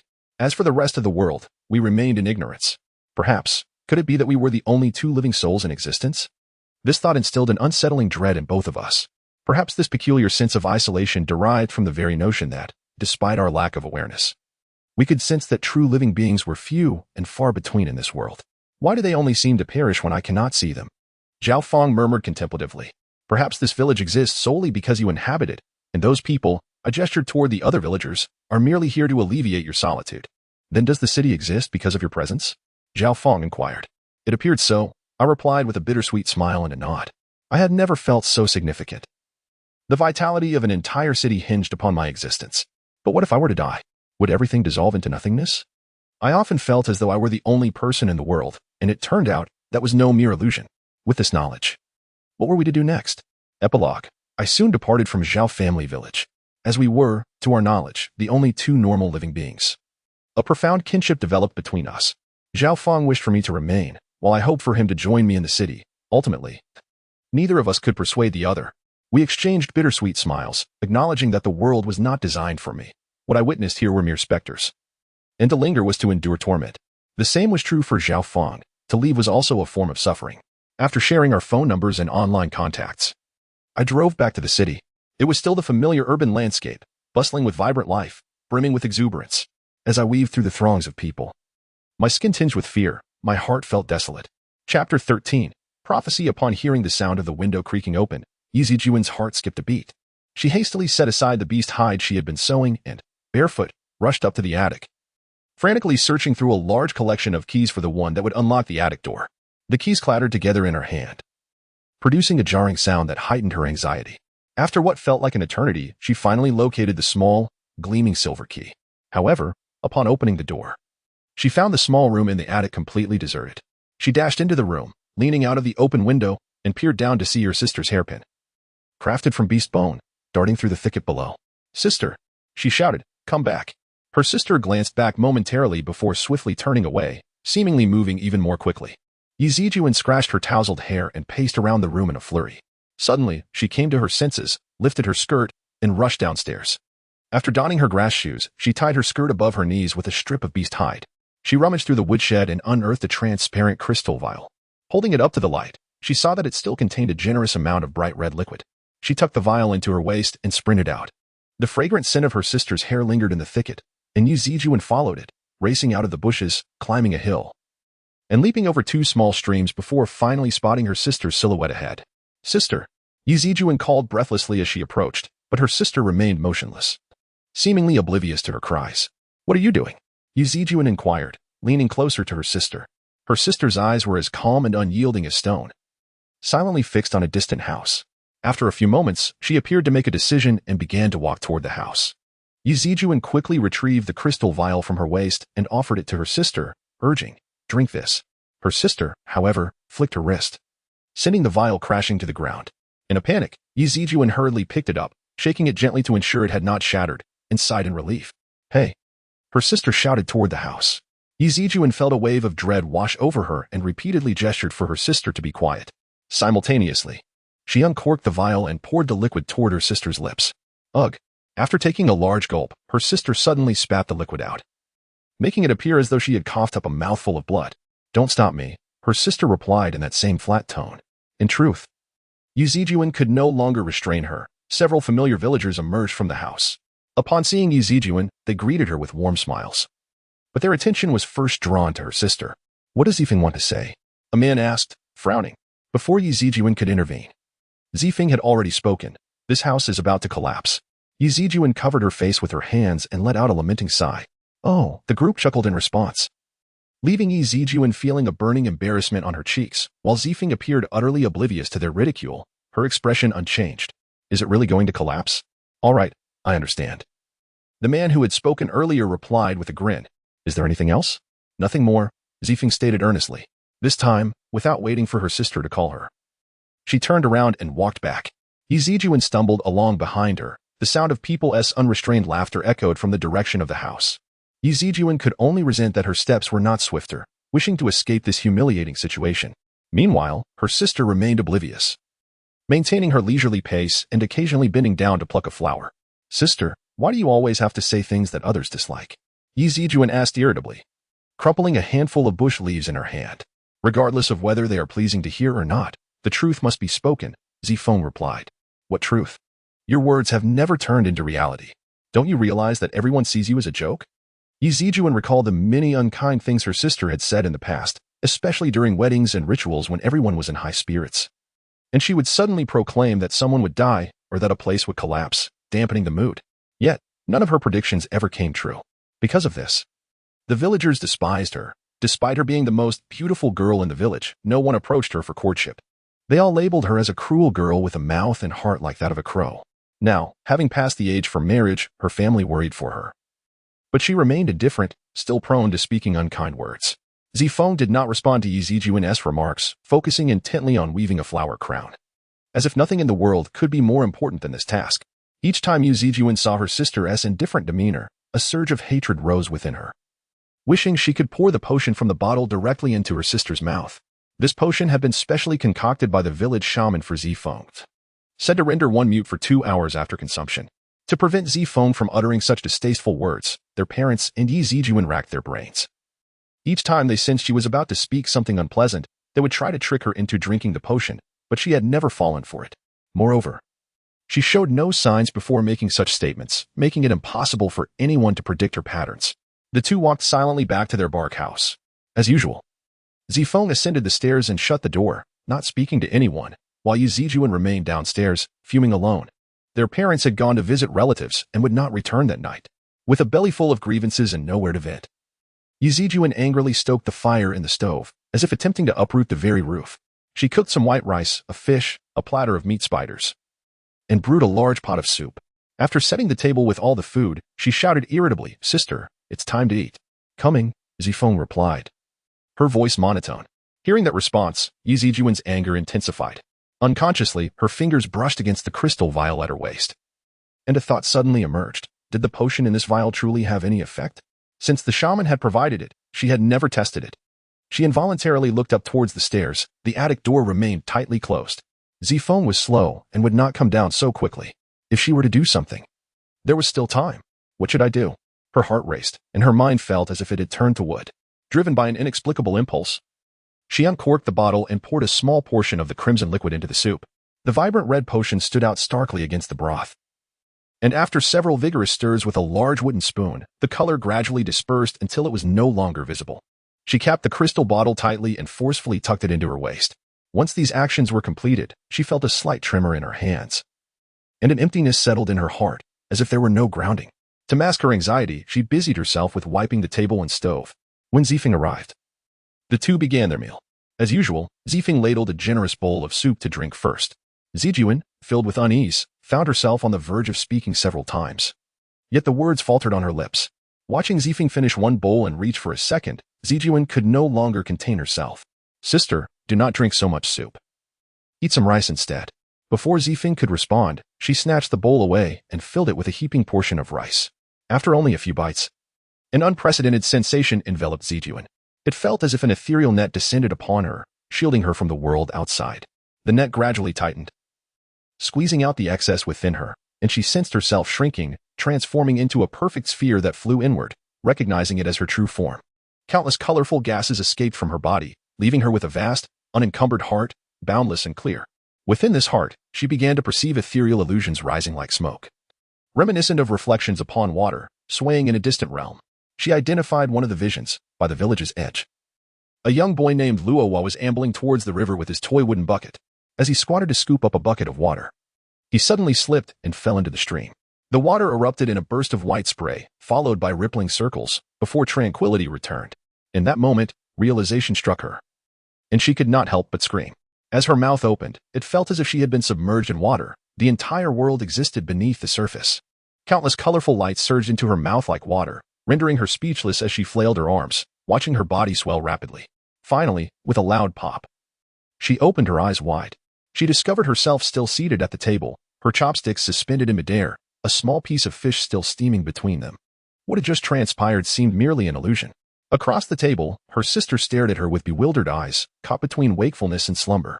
"Luowa," her sister exclaimed suddenly, her entire being jolting as clarity returned to her gaze. She pressed her hand against the table, set down her bowl, and headed outside. Zijuan's heart sank. Why had her sister suddenly called out Luowa's name? What was wrong with him?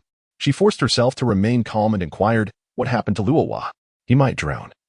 Her sister hastily replied, striding out, "I must inform his family." The last two words emerged in a peculiar, raspy tone, akin to metal scraping against stone. Then, Zifeng's mouth opened wide, and she fell silent, unable to utter another word. Her words caused Zijuan's face to instantly pale. Without noticing her sister's strange behavior, Zijuan hastily inquired, "How do you know he will drown?" Zifeng futilely moved her lips, yet no sound escaped her. She repeatedly caressed her throat with her hands, her perplexed gaze flitting over to Zijuan before finally resting on her waist. That look seemed to emit a searing light, causing Zijuan to feel a sudden warmth envelop her. Instinctively, she glanced down at her waist and noticed the red liquid swirling within the crystal vial, and it dawned on her. Her sister's medication had taken effect. She had almost forgotten about this matter. In a fluster, she rushed to her sister, patted her shoulder, and was at a loss for what to do next. Observing her sister's struggle to speak, yet uttering nothing, she began to regret her actions.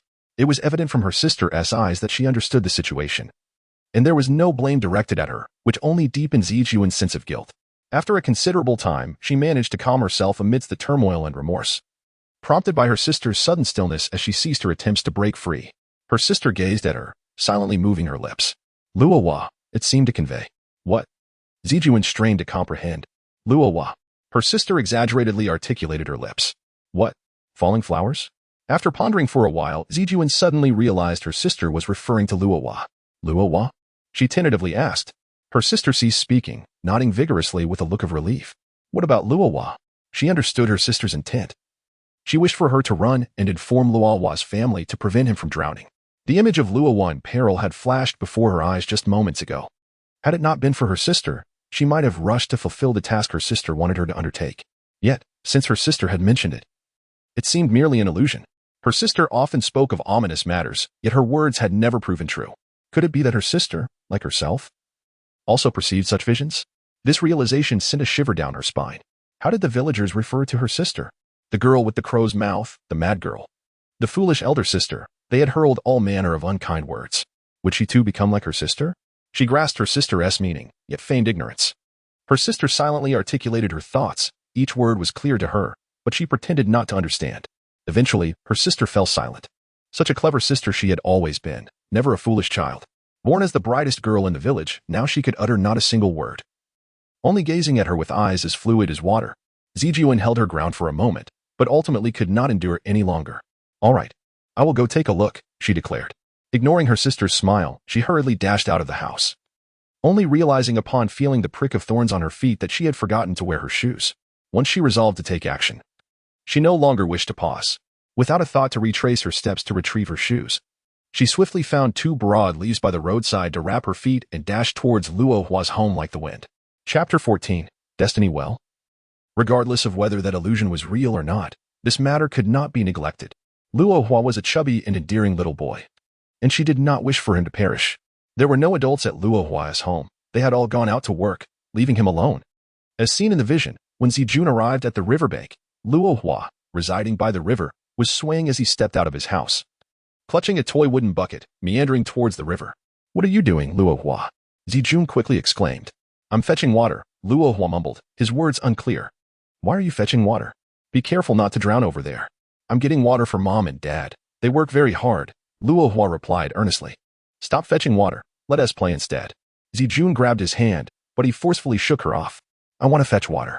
Luohua's face was serious, displaying a determination to accomplish his task as he headed toward the river. All right, I'll help you fetch it. Zijun, with no other choice, took the bucket from him and, after filling it 10 times, finally filled the water tank at Luohua's home. Luohua bounced behind her, directing her with loud commands. Is it done now? Can you play with me? Zijun asked, rubbing her sore waist. She had never fetched so much water at once, feeling as though her body was no longer her own. Okay, Luohua nodded as if granting a favor. Who would want to play with you, you little snot? While playing in the mud with Luohua, Zijun cursed inwardly. Luohua's mother was utterly annoying, having given birth to 7 children, which necessitated such a large water tank, and left her feeling exhausted even lifting her arms. After playing for an entire afternoon, as the red glow of dusk appeared on the horizon, Luohua's parents returned.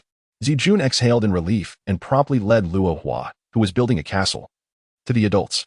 Luohua wanted to fetch water this afternoon, and I was afraid he might fall in, so I filled your water tank for you. Thank you. The adults were quite pleased and assured that they would never leave Luohua alone at home again. Content. Zijun slowly made her way home. Even if that illusion were true, it could not come to fruition now. The wind blew against her, dispelling her smile, as she caught a familiar and rich fragrance in the breeze. A colorful shadow swiftly flitted through the trees. Sister, she shouted, chasing after her sister's silhouette. Her sister ran toward the riverbank. She could not emit any sound, her smooth arms waving in the encroaching darkness, attempting to convey something to the people by the river. Yet no one knew what she wished to say. Sister. Zijun's blood surged in her veins, turning her vision crimson with intense fear. She stumbled forward, reaching out to grasp her sister, who flitted before her like a butterfly. She caught hold of an arm as slippery as a fish, but her sister gently wriggled free. From the side, she caught a glimpse of her sister's lips moving silently. In the stillness, her sister seemed to be saying, Luohua is about to die. The evening breeze swept over Zijun, leaving her covered in goosebumps. Stop saying that. Let us go back. She clung desperately to her sister's hand. Before their home, she caught sight of Luohua, who, alongside the adults, gazed with astonishment at Zifeng. What is that foolish sister about to say? Mocked Luohua's uncle as people began to gather around the 2 sisters from the Yi family. Zifeng shook her sister's arm fervently, urging her to speak. Yet, Zijun continued to feign ignorance. Luo Hua will not perish. It is merely an illusion, she reassured herself. Suddenly, it sounded as though a stone had dropped into the river. They heard a splash, and the onlookers turned to see only the ripples on the water's surface. Nothing more. Luo Hua is dying. Zifeng cried out in that moment. Her scream stunned everyone. Zijun lowered her head in shame. Luo Hua was among the crowd, and such words would surely bring upon her scorn. She glanced towards the spot where Luo Hua stood, but it was empty. The chubby boy had vanished. Her heart sank. Searching frantically with her eyes, she still could not find Luo Hua. "Where's Luo Hua?" she rasped. It was then that the crowd realized the boy was missing. The sisters' unwavering gaze at the river sent chills down their spines. The water was so clear, so tranquil, that it seemed as if everyone had halted their breath. Luo Hua's father slowly approached the riverbank and, peering through the crystalline depths, he saw his son lying amidst the water plants. In that moment, before the tide of sorrow and weeping erupted, Zijun felt herself transform into a round ball, within which she glimpsed her sister being struck on the head with a stick, bright red blood splattering like colorful clouds, staining the solemn atmosphere with its vivid brilliance. She let out a piercing scream. Her cry awakened the crowd. All that was destined to happen unfolded. Some wailed uncontrollably, others stomped their feet and cursed, and many seized sticks and stones to seize her sister. Thick strands of her sister's hair were caught in several hands, and she was swiftly dragged to the ground. The rain of sticks and stones fell upon her sister. She remained silent, merely shielding her head.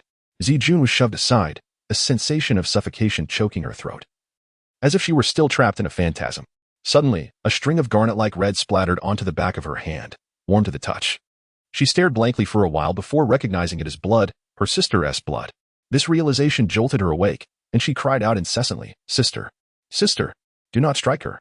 Do not strike her!" She pushed against the dense wall of bodies with her slender arms. Her dress and the leafy wrappings were torn, and she received a blow to her waist, but eventually managed to squeeze through. In the midst of the crowd, her sister lay on the ground, covered in blood, one eye swollen shut. Without hesitation, she threw herself onto her sister, and the relentless barrage of sticks and fists then rained down upon her. "What did you see?" At that moment, her sister's usual indifference shattered, her voice sharp with urgency. Zijun was at a loss for words. She feared to reveal what she had witnessed, terrified that it might become a reality. "Speak the truth of what you have seen," commanded the elder sister. "Only then can you save me." Upon hearing the last words, Zijun could no longer contain herself and cried out, "I saw them beat you to death." The moment these words escaped her lips, it felt as though a monumental burden had been lifted. The elder sister sighed with relief, her head tilting back as she succumbed to unconsciousness. The surrounding individuals seemed equally shaken by Zijun's revelation. The blows and fists diminished until, ultimately, the crowd dispersed. "Your sister harbors a malicious heart, perpetually cursing others. It seems her own curses have come to fruition," remarked Luo Hua's father. "That is not the case," Zijun wished to convey regarding the illusion, but he had already moved away. She shook her sister's shoulder, yet Zifeng lay in a deep slumber, utterly still. Panic welled within her, her eyes darting around for assistance, but no one dared to help, for they all harbored resentment towards her sister. Their parents had not yet returned, and the gravity of her sister's injuries left her at a loss for how to proceed. Fortunately, the night was cloaked in darkness, and a distant red light flickered at the foot of the mountain. It belonged to Aunt Shida's abode. While many claimed Aunt Shirtu was devoid of emotion, she was still their father's sister. Surely, she could not turn a blind eye to their plight. Clinging to this solitary hope, Zijun exerted herself to lift her sister from the ground and, step by step, made her way to Aunt Shida's door. Aunt Shirtu opened the door, her expression unchanged upon seeing the bloodied sisters. "I knew it would come to this," she muttered, stepping aside to allow Zijun to carry Zifeng inside. Zijun gently laid her sister upon Aunt Shida's bed, and the aunt proceeded to cleanse and bandage her wounds before rising to wash her hands. "She is not in grave danger, but she will never speak again." "What?" A pang of apprehension gripped Zijun's heart. "Her throat has been severely damaged. She will never be able to utter a word again," Aunt Shirtu stated coldly. Zijun felt a surge of pity for her sister, yet she could not deceive herself. Upon hearing this news, she secretly exhaled in relief, thankful that her sister would no longer utter those irksome words. "I had foreseen this day," Aunt Shirtu continued. "I had warned her long ago." Leaning closer to Zijun, she squinted at her and nodded. "Indeed, the girls of the Yi family are all alike." "What?" Zijun felt her heart skip a beat. "You two have seen it, haven't you?" Aunt Shirtu inquired. "You know of Luo Hua's impending demise, yet you chose not to speak of it, correct?" How could Aunt Shirtu know? A wave of shame washed over Zijun, and she lowered her gaze to her mud-caked feet, rubbing her left foot against her right, and vice versa, producing numerous black clumps of dirt. "The girls of the Yi family are all the same. I am no exception," Aunt Shirtu remarked, plucking a piece of pickled radish skin and chewing it, offering a piece to Zijun. Zijuan silently accepted it and began to chew slowly. In my youth, I was oblivious to such matters, and sure too continued, but once you witness something, it must be spoken of. After a few attempts, realizing it bore no fruit, I ceased to speak, convinced I had conjured illusions. Little did I know that those visions I beheld would become reality if I remained silent. Uttering them would render them void. What a misfortunate occurrence this is. If it were a matter of good fortune, it would be one thing. But to witness calamity is another. To speak of conscience seems futile. Yet, if one does, just observe your sister, and it becomes evident. Eventually, I discovered a means to cope. What method, you ask? Zijing could hardly fathom the hidden depths of this situation. No wonder Luohua met her demise. She had remained silent. While the sister perished in illusion, she survived in reality, for it was her articulation of everything witnessed in the vision that made the difference. No wonder she insisted on revealing all that she saw. Everyone had unjustly accused her. She was not a harbinger of misfortune nor a curse upon anyone. Her revelations of calamities were merely to forestall their occurrence. You see, it is rather vexing, perpetually torn between the desire to speak and the fear of being shattered within. Later, I realized that my heart was too tender. Were it not so, I could remain silent, watching others perish without a hint of sorrow. Maya chimed in. How can one be so? Zijing interjected, unable to contain herself. If one's heart were not so soft, one could speak freely without fearing reproach or harm from those closest. Maya seemed unperturbed by her words and continued, thus. I sought out substances harder than my own heart. I experimented with wood, steel, porcelain, anything conceivable, attempting to fortify my heart. Indeed, my heart grew considerably tougher. Yet it remained insufficient. I still found myself compelled to speak, only to be driven to tears by others' misunderstanding. How foolish that seemed. Eventually, I stumbled upon a stone. I discarded my heart and replaced it with the stone. Now, I feared nothing. The fates of others were of no concern to me. I could express whatever I wished. And it felt liberating. She seemed to speak of others' matters. How can a stone serve as a heart? Zijing found it hard to believe such a thing could exist. My aunt tore open her garment, allowing Zijing to tap upon her chest, which indeed felt as hard as stone, lacking the softness of human flesh. Zijing finally understood why people referred to her as Stone Aunt. Her heart was indeed made of stone. Is a stone heart truly good? Zijing pondered, quickly inquiring. It matters not whether it is good or bad. There is neither suffering nor joy, akin to stone, my aunt replied, gesturing towards Zifeng. This girl, too, witnessed visions. She sought me out, and I revealed the truth to her, offering to exchange her heart for a stone one. She adamantly refused, insisting on keeping her heart to save others. I warned her of the suffering she would endure, yet she naively claimed she could imagine her heart as stone, thus avoiding pain. How foolish. Would you consider exchanging your heart for a stone? Zijing was momentarily taken aback, staring blankly at her aunt, uncertain of how to respond. Think it over before answering, my aunt suggested, tossing a piece of pickled radish into her mouth. Zijing gazed at her sister, who slept soundly, tears staining her serene face.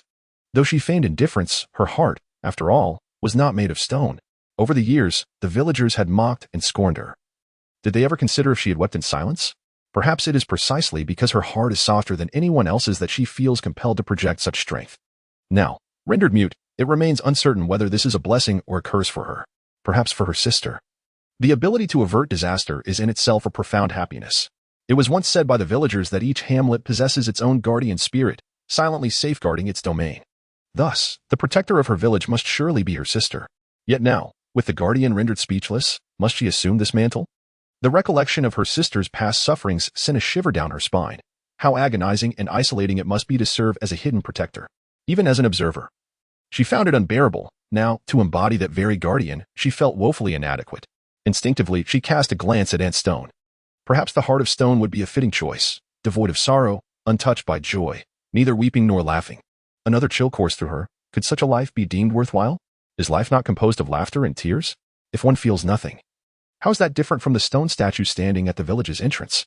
As the moon ascended higher by the window, hours slipped by. Yet Zijing remained indecisive about her course of action. Suddenly, a tidal wave of sensation engulfed her, and she found herself back within her own body. Witnessing every inch of the village's soil upheaved, as countless restless spirits emerged from the depths, their sharp teeth gnashing at everyone. With a cry, she broke free from the vision, cold sweat beading on her brow as she gazed at Aunt Stone. Did you see? Her aunt inquired. Zijing nodded. This is the greatest calamity to befall the village, yet also the hardest to believe. Will you speak of it, or remain silent? Her aunt pressed. Speak or not speak. Speak or not speak. Zijing's garments were drenched in sweat, her head pounding, her voice hoarse as she implored her aunt. Could you please speak? You possess a heart of stone. It matters not to you. This is not my concern. Aunt Stone replied. Zijing had never harbored such disdain for the taste of pickled radish skins, for it symbolized an unyielding rejection, as hard as stone itself. She longed to unleash a torrent of curses, but what good would it do? A heart of stone does not fear reproach. Her sister remained in a deep slumber, and even if she awoke, she would have no words to offer. It was now solely up to her. So, should she speak or remain silent? She felt acutely the tearing agony within her. Aunt Stone was right. She felt as if she were on the verge of splitting in two. Instinctively, she glanced at the stone on the table, only to be startled by the fleeting thought that had crossed her mind. Speak? Remain silent? Or perhaps trade it for a heart of stone? Such a decision was indeed a formidable dilemma. Chapter 15. The consequences of being left behind. It was a bleak afternoon. The atmosphere heavy with a dismal air, and silence enveloped the surroundings. From the window facing the street, one could occasionally glimpse a solitary figure meandering by. A frail silhouette approached slowly from the end of the street. As it drew nearer, it became evident that it was a woman cloaked in black. As she came closer still, Su Feng began to recognize her, although her identity eluded him. Just as he pondered this, she called out, Su Feng, hello. Su Feng greeted her with a smile, still unable to place her. The voice seemed familiar. Su Feng, she repeated. Where are you headed? Su Feng inquired, still at a loss regarding her identity. The woman gazed at him with a look of melancholy, falling silent thereafter. Su Feng felt a twinge of awkwardness. Seizing the moment while she scrutinized him, he endeavored to discern her features. She was a tall, slender woman with long hair, her pale skin glistening under the muted light. And her black attire clung tightly to her form, as if it might burst with her gentle breaths. He studied her intently for a while, yet her identity remained elusive, giving rise to an odd sensation. It seemed as if this petite, taut woman was gradually inflating, as though something was confined beneath her clothing, sending an inexplicable chill through him. Do you not recognize me? The woman asked, observing him keenly. She touched her face, forcing a wry smile. I am Feng Hui. Feng Hui? Su Feng could not mask his astonishment. How have you become so thin? Thin? Am I really thin? Feng Hui anxiously ran her hands over her body. Haven't I gained weight? You've gained absolutely nothing, Su Feng thought to himself. He found it impossible to reconcile the slender, taut woman before him with the Feng Hui he remembered, a round-faced girl with a rosy complexion and a loud voice. Only 2 weeks prior, they had crossed paths during a collective excursion organized by their workplace, and now she appeared transformed beyond recognition. Had he not seen it with his own eyes, he would never have believed it. Nevertheless, Su Feng was resolute that this was indeed Feng Hui. He inquired in disbelief, what has caused you to become so emaciated? Feng Hui began to utter a word, but suddenly seemed to recall something. A slight tremor coursed through her frame as she glanced around furtively. Leaning closer, she lowered her voice. May I come in to speak? Her breath carried a certain parched, constricted quality, and Su Feng felt himself affected by her expression and demeanor. Tightening his own lips, he attempted to articulate a response, yet his throat felt constricted, rendering him mute. He silently nodded in acquiescence. Feng Hui vanished from the window. And moments later, a knock echoed through the room. Su Feng opened the door to find her swiftly entering and turning to close it behind her. Would you like to drink? Su Feng asked. Anything, Feng Hui replied, wandering restlessly around the room. You're alone here, I presume? Indeed. Feng Hui seemed to remain unconvinced, pacing through each room, bending down to inspect beneath the bed, and even opening the wardrobe for a thorough examination. Su Feng, unable to restrain himself, stepped forward to close the wardrobe door. What are you doing? Are you truly alone? Feng Hui inquired, her eyes wide with apprehension. Believe it or not, it matters little to me, Su Feng replied, his tone laced with impatience. A peculiar, fermenting odor emanated from Feng Hui, unsettling him. Regret began to seep into his thoughts. Had he known better, he would have refrained from allowing this woman to enter, for her demeanor seemed oddly disconcerting. She was thin. Yes, but how could her vitality appear so diminished as well? Feng Hui sat in silence for a moment, casting a glance out the window before shutting it. The glass, long neglected, cast a faint shadow across the room. She turned back to Su Feng, opening her mouth as if to speak, yet hesitating, the fermenting scent growing more pronounced. What is it? Su Feng asked. Feng Hui remained silent, seated across from him, her gaze fixed upon him with an air of indecision. Su Feng felt increasingly uncomfortable under her unwavering stare and picked up a magazine, flipping through its pages. If you wish to speak, do so. Silence enveloped them. Feng Hui continued to gaze at Su Feng, while his eyes, though directed at the magazine, absorbed not a single word. The tension grew awkward, after all. He was no one to her, and there was no reason for him to endure such intense scrutiny. Just as he was about to break the silence, Feng Hui suddenly stirred. He caught her movement out of the corner of his eye and looked up to find her wearing an expression of panic. She lowered her gaze to her waist, clutching the right side tightly, her body nearly sinking under the pressure. Initially, Su Feng assumed she was in pain, but soon realized her expression betrayed not agony but sheer terror, as if some monstrous entity were attempting to emerge from her waist. The way she held her hands suggested something was indeed trapped beneath them, her palms arched as if cradling an unseen object. "What's wrong?" Su Feng inquired. Feng Hui shook her head vigorously. As her palms arched higher, a small gap began to form between her fingers. She glanced down, then tightened her grip, her fingers contracting once more. Repeating this action, Su Feng's unease intensified. It seemed as though whatever lay beneath her hands was expanding. "What is that?" He set the magazine aside, rising to approach her. Feng Hui, still clutching her waist, staggered backward, her lips pale and trembling as she shook her head fervently. "Let me see," Su Feng commanded firmly. "No, I cannot say," Feng Hui exclaimed, her regret evident as she tightened her lips further, her facial muscles contorting with strain. Su Feng found her response perplexing. He merely wished to glimpse what was pressing against her waist, not to compel her to divulge anything. Her erratic behavior drained his patience, prompting him to step forward and, without further ado, pry her hands apart. Feng Hui valiantly resisted, dodging and kicking, yet ultimately could not withstand the force. Soon, Su Feng pried her fingers apart. A bulge the size of a rice bowl appeared on the right side of Feng Hui's waist, initially seeming as though she had something stuffed beneath her clothing. Upon closer inspection, it was evident that the object was continuously expanding, as if an inflatable balloon within her was causing this spherical protrusion to grow. Straining her tight black garment even further, Su Feng gazed in astonishment at this writhing mass, then glanced into Feng Hui's eyes. After he pried her fingers apart, Feng Hui fell into a state of desperate relaxation, languidly slumping in her chair, allowing Su Feng to scrutinize her without even lifting her eyelids. "What is this?" Su Feng inquired, pointing at the swelling mass. "I don't know," Feng Hui replied weakly.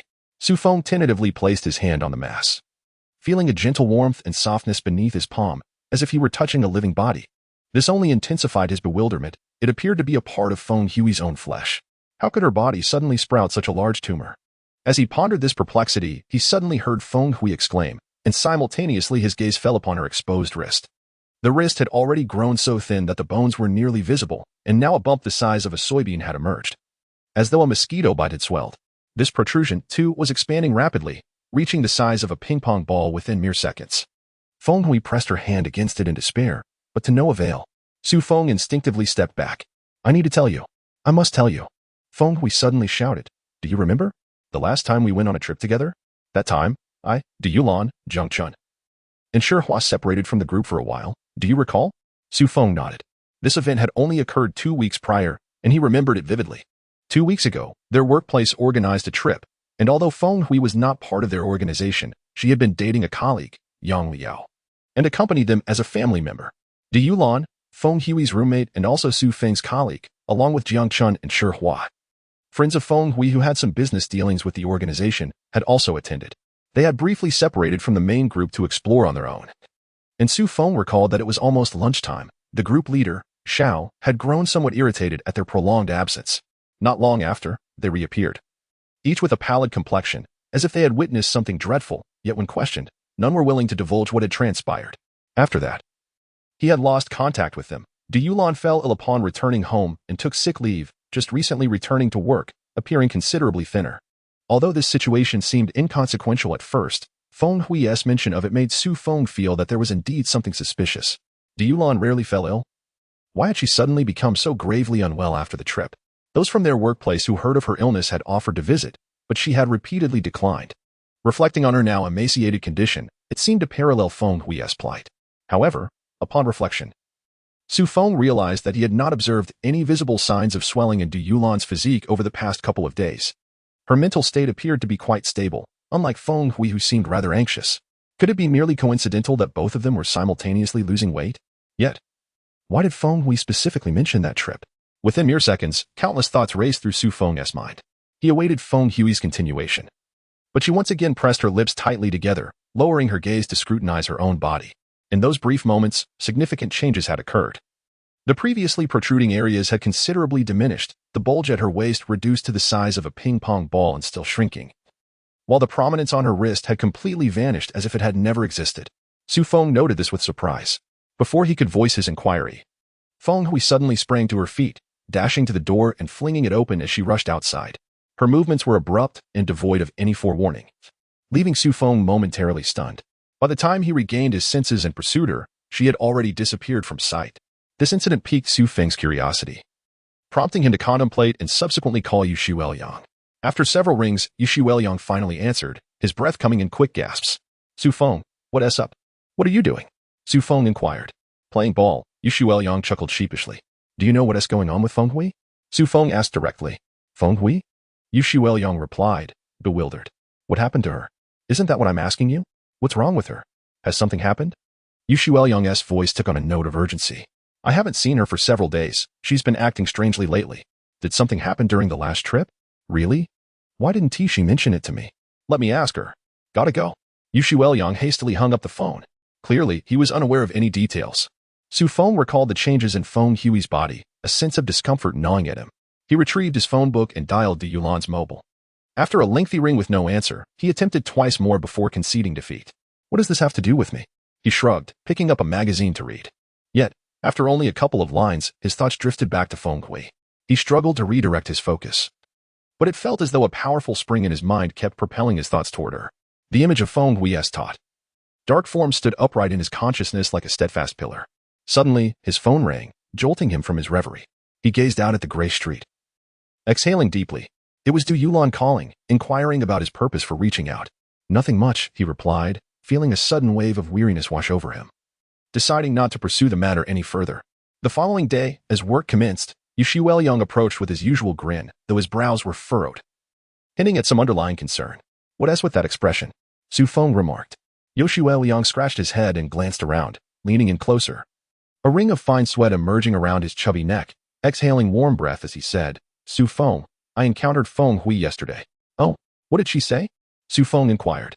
She specifically asked me not to disclose this to you. Yu Shueliang chuckled. But I find her demeanor rather peculiar. In what way? Su Feng pressed. She claimed that if I revealed it to anyone, she would die. What? Why such gravity?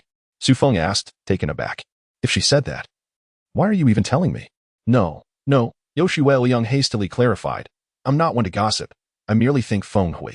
He pondered his words, slowing his speech. I believe her mind might be slightly unhinged. Su Feng reflected on Feng Hui's condition, feeling a sense of resonance with Yu Shueliang.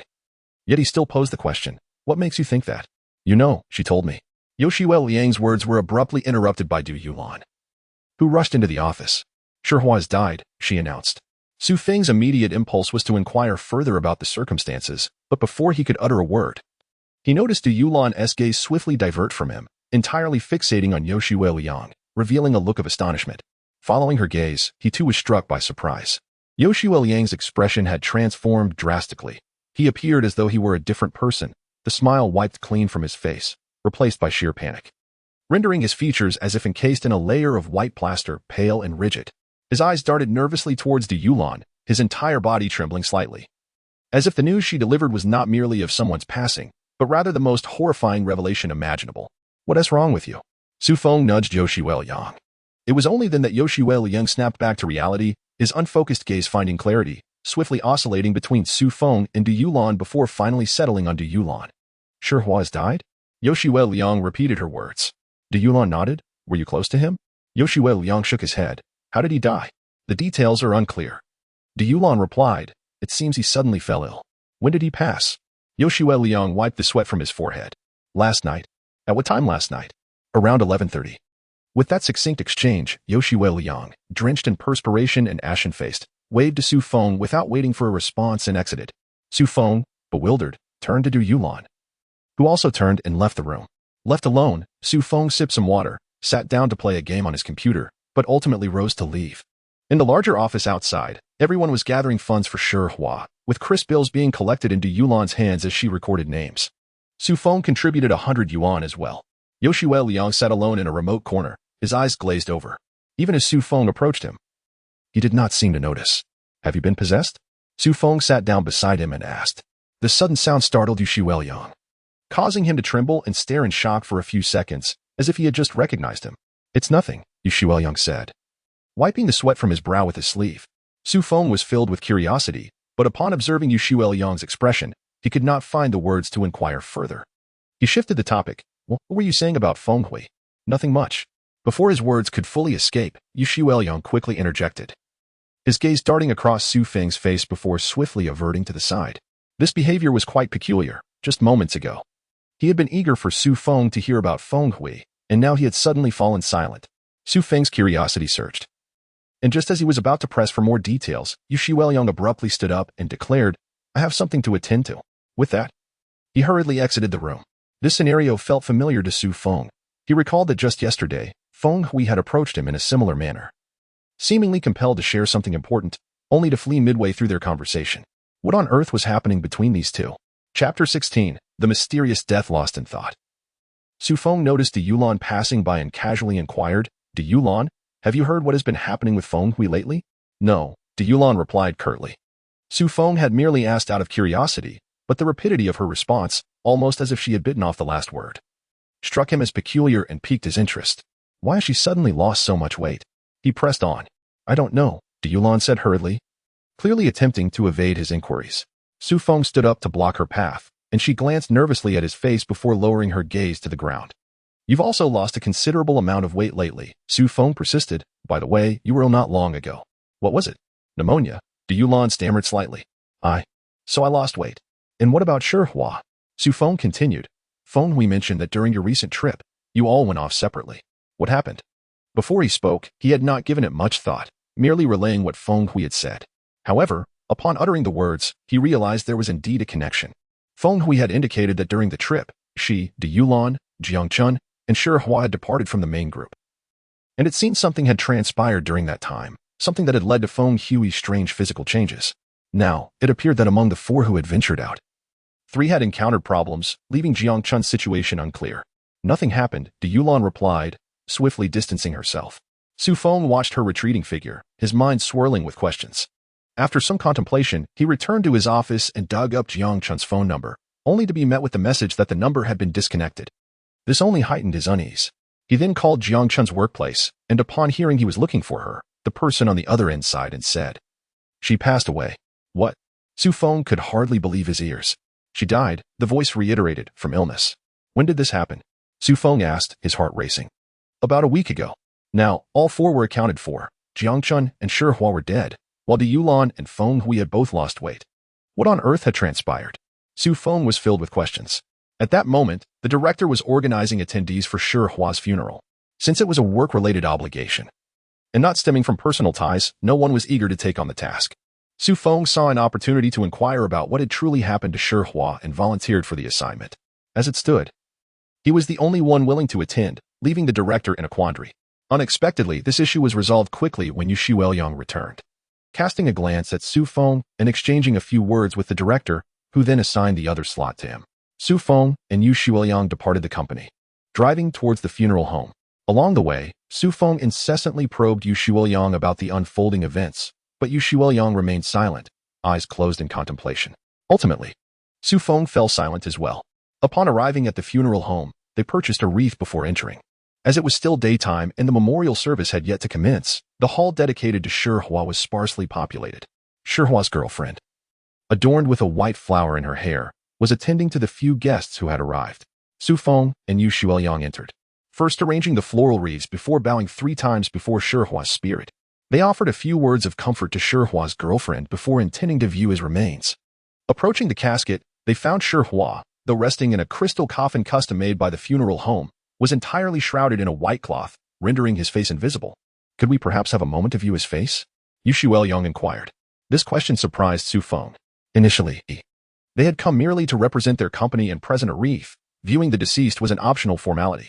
Although both harbored ulterior motives regarding their investigation, Su Feng did not feel it imperative to see Shihua's face. The fact that the deceased was covered indicated a clear desire to conceal his appearance. Originally, he thought little of it, but Yu Xueliang's words sparked doubt. Could there be something revealed about Shihua's death? Otherwise, there would be no need for such thorough concealment. Yu Xueliang's request was met with refusal. Despite their attempts to persuade, the girl remained resolute in her denial. Eventually, overwhelmed by their insistence, she burst into tears, prompting the 2 men to flee in distress. "Why did you insist on seeing his face?" Su Feng asked Yu Xueliang as they left the funeral home. "I didn't," Yu Xueliang replied, his gaze distant. Su Feng discerned that Yu Xueliang had no intention of elaborating further, and he felt no inclination to press the matter. Tossing the car keys to Yu Xueliang, he instructed him to drive back alone. "What are you going to do?" Yu Xueliang queried. "Why should I tell you?" Su Feng retorted, somewhat irritable. Yu Shueliang awkwardly scratched his head and backed the car out, driving away along the road. Once Yu Shueliang's vehicle was out of sight, Su Feng returned to the funeral home. Shihua's girlfriend had ceased her crying and was sipping water when she spotted Su Feng. She instantly rose, her brow furrowed in suspicion. What are you doing here again? She asked warily. I wish to see Shihua, Su Feng replied. We were good friends for many years, and I hope to see him one last time. He spoke earnestly, though internally chastising himself for his lack of integrity. The girl shook her head resolutely. No? Why not? Su Feng pressed. Her expression turned to one of anger, and it appeared she was on the verge of tears once more. Anticipating this, Su Feng introduced another name. Have you heard of Jiang Chun? The girl flinched, halting her tears, and gazed intently at Su Feng. How do you know Jiang Chun? Jiang Chun, like Shihua, met a similar fate, Su Feng stated. His assertion was purely speculative, yet the girl's reaction indicated he had struck a chord. She trembled again, her previously opposing emotion softening considerably, her tone becoming gentler. How do you know? Did Shihua mention our last trip together? Su Feng replied. I was there too. Ah? The girl was now fully convinced, scrutinizing Su Feng from head to toe. Are you all right? I'm fine. Su Feng shook his head. Recently he had been losing weight drastically, and strange growths had been appearing on his body. He had heard that Shihua had also experienced something similar, and thus he sought to inquire about it. He projected the events that had transpired with Feng Hui onto his own situation. Upon hearing his words, the girl's psychological defenses crumbled completely, and she finally confessed. Come and see. She beckoned Su Feng to the front of Shihua's coffin. She pressed a button, and the lid of the coffin slowly ascended. Leaning forward, she extended her hand while glancing around to ensure no one was watching, before unveiling the white cloth that covered Shihua's face. Su Feng leaned in for a closer look. Shihua lay in the coffin with a ghastly pallor, his eyes tightly shut, embodying the quintessential visage of death. After observing for a while, Su Feng could not discern any differences from other deceased individuals. He cast a puzzled glance at the girl, who instructed, Look at his mouth and nose. At her prompting, Su Feng finally noticed that indeed, there was something peculiar about Shihua's mouth and nose. Though he could not quite articulate what was amiss, the mouth retained its shape, and the nose its form, from any angle. They appeared indistinguishable from those of an ordinary person, yet an inexplicable oddity lingered. Strange, Su Feng remarked. It looks very odd. That's how he died, the girl revealed. Su Feng was taken aback and swiftly turned to her. How did he die? She pointed to Shihua's nose and mouth.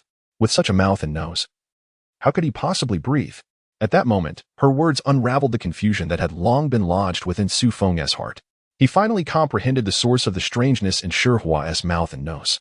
Although they appeared unchanged, the upper and lower lips were tightly sealed together, devoid of any gap, as if they were inherently fused.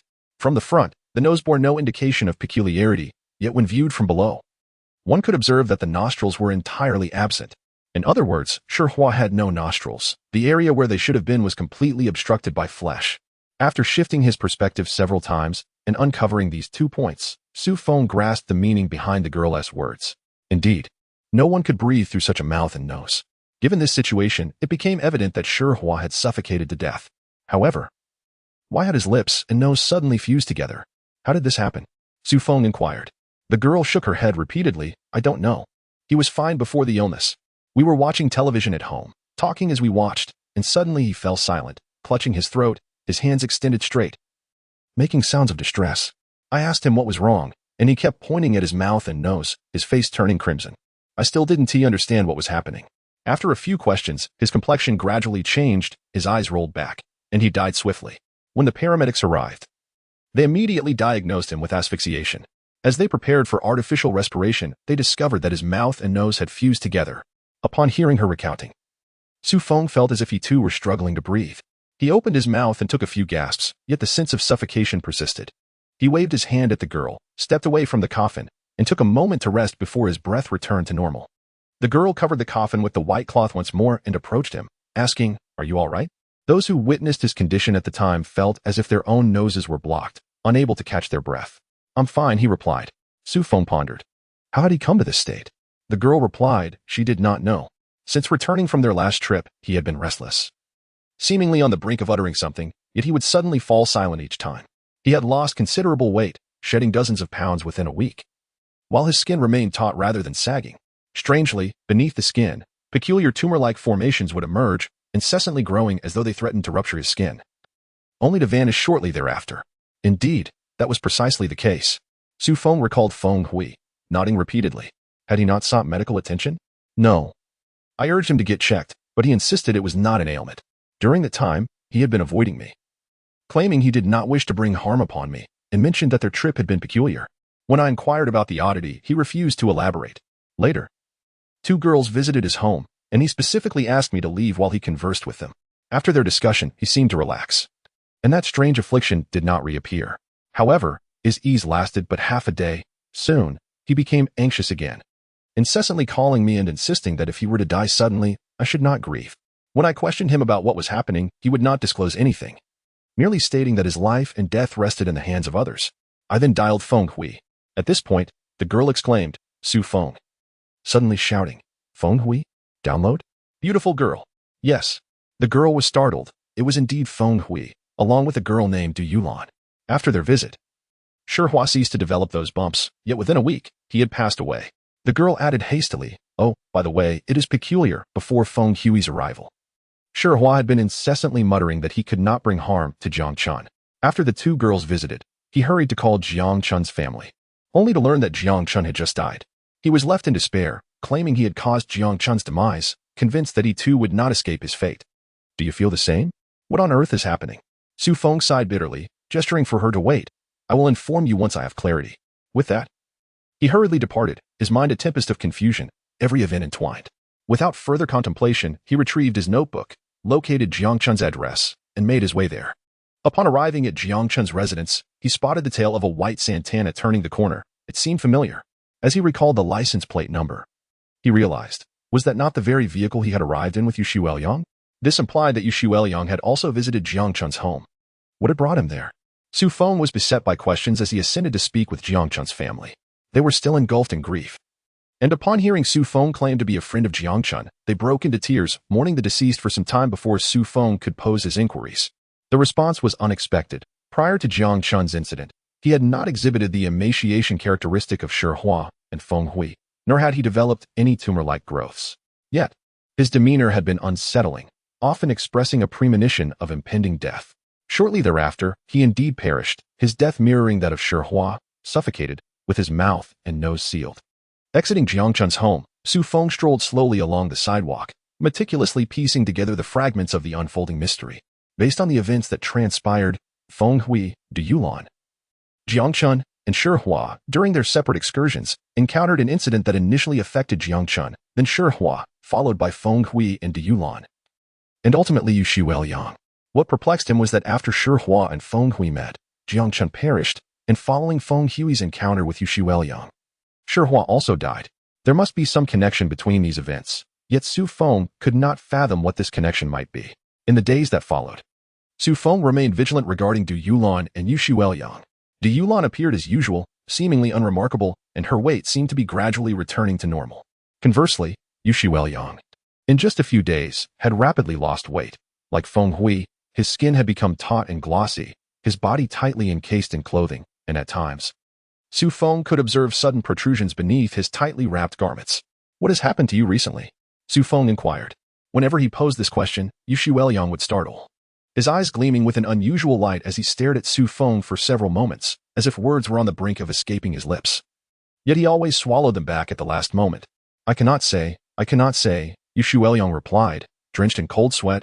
I truly like Feng Hui. I cannot harm her. It seemed he was frightened of revealing the truth. He clamped his mouth shut and fled, leaving behind a pungent odor. A week later, Yu Shuelyang had become emaciated beyond recognition. The people at the company had noticed his unusual condition, but it was during a company meeting that ultimately led to his resignation. The weekly employee assembly was a routine event every weekend, and Yu Shuelyang was responsible for summarizing the sales department's performance. Holding a pre-written report, he read it intently, with all eyes focused on him. This week, the company's sales figures were commendable, and just as everyone was listening attentively, Yu Shuelyang suddenly halted. His complexion turned ashen. His eyes rolled back as if attempting to gaze upon his own forehead. Simultaneously, his entire head began to swell abruptly. Resembling a balloon suddenly inflated with a copious amount of air, within seconds, his head had ballooned to twice its original size, causing his facial features to undergo severe distortion. The entire assembly was horrified, and people began to rise and distance themselves from Yu Shuelyang. What is wrong with me? Yu Shuelyang's distorted mouth emitted a garbled sound. Your head, Su Feng trembled as he spoke. It seems as though it is about to burst. No. Yu Xuelyang screamed, staggering toward the floor-to-ceiling mirror in the conference room. Upon seeing his reflection, he let out a more terrifying scream. I will speak. I will reveal everything. After uttering these words, something even more astonishing occurred. His swollen, translucent head rapidly deflated within seconds, swiftly returning to its original state. The onlookers gaped in astonishment at this surreal spectacle. Chapter 17. The Fatal Revelation After a Considerable Time. Su Feng quietly inquired, Yu Xiaoyang, are you feeling unwell? Yu Xiaoyang offered a wry smile and shook his head. Are you able to hear me out? Hear what? Su Feng queried. Everything you wish to know, Yu Xiaoyang replied. Their exchange left others in a state of bewilderment. Some expressed a desire to be privy to the discussion. Yet Yu Xiaoyang insisted on revealing the information to only one individual. It could be someone other than Su Feng, but only one person would be informed, and no more. Faced with this constraint, the others reluctantly acquiesced. Yu Xiaoyang gestured for Su Feng to follow him, stepping out of the conference room. Su Feng bid farewell to the others, assuring them he would relay what he learned, before following Yu Xiaoyang. Yu Xiaoyang led Su Feng to his office, securely locking the door behind them, and motioned for Su Feng to take a seat, fixing him with a silent, penetrating gaze. Speak, Su Feng urged. Yet, Yu Xiaoyang remained silent, his expression grave and uncertain. Once a jovial figure, Yu Xiaoyang had recently lost considerable weight, transforming not only in appearance but also in demeanor. Su Feng had never witnessed such a serious countenance on him before, which made him feel somewhat anxious. Come on, just say it, he pressed once more. It is you who has prompted me to speak, Yu Xiaoyang asserted. Well, go ahead, Su Feng responded. It is you who has prompted me to speak, Yu Xiaoyang reiterated, adding, it is also what I wish Feng Hui to convey. This is how it is, yet Feng Hui may choose not to disclose it to me, just as I may choose not to tell you. All right, Su Feng thought his remarks were somewhat futile, but to avoid an awkward silence, he obliged with a response. I genuinely care for Feng Hui. I do not wish to harm her. You are my friend, and I harbor no intent to cause you any harm. With this, Yu Xiaoyang commenced his narrative, which began from their recent trip. During their last excursion, while the group took a break at a scenic spot, De Yulan, Feng Hui, Jiangchun, and Shihua stealthily slipped away in search of local delicacies. As they wandered, they unwittingly found themselves in a secluded alley, flanked by crumbling walls, with only a narrow pathway for passage, cluttered with various debris. Jiangchun glanced inside and remarked that it was a dead end, just as De Yulan, with keen eyes, spotted a stall at the alley's end. This piqued everyone's curiosity. The likelihood of attracting customers in such an inaccessible alley seemed almost non-existent. Who could possibly lack such business acumen? The more they pondered, the more they were drawn to investigate, and the group giggled as they ventured deeper into the alley, stepping over the scattered detritus until they reached the stall. The stall was peculiar, positioned at the alley's end against the wall. It was modest in size, with a man in a blue outfit seated on a chair, a table before him displaying a white sign inscribed with calligraphic characters, Secrets for Sale. The group gathered around the table, scrutinizing it for some time, yet they could not discern what secrets were being sold. The man in blue kept his head lowered, allowing them to speculate without uttering a word. What is being sold here? Jiang Chun inquired. Secrets, the man in blue replied. Even that is a secret? A group of individuals erupted into laughter, questioning how anyone would be inclined to purchase something without knowing what it was. They deemed the seller to be somewhat unhinged and prepared to turn away. The man in blue observed them for a moment before gradually breaking into a smile. A smile that unfurled slowly, eliciting discomfort in those who beheld it. As he smiled, he rose to his feet. What I sell is a secret, he murmured. This proclamation provoked another round of laughter, with Jiang Chun playfully inquiring, what secret? How much does it cost? I possess but one secret. The man in blue maintained his disquieting grin, and it is 1 yuan each. You must purchase it to discover what the secret is. If you don't disclose what the secret is, how can we possibly buy it? Jiang Chun retorted with a chuckle. If it can be articulated, then it ceases to be a secret, the man in blue replied with a laugh. The others, entertained by their exchange, encouraged Jiang Chun to part with a yuan to uncover the man's curious ruse. Consider it a charitable act, Feng Hui whispered to Jiang Chun. Very well. I shall buy it, Jiang Chun declared, producing a 1 yuan coin and slapping it onto the table. The man in blue took the coin, carefully stowed it in his pocket, gestured for Jiang Chun to follow him, and stepped a few paces away. He murmured something into Jiang Chun's ear, to which Jiang Chun nodded and exchanged knowing glances with Shihua and the others. Having uttered his words, the man in blue began to pack up his stall, turning back to impart a final warning. Remember what I have said. Understood, do not worry. Jiang Chun waved him off. The man in blue hesitated, casting a lingering glance at him before sighing and slowly departing towards the alleyway with his chair in tow. Jiang Chun and his companions lingered as the others surrounded him, eager to learn what the man in blue had disclosed. Jiangchun laughed heartily but paused, declaring, "No, I shall not reveal it to the girls." His intent was not to keep secrets, but rather to tease the two girls, who were aware of this and chose not to press further.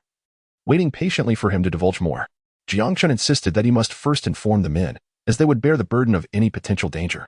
This statement provoked another round of laughter. He was entirely skeptical of the man in blue's claims and pulled Shihua aside for a whispered exchange.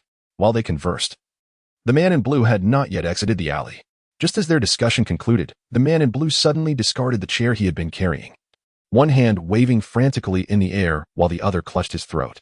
This abrupt change startled the group, who rushed over to investigate. The man in blue emitted strangled cries from his throat, his lips remaining motionless, his face flushed. "Are you unwell?" Feng Hui bent down to ask. The man in blue shook his head, forcefully pushing Feng Hui away, and extended his index finger, pointing directly at Jiangchun with a piercing gaze. Both Jiangchun and Shihua paled in response, retreating repeatedly. Du Yulan called for an ambulance, but before it could arrive, the man in blue had already succumbed. In his final moments, he fixated on Jiangchun, his eyes filled with a vengeful glare that sent chills down the spines of all present. After the ambulance arrived, it was discovered that the mouth and nose of the man in blue had completely sealed shut, rendering artificial respiration impossible. Thus, he perished, suffocated to death. On the way back to the main unit, several individuals felt an unsettling sense of anxiety. Feng Hui and Du Yulan inquired multiple times of Jiangchun about what the man in blue had uttered, but the latter remained obstinately silent. What had he said? At this juncture, Su Feng could not restrain his curiosity and pressed for answers. Later, Shihua revealed to Du Yulan and Feng Hui that Jiangchun had died. Feng Hui then conveyed this information to me, leading to Shihua's demise. Now that I have shared it with you, it seems that Feng Hui is not likely to survive either, Yu Shuiliang remarked, casting a dark glance at Su Feng, as if awaiting his intervention to prevent him from uttering the final words. Yet, Su Feng's gaze was filled with intense curiosity, eagerly anticipating Yu Shuiliang's revelations. Yu Shuiliang's expression grew even more somber. That day, the man in blue whispered into Jiangchun's ear, "If you reveal this sentence, I shall perish." What? Su Feng was taken aback. Was it merely that phrase? Yu Shuiliang nodded. Indeed, this sentence is the secret. After pondering for a considerable time, Su Feng grasped that if you reveal this sentence, I shall perish is itself a secret, as well as a curse. Jiangchun spoke it, resulting in the man in blue's death. Shihua uttered it, and Jiangchun met his end. At last, Su Feng comprehended the intricacies involved. Involuntarily shivering. So, Feng Hui has already died? Yu Shuiliang slowly nodded. That is likely the case. He paused briefly and added, "Now, my life rests in your hands." Su Feng was left speechless. Based on this, the current situation was such that if he divulged the secret, Yu Shuiliang would die, and concurrently, his own life would be in jeopardy. Why then would you choose to disclose it? Su Feng inquired. Yu Shuiliang offered a bitter smile. You shall soon understand. Indeed. Feng Hui had perished, meeting a fate identical to that of Shihua, both succumbing to suffocation. Yu Shuiliang was devastated, yet powerless to alter the course of events. In the ensuing days, Su Feng felt a peculiar heaviness within him, as if something was lodged deep inside, causing immense discomfort. The torment of the secret left him restless, as if he could not bear the burden without confiding in another. The desire to express himself roamed throughout his being, and he often sensed an oppressive force swelling within him. In the mirror, he beheld his taut skin and gaunt visage, while the secret seemed to swell beneath the surface, threatening to burst forth at any moment.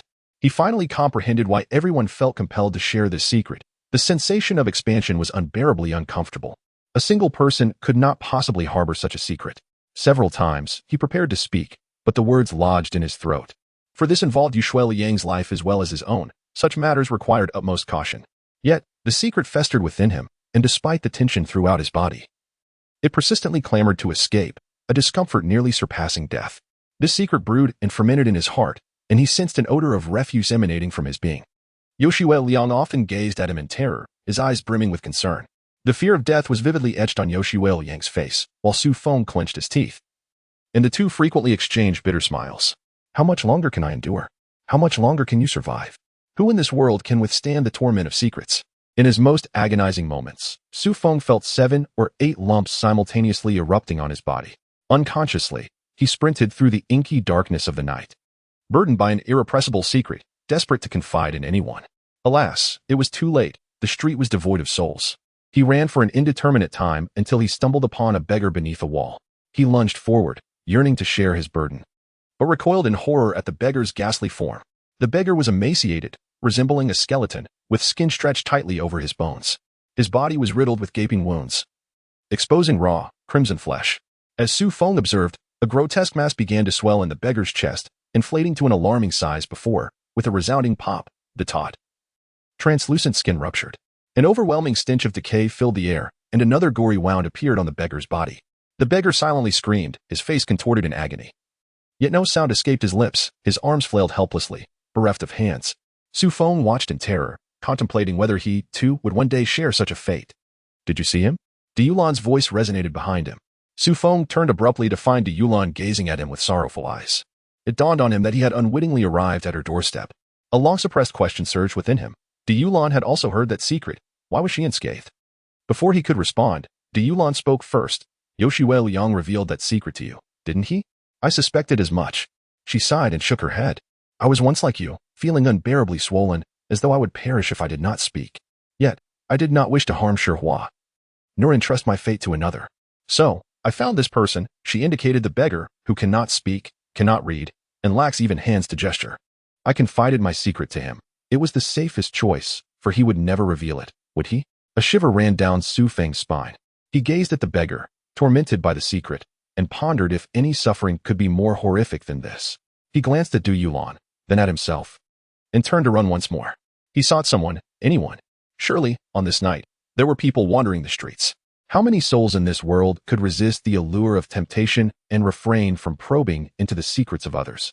Chapter 18. The Solitary Tower. The solitary tower stands in the suburbs, earning its name not as a mere structure among a cluster of residences, but as a lone edifice amidst a sea of farmers' self-built bungalows. Rising 6 stories high, it commands attention.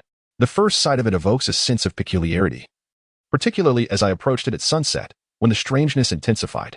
In truth, it bears no significant difference from other buildings. It is merely the isolation of this singular tower casting a long shadow under the setting sun that accentuates its solitude. With no obstructions surrounding it, one must venture far into the fields to glimpse any other dwellings, further enhancing its desolation. I pondered why, given the expanse of vacant land around it, no additional towers had been constructed. Despite its oddity, having rented an apartment here, I had no choice but to embrace its eccentricities. Fortunately, the most appealing aspect was the affordability of the rent. The tower comprises 2 units, and my apartment is on the 4th floor of the first unit. Although it had been unoccupied for a considerable time, the interior was remarkably clean, with freshly painted walls exuding the scent of new paint and a recently laid floor. The furniture, albeit somewhat aged, was intact, and the apartment was equipped with a television, refrigerator, and air conditioning, aside from a bit of cleaning. I found I could move in immediately, leaving me quite content, feeling I had stumbled upon a rare bargain. Just as I settled in after tidying up, the landlord called. Haha, how is everything? Are you getting used to it? Very well, indeed. I replied honestly. I despise deceit. The apartment is splendid, and I was curious how such a fine place could be rented at such a low price. I felt no hesitation in being forthright, knowing that once the contract was signed, he could not retract it. Oh, is it truly wonderful? Haha, well that is good to hear.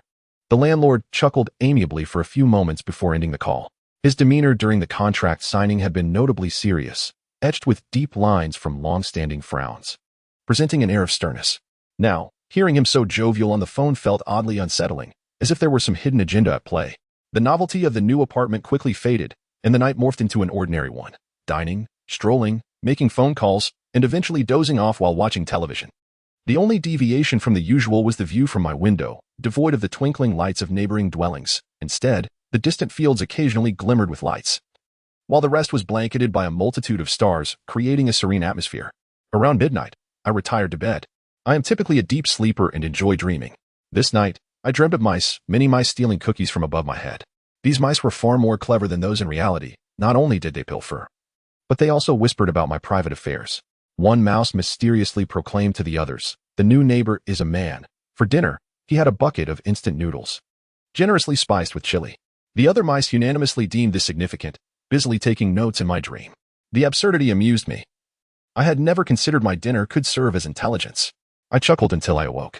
Upon waking, I found myself yearning for slumber for a fleeting minute or two. Yet this desire swiftly dissipated into nothingness. I distinctly heard the sound of a rodent directly above my head. Although mice are not particularly fearsome creatures, the notion of one scuttling above me instilled an unsettling sensation within my mind. Suddenly, I sat upright, illuminated the room, and turned to inspect my surroundings closely. There was nothing atop my bedside table, save for a few strands of my own hair. The rustling noise persisted, emanating from within the walls, as if something was traversing within. However, it was evidently not a mouse. The sound, while reminiscent of movement, suggested a considerable scale. If something were indeed present, it would surely be a dog, or even a creature larger than a dog. It was improbable that such a sizable animal could be crawling within the walls. As I pressed my ear closer, I not only discerned the crawling sound but also faint voices, indiscernible yet evidently receding into the distance. I noticed, not far from my bedside, a thick pipe with a diameter of approximately 10 centimeters, leading both upstairs and downstairs. Metal conduits are known to transmit sound effectively. And although I found it perplexing that such a pipe existed in my bedroom, I dismissed it, especially as the noise gradually faded, allowing me to return to sleep. After several days of residence, I began to perceive certain peculiarities, primarily concerning the neighbors. One would assume that in a building situated far from the city center, the inhabitants would exhibit a sense of camaraderie. However, during my observations over the past few days, I encountered numerous neighbors. Yet each time I attempted to greet them with a warm smile, their expressions rendered me speechless. These long-standing residents of the building seemed to possess an extraordinary control over their facial muscles, as they would pass by me, a living presence, without so much as a flicker of acknowledgement, as though I were invisible. Were it not for the reflection of my own visage in their eyes, I might have believed myself to be outside their perception. Their demeanor remained consistently serious, flat, and expressionless. Initially, I attributed this to their unfamiliarity with me as a newcomer. Yet I later discovered that they similarly refrained from greeting one another. People would brush past each other like two parallel lines, never intersecting. Even during the busiest hours of commuting, the atmosphere surrounding our building was eerily silent, devoid of conversation, and it seemed that even within their own households, they rarely engaged in dialogue. If not for the night, based on my daytime impressions, I could almost conclude that they had lost their capacity for speech. In striking contrast to the daytime silence, around 10 o'clock each night, the entire building erupted into a cacophony. This clamor was inaudible from outside. Should one pass by the building at night, they would observe numerous darkened windows in quiet stillness, so serene that one might presume no one resided within. Yet for those of us dwelling inside, the night was overwhelmingly noisy. The design of this building is exceedingly poor. The large iron pipe leading to my bedroom serves as an excellent conductor of sound, transmitting the voices of other residents directly to me. Consequently, I am inevitably exposed to an array of gossip and hearsay, the price of a neighbor's newly purchased pajamas, the 3-day delay in repairing a broken pipe, the academic struggles of someone's daughter, and so forth. Among all the chatter, the most prevalent discussions revolve around me, the new neighbor. What astonishes me is that even I have never acquired such an extensive understanding of myself. These remarkably perceptive neighbors seem to know not only my daily routines, but also the minutiae of my life, such as the value of a pen I discarded, the notes I wrote and subsequently tore up, the color and pattern of my pajamas, and other intimate details that would ordinarily remain private. They discuss and mock these aspects loudly in their homes, and without exception, their comments reach my ears through those very pipes, leaving me flushed with embarrassment and fury each night. I suspect they might be spying on my life through the windows, despite the absence of tall buildings or homes across from me. Thus, I have adopted the habit of drawing my curtains, a new practice that has quickly become a topic of their discussions.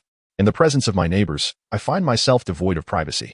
This situation initially incited a sense of anger, which subsequently morphed into profound fear and overwhelming dread. I began to observe my neighbors. Outwardly, they appear to be respectable individuals, some even holding high social status, their expressions perpetually grave, making it difficult to associate them with the purveyors of nighttime gossip. However, based on the sounds I hear at night, nearly all 24 households in the building seem to partake in the dissemination of such news. A rather tedious tally I conducted one evening revealed that 63 distinct voices reached my ears, indicating that over 80 of the residents are involved in these discussions. Regrettably, they never converse during the day, rendering it impossible for me to match voices to faces. I resolved to provoke them into conversation. My first target was the young woman living beneath me. Though she is around 25 or 26 years old, she dresses in puff-sleeve garments and presents herself in a youthful manner. Thus I indulged her whim and perceived her as an innocent little girl. Her movements are easily tracked. She typically leaves at 7 a.m. and returns at 7 p.m., aligning perfectly with my own schedule, creating favorable conditions for my approach. One morning, feigning urgency, I descended the stairs and casually inquired, "Excuse me, what time is it?" As I passed by her, she continued on her way without a response. I quickened my pace, intentionally blocking her path at the bottom of the stairs, and repeated, "What time is it?" The young woman's face twitched momentarily before she regained her composure. Standing a step above me, she looked down silently. I waited for several minutes, yet she remained utterly mute. I could no longer bear it. If this continued, I would inevitably be late. With a sense of urgency, I dashed out, glancing back to see her descending leisurely, as if nothing had transpired. I had failed in the first round. However, I remained undeterred, as this encounter ignited a spark of intrigue within me. "Good morning. What time is it?" I inquired as I intercepted her in the early hours. "Good evening. Just returned?" I asked again during her return from work. "Could you lend me some soy sauce, please? If not, anything else will suffice." Whenever we were both at home, I would eagerly knock on her door, even though she never answered. Yet, I found joy in this pursuit. Such entanglement bestowed upon me a peculiar delight. I now rose with great diligence each morning, rushing downstairs to await her arrival, solely to ask the time. At the end of the workday, I meticulously timed my return, hurrying home to wait downstairs, following her upstairs. On 2 occasions, work commitments delayed my departure, leaving me anxious. I resolved to take a taxi home, ensuring I would not miss the chance to encounter her. I had discarded the commonplace staples like soy sauce and salt from my home, seeking an excuse to knock on her door for borrowing necessities. It is difficult to articulate my mindset. At times, I questioned whether I had fallen for her, yet each time I laid eyes on her, I dismissed such notions. This was evidently not love, but something far more fervent. During the days I fixated on the girl in the robe, my neighbors continued their scrutiny of me, intensifying their observations. Finally, one day, I uncovered their secret. I finally understood how they monitored the minutiae of my life. That morning, after my usual pursuit of the girl in the robe, I found myself with some time to spare and recalled that I had yet to dispose of my garbage.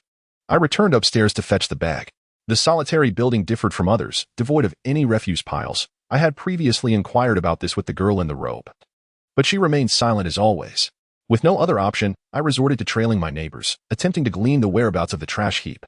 After several days of fruitless pursuit, I conceded defeat, concluding that my neighbors produced no waste. In my frustration, I surmised they must be consuming their refuse. As I could not locate a garbage pile, yet my household refuse accumulated like a mountain, my only recourse was to leave the garbage bag in the vacant space downstairs.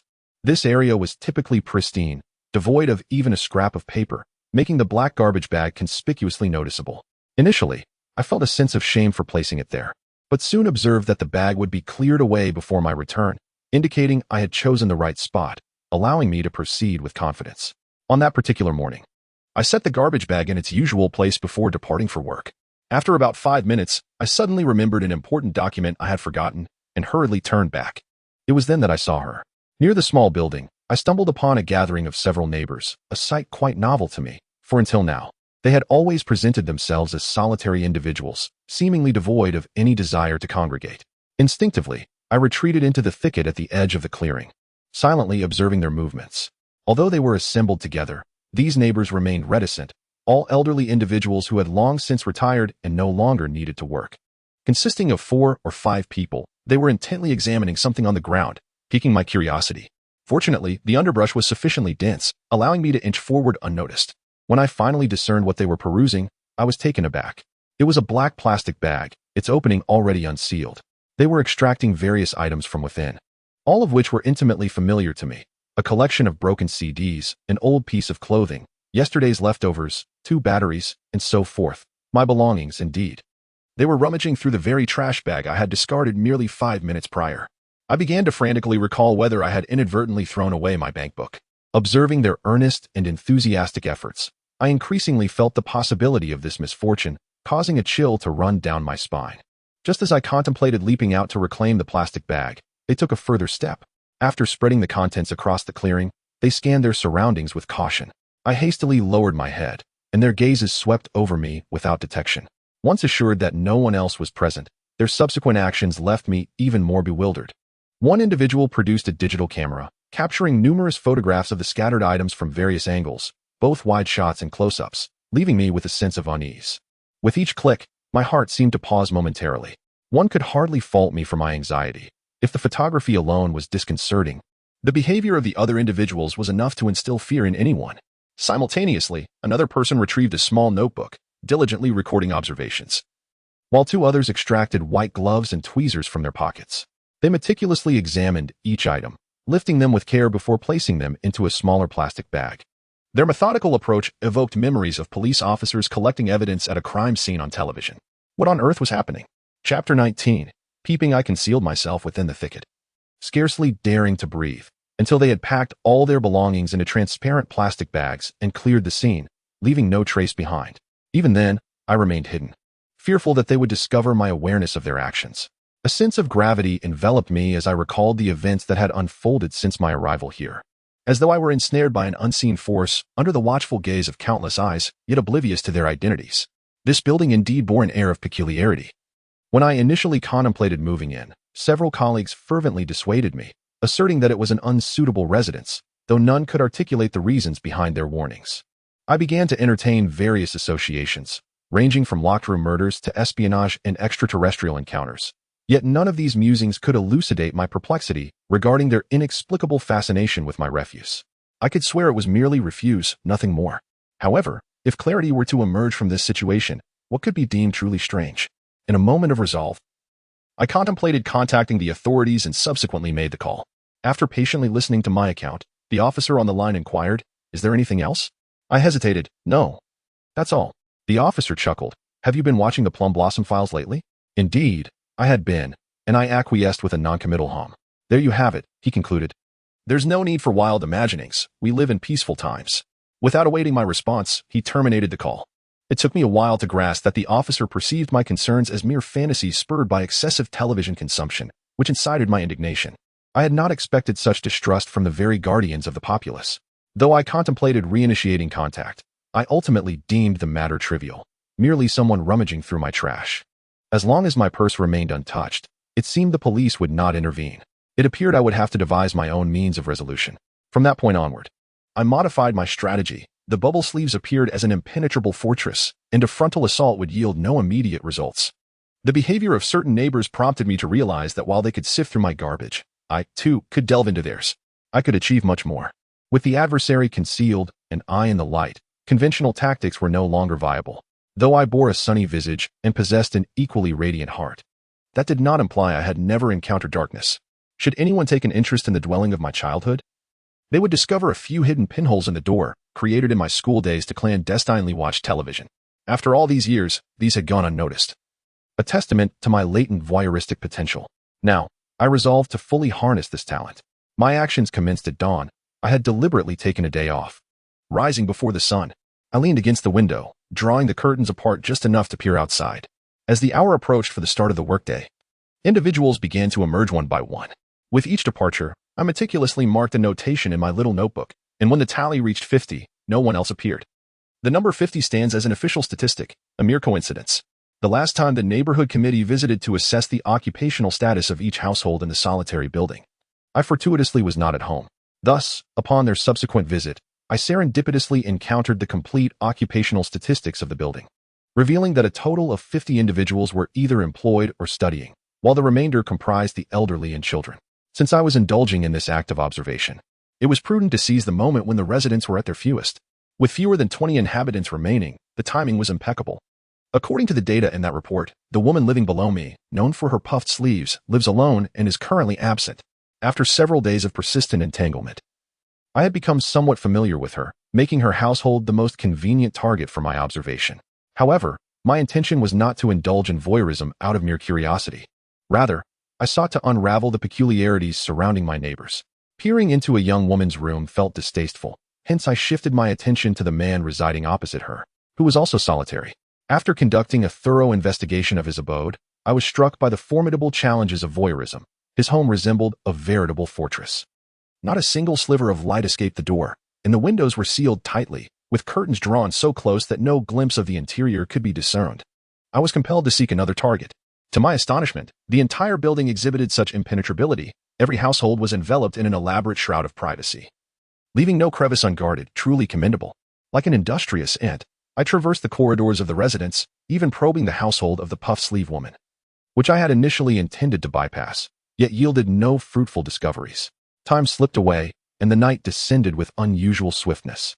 One by one, the residents began to return home, casting wary glances at me as I stood before the solitary building, gazing upward. The expression on the puff-sleeve woman's face became peculiar, perhaps due to my uncharacteristic absence from her day. Observing their wary demeanor only intensified my conviction that they harbored a significant secret. intricately linked to their aloofness and my own refuse sack. I felt an urgent need to unravel the mystery, otherwise peril would ensue. An instinctive sense of danger gripped me, solidifying my resolve to pursue my observations. As I stood silently before the solitary edifice, I felt the weight of many unseen eyes upon me from above. Though I could not see them, the potency of their gaze was palpable. I stood my ground, and in that moment, I discerned a peculiar aspect of the solitary building. It was now night, enveloped beneath a shroud of darkness. Even 2 meters away, the shapes of people became indistinct. In the distance, the lights of rural homes began to glow. Typically, at this hour, I would have long since illuminated my own dwelling. Yet, as I stood below, I noticed that not a single light shone from any window of the building. Every aperture was cloaked in pitch darkness, devoid of any illumination. The solitary structure lay shrouded in complete obscurity, its shadow exuding an eerie aura, deepening my sense of confusion and heightening my unease. All my neighbors had returned home. In such a darkened night, why did they not turn on their lights? I could scarcely fathom how they managed to navigate their homes without illumination. Perhaps they were all groping in the shadows. Images of groping figures emerge in my mind, as shadows in the darkness reach out with outstretched hands, moving slowly forward. At first, this scene seems amusing, but upon further reflection, it becomes quite unsettling. Contemplating such imagery, I find myself unable to linger in the darkness below, hastily retreating upstairs. Passing by my neighbors' homes, I hear not a whisper, and peering through their doors reveals not a glimmer of light. The streetlights have long since failed. A triviality on ordinary days, yet today it incites terror within me, prompting me to quicken my pace. Upon entering my own abode, I swiftly illuminate every room, catching my breath while irresistibly drawn to gaze out the window into the profound silence, a duality of visual and auditory solitude. There is neither sound nor light, yet my sense of smell awakens with the aromas of meals wafting from neighboring windows. I nibble on a morsel before collapsing onto my bed, lost in thought. However, as I recline, I feel an uncomfortable pressure against my back. Turning to investigate, I discover a small heap of cement blocks upon my bed. Their origin a mystery to me. Instinctively, I glance at the ceiling, finding no signs of damage, which leaves me utterly perplexed. This is not the first time I have encountered cement blocks in my home. Since moving in, I have regularly stumbled upon such debris in the corners. I had assumed they were remnants from the landlord's painting endeavors, dismissing them after a quick sweep. Yet today, their presence on my bed instills a sense of unease. Reflecting on the strange sounds I have heard during the nights, beyond mere conversations, there is a persistent sound of scurrying, possibly that of rodents. Thus, I embark on a quest to locate any mouse holes throughout the house. Though I find none, the walls reveal not even a single insect entrance. However, I do notice several pale pieces of paper affixed to the wall. These little papers, their purpose unknown, blend seamlessly with the wall paint, making them nearly invisible unless scrutinized closely. I casually peel one off, only to discover a hole behind it, roughly the size of a 1 yuan coin. The gaping darkness of the hole seems to stare back at me, evoking a mix of fear and curiosity. Tentatively, I prod within using a pair of chopsticks, reaching an unknown depth as a chill breeze emanates from the void. Hesitant, I proceed to peel away several more paper fragments, revealing identical holes behind each. And soon my wall is adorned with an array of ominous black apertures, exhaling a cold air that sends a shiver down my spine. Fear grips me. Who knows what lurks within? Perhaps a mouse, or a bug, or even a snake, none of which I welcome. I hastily replace the papers over the holes, though the unease lingers persistently in my mind. This house is truly peculiar. Were it not for my financial constraints, I would have vacated at the earliest opportunity. As the clock strikes 10, the usual cacophony of voices from the other residents fills the air, each whispered rumor crystal clear in my ears, as if the speakers were right beside me.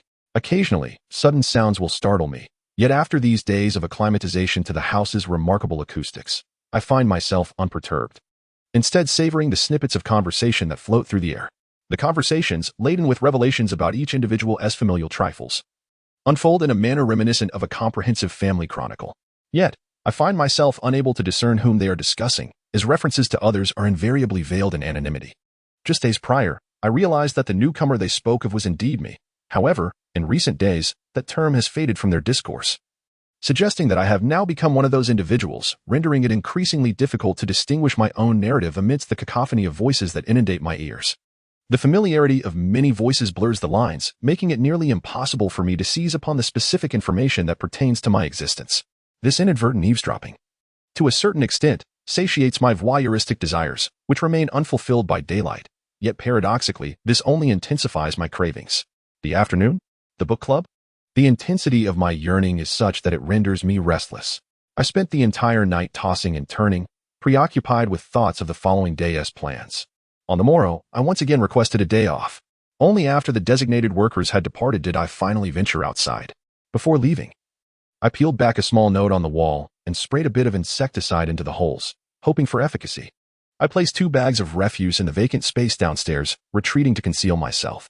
As per routine, within a few minutes, several individuals emerged from the building, meticulously inspecting the refuse I had discarded before returning inside. I fixated on the last person to exit, just as the others had vanished into the corridor. He stepped into the hallway, and at that moment, I intercepted him. "Wait," I called out. Initially, he bore an expressionless visage, attempting to sidestep me. But upon realizing the futility of that, he halted.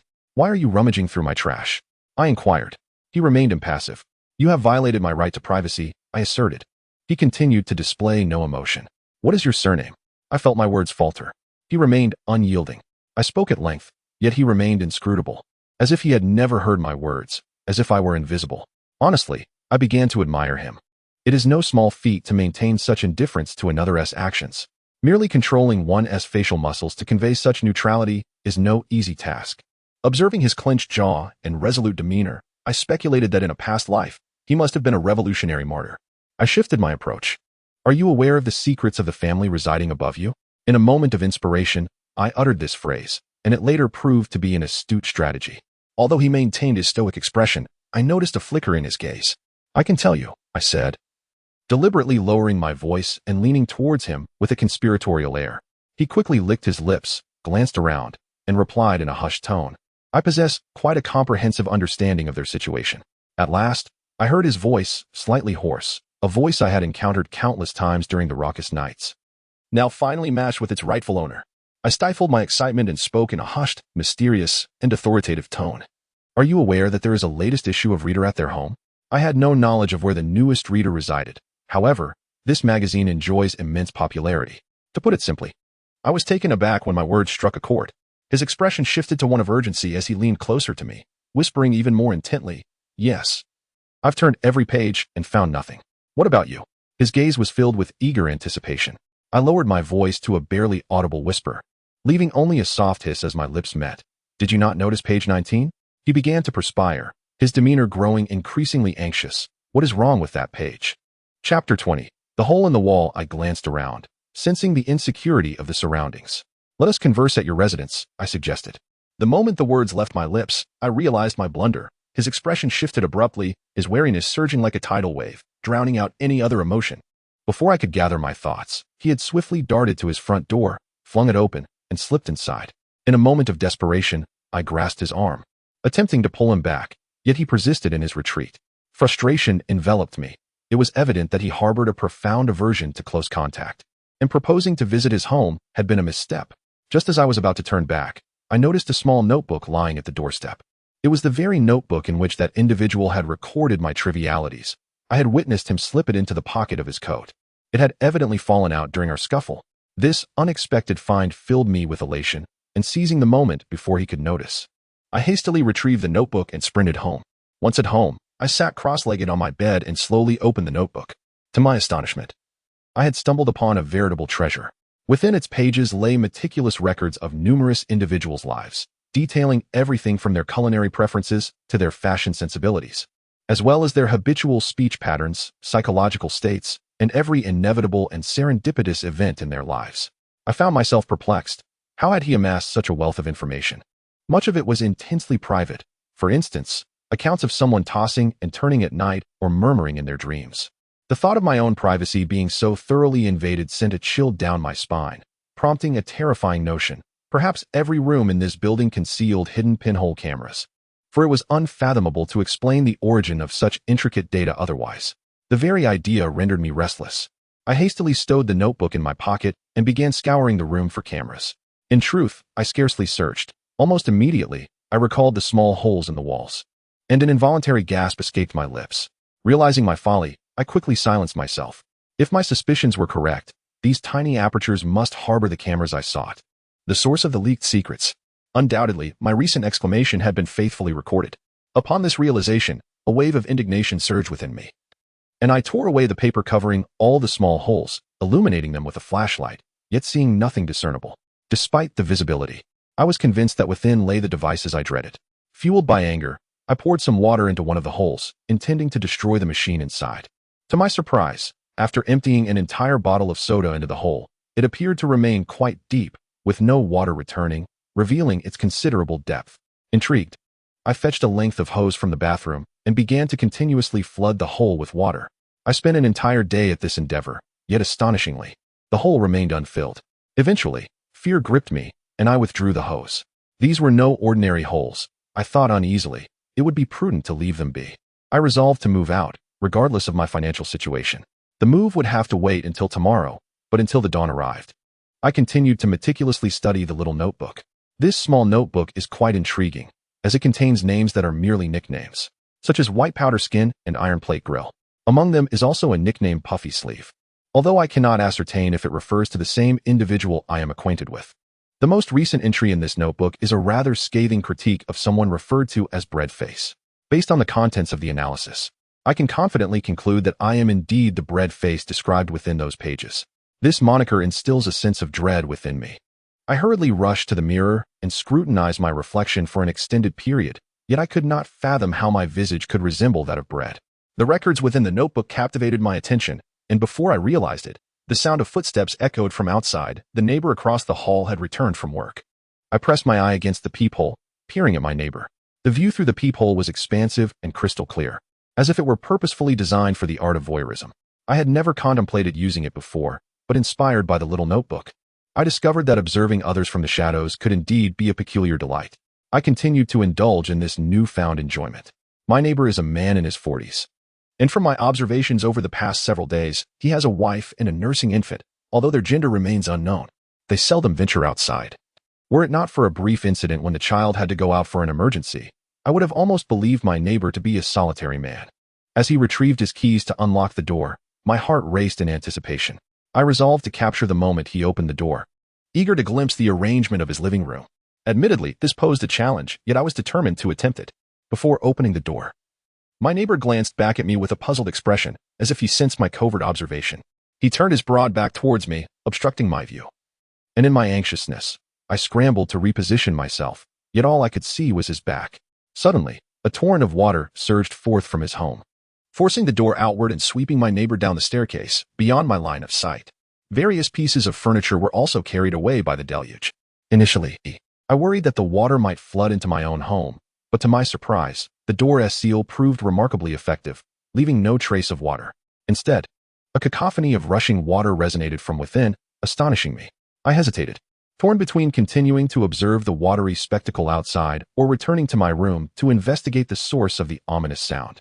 However, my indecision was fleeting, for I soon discerned that the roaring was indeed the sound of water, an abundance of it rushing forth. Such a noise erupting from my own room could hardly be considered fortuitous. After all, my own affairs were paramount. With a swift motion, I darted back into my room, and without the need for further inspection, I identified the source of the tumult. The cacophony emanated from a small hole in the wall, sounding as though a monstrous creature were about to emerge from that very opening. These small apertures had previously been covered with paper, yet one of the paper coverings was now missing, allowing a gust of wind to whistle through the opening. Instantly, I recognized that particular hole. It was the very one I had spent an entire day flooding with water. This revelation, in conjunction with the sudden flood from my neighbor's home, sent alarm bells ringing in my mind. I hurriedly approached the hole, peering inside, but saw nothing. A wave of dampness wafted towards me, and the sound of rushing water grew increasingly pronounced. After a moment of contemplation, I dashed back outside. As I opened the door, a torrent of water surged into my home, startling me into a hasty retreat, swiftly shutting the door behind me. The scene outside was nothing short of catastrophic. Water continued to cascade from my neighbor's abode, who had already been swept down to the staircase, desperately sifting through the debris in the water. While various items floated aimlessly on the surface, the commotion had already attracted the attention of others in the building, who crowded onto our floor, their lower halves drenched. In this moment, they exhibited remarkable resilience, fervently attempting to salvage various belongings from the water. Initially, I presumed they were aiding my neighbor, but to my astonishment, once they retrieved the items, they began photographing, documenting, and analyzing the situation, treating it with the same indifference they might show towards my discarded refuse. I noticed the neighbor from whom I had borrowed a notebook was also present, evidently equipped with a new one. A pin tirelessly scratching notes as if his ink supply might dwindle. Others were either collecting items or capturing images. The atmosphere was chaotic yet silent, each individual wearing a serious expression, as if engaged in a noble endeavor. Meanwhile, my neighbor labored tirelessly in the water, neither obstructing others nor seeking assistance. A sudden thought struck me. "Where are your wife and child?" I inquired. This question caused him to pause momentarily, striding into his home, with others following like ants in a line. I too entered.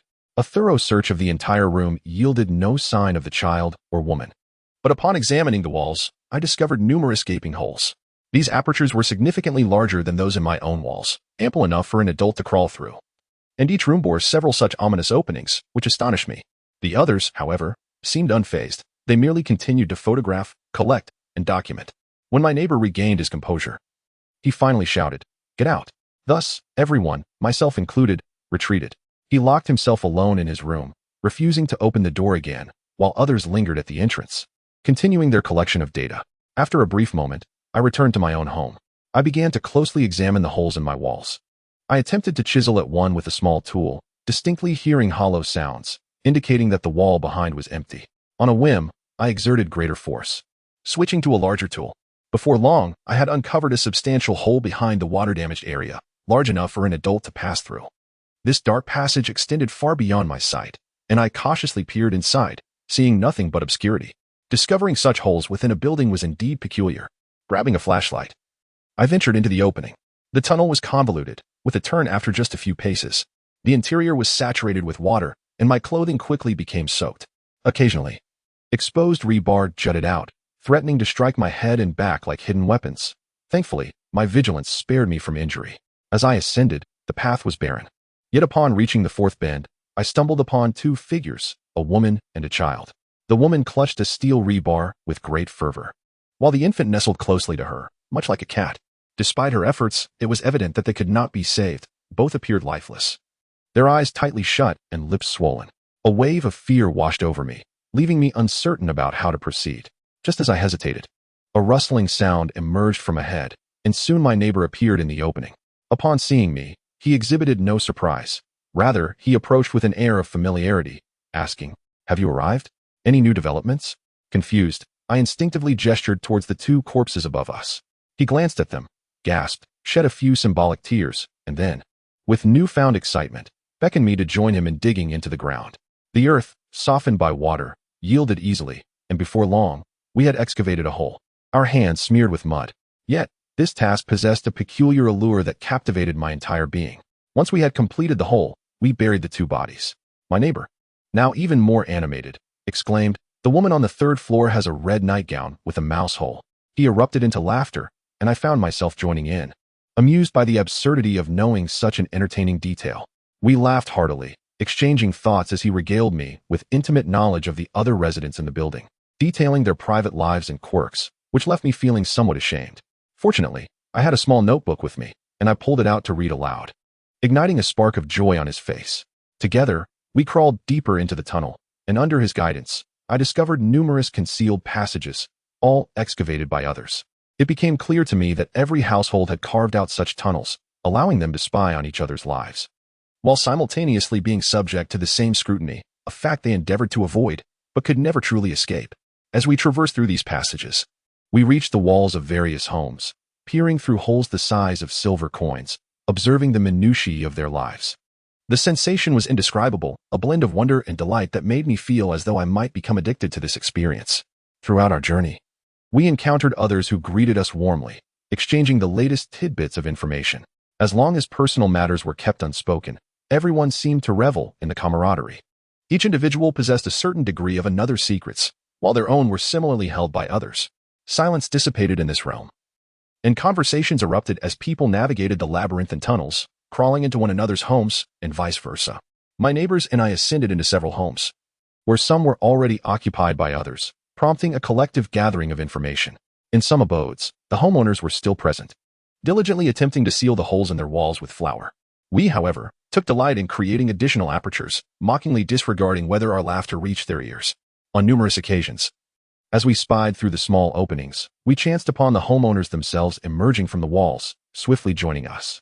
Adhering to our unspoken rules, We departed from each household in search of our next target. Before long, I found myself separated from my neighbors, navigating through the tunnels alone, exchanging snippets of gossip with others, reveling in the experience. Still unfamiliar with the winding paths, I traversed the same areas multiple times. Passing the site where a body had been buried thrice, each time, I discovered it had been uncovered for photographs, only to be reburied, awaiting the next discovery. After a prolonged exploration, fatigue set in, and unable to retrace my steps, I randomly exited through a hole in a nearby home, stepping directly out their front door. Thus, we would meet by day, feigning unfamiliarity, only to reconvene at night to unearth the secrets of others. I had carved out several passages, which soon interconnected with those of others. As a journalist, I possessed the ability to articulate whispers of information in an engaging manner, making others eager to converse with me, resulting in a wealth of insights accumulating at home, a treasure I feared might be pilfered by those within the tunnels. Each day, I would hide the materials in various nooks, only to discover they had been tampered with. Yet we continued our mutual surveillance and intrigue, finding unparalleled enjoyment in this clandestine game. It became evident that I possessed a creative mind. Upon recognizing the value of information, I began requesting my interlocutors to speak in hushed tones, ensuring our exchanges remained unheard by others. Before long, this technique of quiet communication was mastered by all, leading to a hushed atmosphere filled with the faint rustling reminiscent of mice. Initially, soft sounds emerged, escalating to mere whispers, and eventually evolving into the art of lip reading. In this silent ballet of lip movements, we exchanged the intricacies of each other's lives, enveloping the entire building in an eternal silence. Eventually, we abandoned even lip reading, as it remained susceptible to prying eyes. We resorted to communicating through glances, mysterious looks coursing through the tunnels like electric currents, transmitting information to every household. In this intricate web of mutual observation, the richness of our shared knowledge flourished, rendering the notion of privacy obsolete. Despite our efforts to guard our secrets, they proved futile. The eyes betrayed all. The exposure of one's privacy can be disconcerting, yet possessing the intimate details of others' lives alleviated some discomfort, providing a peculiar sense of solace amidst the chaos. Alas, such beautiful moments swiftly faded away. The two corpses concealed within our cavern began to emit a foul stench. Despite our best efforts, the odor lingered stubbornly, wafting through the cave's exit and permeating every household. The entire solitary tower became tainted with this malodorous scent, clinging to those who ventured forth, which aroused the vigilance of the nearby residents. The police arrived and soon discovered the bodies, initiating inquiries into our predicament. Naturally, the inhabitants of the tower remained resolutely silent. With stoic expressions and tightly sealed lips, we exchanged enigmatic glances from time to time. After prolonged questioning yielded no results, the officers, shocked by their inspection of the caves, courteously escorted all of us from the tower to a common location. Some individuals approached us amicably, posing a few inquiries. Yet we continued to withhold our words, communicating only through our deep and mysterious gazes. Consequently, we were confined, ushered into a psychiatric hospital. For sane individuals, residing in a mental institution is undoubtedly troubling. However, the provision of food and shelter at no cost, along with decent meals, offered a silver lining. More importantly, our secret remained intact, and within the confines of this hospital, countless new secrets awaited us. We exchanged knowing glances, eagerly anticipating the arrival of nightfall. Chapter 21. That some words should never be trusted. This sentiment was imparted to me by the individual seated across from me, a former classmate from university. It had been 5 years since we last parted ways after graduation, and when I unexpectedly heard someone call my name on the street, I turned around, only to find that I could hardly recognize him. His transformation was profoundly striking.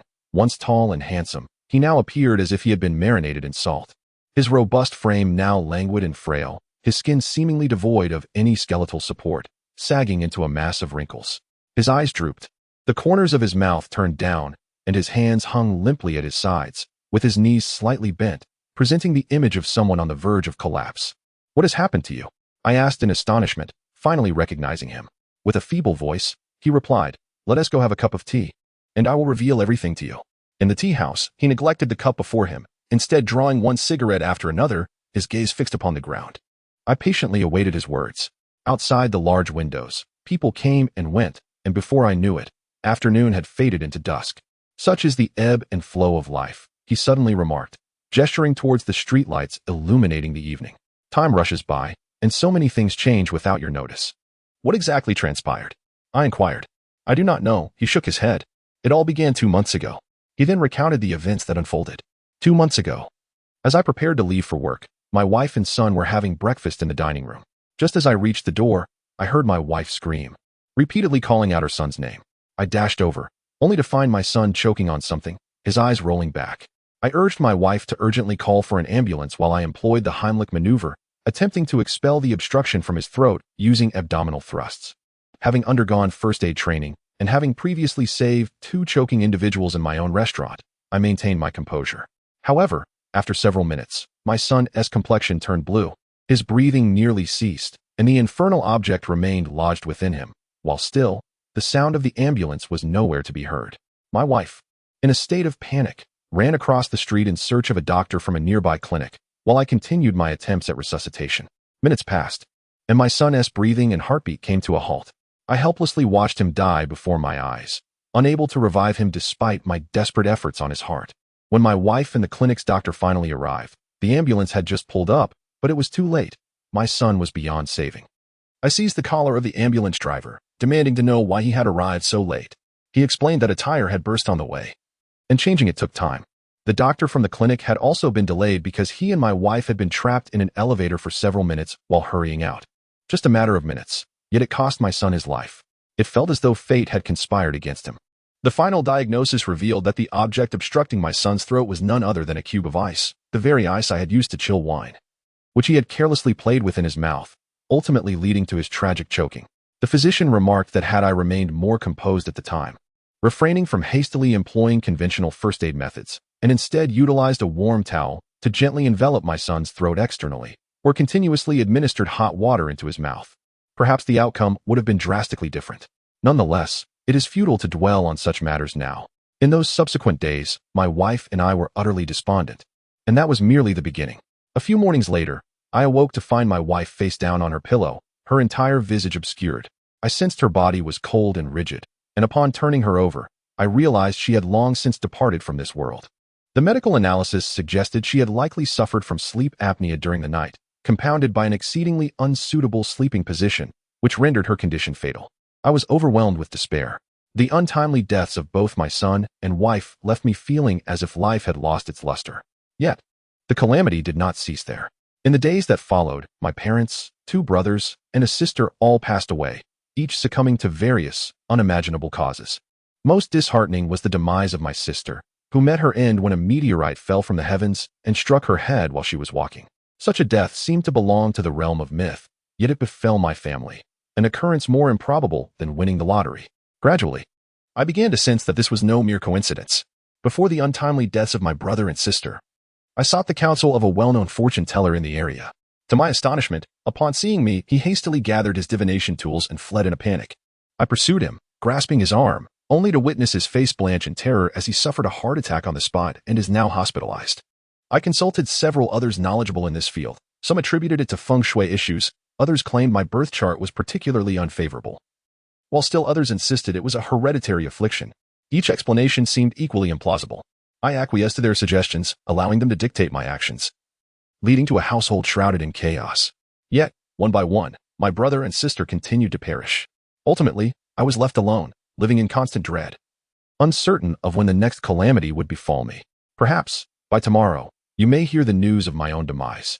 Upon concluding this tale, he drained the now cold tea in one gulp, gazing at me with a melancholic expression, revealing a faint, desolate smile. I do not fear death. They have all departed, and living alone holds little meaning. Without waiting for my response, he swayed and departed. I watched him through the window as he took a few steps down the street, seemingly encountering a familiar face, and eagerly ushered that person into a CAF. Perhaps, in this moment, the only solace he could find was in sharing his story with another. Days later, while enjoying drinks with a group of university classmates, I recounted his tragic experiences, only to be met with silence from my peers. One classmate, named Dawe, bore an especially peculiar expression. After the gathering concluded, he pulled me aside. We strolled leisurely along the nighttime sidewalk, each of us with a cigarette in hand. I suspected I might understand what lay beneath the surface. After a moment of hesitation, Dawe exhaled a plume of smoke and uttered these words. What matter? I was momentarily perplexed. Xiaoli, he hinted. Xiaoli was the unfortunate friend in question, and upon realizing Dawe was referring to him, I urged, speak on. Xiaoli's reputation had long since soured. He cast a glance my way and continued, in recent years, he has repeatedly approached several of us for loans. claiming it was for a house, then for his son's illness, and at another time for renovations. None of us are particularly affluent. And while we hesitated to lend him money, he swore he would repay us punctually. I recall when he borrowed from me, he vowed, if I failed to repay on time, may a meteor strike my sister. Just listen to that. It's as if he uttered nothing at all. How many people have you heard of being struck by a meteor? It was utterly insincere. Yet, being friends, I felt reluctant to confront him and ultimately lent him the money. Logically, he should have repaid me a year ago. But there has been no word from him. I felt too awkward to press him, and so the matter lingered. I had resigned myself to my misfortune. Considering the money lost, had you not mentioned it today, I might have completely forgotten. You say his sister was struck by a meteor? That's akin to being killed by a teacup thrown by fate. I suspect this has something to do with his debts. He shot me a glance. And I recalled hearing that he had a penchant for making casual vows. Once he finished speaking, I immediately called Xiaoli. The phone rang several times before he finally answered. And I almost feared he might have passed away. Hello? His voice was feeble. Is this Xiaoli? Where do you live? Dawei and I are coming over, I said urgently. Dawei? He seemed startled, a hint of vitality returning to his voice. What does Dawei want? He appeared wary, likely fearing that Dawei was there to collect a debt. Dawei offered me a wry smile, and I snapped into the phone, "We're here to save you." After a brief silence on the other end, he provided a location. Upon seeing him again, I noticed he had become even more haggard, nearly withering away. He listlessly led us into his home. It was a lavish 4-bedroom, 2-living-room residence. Yet due to neglect, it was in utter disarray, with the floors stained by various unsightly marks, leaving us scarcely anywhere to tread. As soon as we stepped inside, Dawei reiterated what he had just told me. You claim it's because of debts? He questioned, looking at Dawei with suspicion, as if doubting his honesty. What do you think? Reflect on it. Who else do you owe money to? What were the terms of your vows? Dawei prompted him. He scratched his head, contemplating for quite some time, then offered a bitter smile. I've forgotten. You've forgotten? Dawei's eyes widened in disbelief. Xiaoli nodded. I honestly don't recall owing anyone money. If they don't come asking for it, I have no intention of repaying. Seeing Dawei's desire to strike him, he quickly hid behind me. As for the vows he made, he had long since forgotten. Who remembers such details? Then prepare for your demise, Dawei exclaimed in frustration. I too felt immense anger. Confronted with such a person, I truly wished to walk away and leave him to his fate. However, given that we are classmates, it is impossible to simply stand by and watch him perish. After conferring with Dawei, we decided to retrieve his phone and contact list, dialing each of his acquaintances one by one. Initially, he attempted to intervene, but Dawei restrained him with a swift motion. Subsequently, he sat on the floor, lost in thought. After a round of calls, we discovered that over 30 individuals had previously lent money to Xiaoli, a revelation that astonished us. Upon tallying the total amount borrowed, which summed to over 100,000, I inquired, Xiaoli, how much savings do you currently possess? He hesitated briefly, a glimmer of cunning appearing in his eyes. Before he could fabricate a response, I rose to my feet, asserting, if you do not speak the truth now, I shall cease to concern myself with you. Realizing the gravity of his predicament, he confessed, perhaps over 2 million. This figure left us astounded, and Dawei could not help but kick him lightly, exclaiming, why do you owe others money when you possess such wealth? He quickly dodged, a hint of grievance in his demeanor, responding, I do not know why. It simply brings me comfort. We chose to disregard his excuses, instead contacting all the creditors to arrange for them to collect their checks. Under our supervision, Xiaoli diligently wrote out the checks. Perhaps the creditors were skeptical of his willingness to repay, as they did not approach individually, but rather gathered together beforehand. When I opened the door, more than 30 individuals filed in, all casting cold glances at Xiaoli. I heard your son was frozen to death. This should serve as a lesson not to gamble, remarked a short, stout middle-aged man with a hint of schadenfreude. We had no interest in questioning Xiaoli about the specifics of his past wagers. Our focus solely on expediting the repayment so that Dawei and I could return to our own affairs. I seized the stack of checks from Xiaoli. Yet he clung to them tightly, unwilling to relinquish his grip. Do you wish to live? Dawei smacked his back, causing him to cough. Yet he still refused to let go. After much effort, I pried the checks from his grasp. Liang Chaoang, I read from the top check, which was for 5,000 yuan. A woman pushed through the crowd, took the check from me, and handed over a promissory note indicating that Xiaoli had borrowed 5,000 yuan from Liang Chaoang, with a repayment date 2 years past. What a procrastinator. I stuffed the note into my pocket and was about to read the next name when Xiaoli let out a blood-curdling scream. We were all startled by the sound. Turning our attention to him, he had collapsed on the ground, clutching his arm, blood seeping beneath him. I hurried to assist him, only to discover his arm was profusely bleeding, as if a piece of flesh had been torn away. What happened to you? I inquired. I do not know. It just suddenly hurt, he replied, his face ashen from the agony. I entrusted him to Dawei's care and proceeded to call out the next name. Just as I finished repaying the subsequent creditor, both Dawei and Xiaoli cried out simultaneously. Turning to look, I saw that another patch of skin had been torn from Xiaoli's face, causing him to writhe on the ground in excruciating pain. What on earth is happening? Dawei was in a state of panic. The moment he returned the money, a piece of skin vanished from his face. Henceforth, I no longer dared to casually repay debts to others. The creditors were not pressing him. Witnessing Xiaoli's unfortunate condition, they felt a pang of compassion. At that moment, a figure emerged from the crowd, stepping forward. This was a young man clad in gray casual attire, who glanced at Xiaoli and remarked, "This is Dyer. What happened?" I inquired. He furrowed his brow and replied, "He must have performed some sort of curse on himself." "What curse?" Dawei asked. He shook his head. "You would have to ask him. I am unaware. I merely heard of such practices." Xiaoli had quieted down, lying on the ground with his eyes half open. I said, "What kind of sorcery have you inflicted upon yourself?" Dawei shook him, demanding an answer. Initially, he was reluctant to speak, but when I threatened to continue repaying the debt, he finally divulged. I heard it from an old man. As he spoke, the wounds on his face stretched, and blood began to flow anew. I quickly found a towel to press against his face. He shivered in pain, stammering, "I borrowed so much money, terrified of others coming to collect. You must understand. Borrowing money is easy, but repaying it feels like carving flesh." Later, I learned of someone who could prevent others from demanding repayment, so I sought him out. It was a simple house. I had made an appointment over the phone, and the other party instructed me to come in the evening. When night fell, I arrived at the location and knocked on the door. An old man's voice inquired who was there. I introduced myself, and the door opened. The interior was shrouded in darkness. I groped my way inside, and the voice urged me to close the door immediately. Once shut, I could see nothing. Guided only by the voice to fumble my way to a chair. He asked if I truly wished to carry these debts to the grave, to which I affirmed. He replied that it was not a problem. Some burdens are destined to accompany one to the afterlife, and a simple exchange would suffice. He then told me I could leave. As I turned to take one last look, I found it peculiar that the door was wide open. Yet the street lamp outside illuminated nothing within. I remained in darkness. From that moment onward, indeed, no one ever sought repayment from me again. After recounting his tale, he groaned in pain.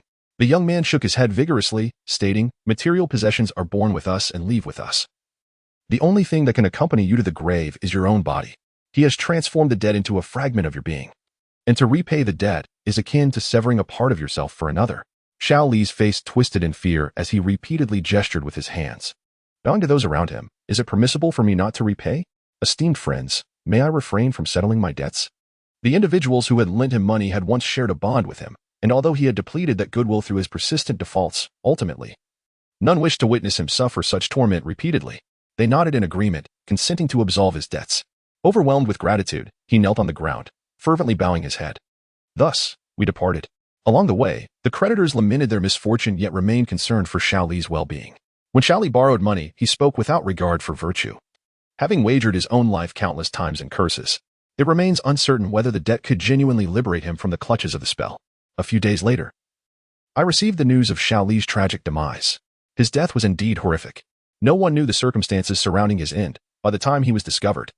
His body was beyond recognition, reduced to mere fragments, with only his head left struggling on the ground.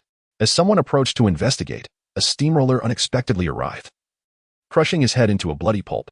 Upon hearing this news, Dawei and I fell into a prolonged silence. I recalled that Xiao Li had mentioned how the old man, while casting the spell, had suggested that he could merely exchange something. And it seemed he had traded his debt for his life. The debt had indeed been taken to the grave, transforming the act of repayment into a matter of life and death. A shiver ran down my spine as I suddenly remembered that I had forgotten to bring money for breakfast that morning and owed a colleague 5 yuan. I hurriedly prepared the 5 yuan. As the old saying goes, debts must always be settled. Whether through money or through life, I certainly wish to preserve my own existence. Chapter 22. Overtime once again, evening has descended. The night sky envelopes the surroundings, streetlights flicker to life, and the lights on floors above and below the 12th have extinguished. Yet, the 12th floor remains aglow. They are working late. The Huali company on the 12th floor is a moderately renowned software firm, where working overtime has become a commonplace occurrence. From the vice president to the office typists, everyone toils away until the early hours of dawn. Only one individual is exempt from this relentless grind. A silver sedan glides past the Silver Hua building. When Han halts the vehicle and lowers the window, casting his gaze at the 12th floor, The brilliant lights evoke a radiant smile upon his face. His employees are laboring late, which implies they are dedicating 16 hours of their day to him while he only compensates them for 8, without any overtime pay. This has become an unspoken rule at Huali Company. While the company does not impose mandatory overtime, neglecting to stay late would undoubtedly sour Wenhan's mood. Who among the staff would wish to endure the displeasure of their superior? From Wenhan's perspective, since he has not mandated their overtime, their presence at the company until midnight or later is entirely their own affair. If any issues arise, it is solely their responsibility, and the company bears no accountability. You are paid to dedicate your utmost efforts to the company. He always conveys this message to new hires. But only once they commence their duties do they truly grasp its significance. Wenhan retracts his head, and the woman beside him leans in, whispering in his ear. What are you looking at? Observing them work late, he replies. Why aren't you putting in extra hours? She inquires. Work is meant to enhance life, not to enslave one to it, Wenhan asserts, planting a kiss on her cheek. Ah, you truly understand life, she responds, her admiration evident in her gaze. Wenhan beams with pride as the car meanders through the midnight glow of lights, finally coming to rest at a well-known night market. As a true local, Wenhan is aware that the lavish banquets costing thousands merely serve as a fade. For genuine enjoyment, one must seek out establishments akin to this bustling eatery. These venues rely solely on word of mouth for their reputation. Having visited a few times, Wenhan knows that the fish here are freshly caught from the mountains and kept alive in flowing water tanks, prepared and served on the spot by a skilled chef, leaving an unforgettable taste. Parking by the roadside, Wenhan wraps one arm around the woman's waist while the other caresses her hair as they stroll toward the night market. Suddenly, his hand freezes. He has spotted someone. Following his intense gaze, the woman turns and sees another woman. The girl, appearing to be around 25 or 26, is clad in a flowing white sundress, her hair cascading over her shoulders, her face adorned with light makeup, exuding an air of calm and leisure as she nibbles on a crab while engaging in hushed conversation with 2 men beside her. The girl radiates an aura of effortless relaxation, which stirs a tinge of jealousy in the woman beside Wenhan, who, despite her freedom from work, finds herself less at ease than this girl. Do you know her? She nudges Wenhan. Wenhan let out a hum and took several strides to the girl's desk, calling out, Lin Yin. Upon hearing her name, the girl looked up, a fleeting expression of panic crossing her face before she quickly regained her composure. Did you call me? She replied. I passed by the company earlier, and the lights were on. Everyone was working overtime, Wenhan remarked with a smile. At this hour, the only one leisurely enjoying supper here is you. I wonder if it's because of your exceptional capabilities or perhaps the company has assigned you too few tasks. The girl shrugged. You must have mistaken me for someone else. I'm not Lin Yin. Furthermore, if you claim that everyone at your company is working late, then what about you? Why are you not working? Are you not human? Her words took Wenhan aback, and he frowned, scrutinizing her closely. After a few moments, he felt a sense of uncertainty. The girl's appearance was strikingly similar to Lin Yan's, yet apart from their looks, there were no other resemblances.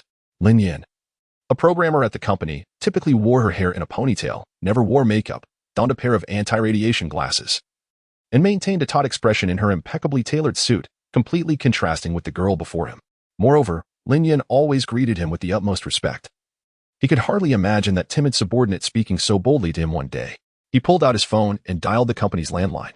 After 2 rings, as the receptionist's standard Mandarin began to emerge from the receiver, Wenhan impatiently interjected, This is Wenhan. I need to speak to Lin Yan. Through the phone, he could distinctly hear the receptionist calling for Lin Yan. The commotion of chairs and the click of high heels followed. And Lin Yan's precise yet slightly fatigued voice responded, Mr. Wen, this is Lin Yan. Indeed, it was Lin Yan's voice. Wenhan exchanged a few casual words with her before hanging up, a smile of relief illuminating his face. He turned to the girl. I apologize for the mistake. No problem. She replied with a smile. May I invite you for supper? Wenhan inquired, oblivious to the sudden pallor that washed over the woman beside him. The girl shook her head. No, it's too late. We should be leaving. Rising from her seat, the 2 men accompanying her smiled enigmatically. Could I have your contact information? Wenhan asked, intrigued by the girl. She shook her head and continued walking outside. After a moment's thought, he hurried after her and slipped her a business card. Contact me if you have a chance. The girl burst into laughter, casually flicking the card away, sending it sailing through the air. Wenhan gazed longingly at her retreating figure, her carefree demeanor igniting a desire within him to rush forward and kiss her. The following day, Wenhan summoned Lin Yin to his office to review a document. As she perused it, he scrutinized her intently. How had he not noticed this sooner? Lin Yin was indeed a beauty. Lin Yin, why do you always wear such attire?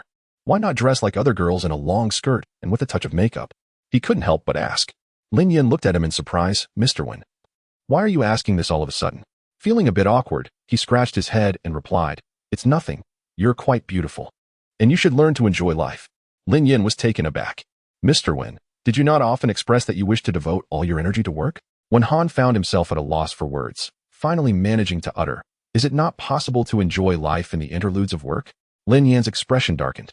In the moments away from work, I only wish to sleep. This statement struck a chord in Wen Han's heart. Indeed, for the employees of Huali Company, where was the time to relish life outside of their labor? For the first time, Wen Han contemplated this issue, with a grueling 16-hour workday. Their existence revolved solely around work, sleep, and meals. How could life be so monotonous? He approached the bed in his office, drew down the blinds, and surveyed the employees in the expansive office. Each individual was as busy as a fish, with no moment to spare for rest. The phones rang incessantly. The clatter of keyboards filled the air, and the sales personnel darted around while the programmers remained glued to their screens, their heads motionless. Everyone appeared tense, preoccupied, and wearied. He recalled the leisurely girl from the previous night, Lin Yin, who exuded beauty under the night sky. And he thought that all these employees deserved moments of respite as well. Such musings lingered in Wen Han's mind only briefly. In the days that followed, the situation at Huali Company remained unchanged. The employees continued to toil late into the night. Wen Han ventured to the night market several evenings in a row, yearning to encounter that girl again, yet he returned each time in disappointment. He found it peculiar that the same face, Lin Yin, in the office evoked no other thoughts from him, while that girl captivated him. It was indeed astonishing. After several days of pursuit, Wen Han lost patience and began to explore other venues. This city held numerous places where one could revel in the night, and Wen Han navigated through them with ease, often marveling at the beauty of life. On another evening at Island CAF, Wen Han sat with a few friends at a window-side table, engaged in conversation.